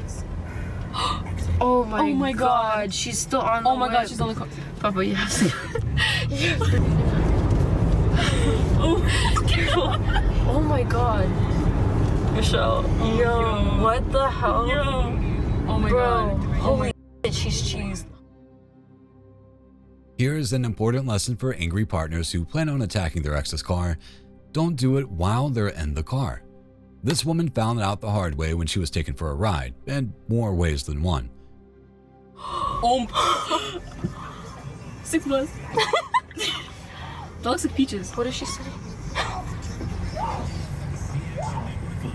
Oh my god, she just on her car with a scream. Holy. That's corrupt. Yeah, bitch. That's corrupt.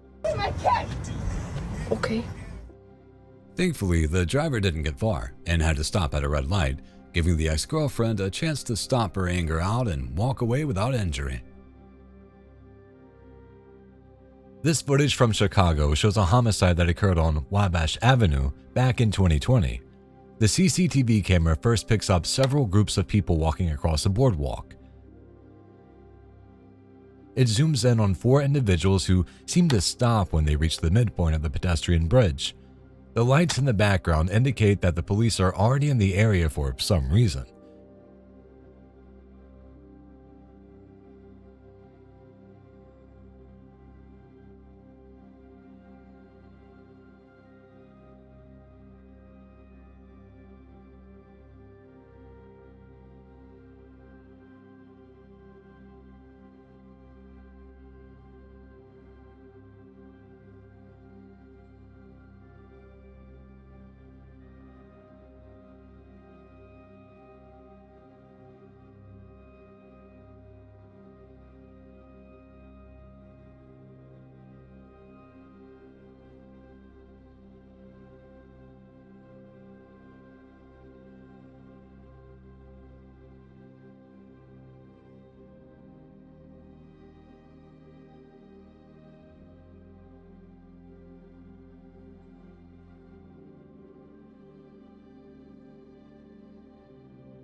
After several minutes of walking back and forth, a man in a black t-shirt produces a weapon.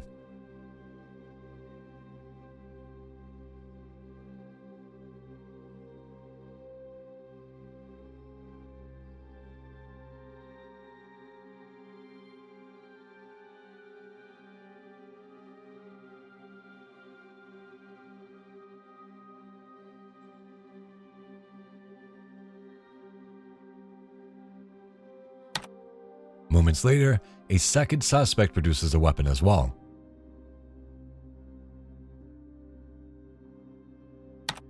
They both open fire at a target located off-screen, resulting in at least one death.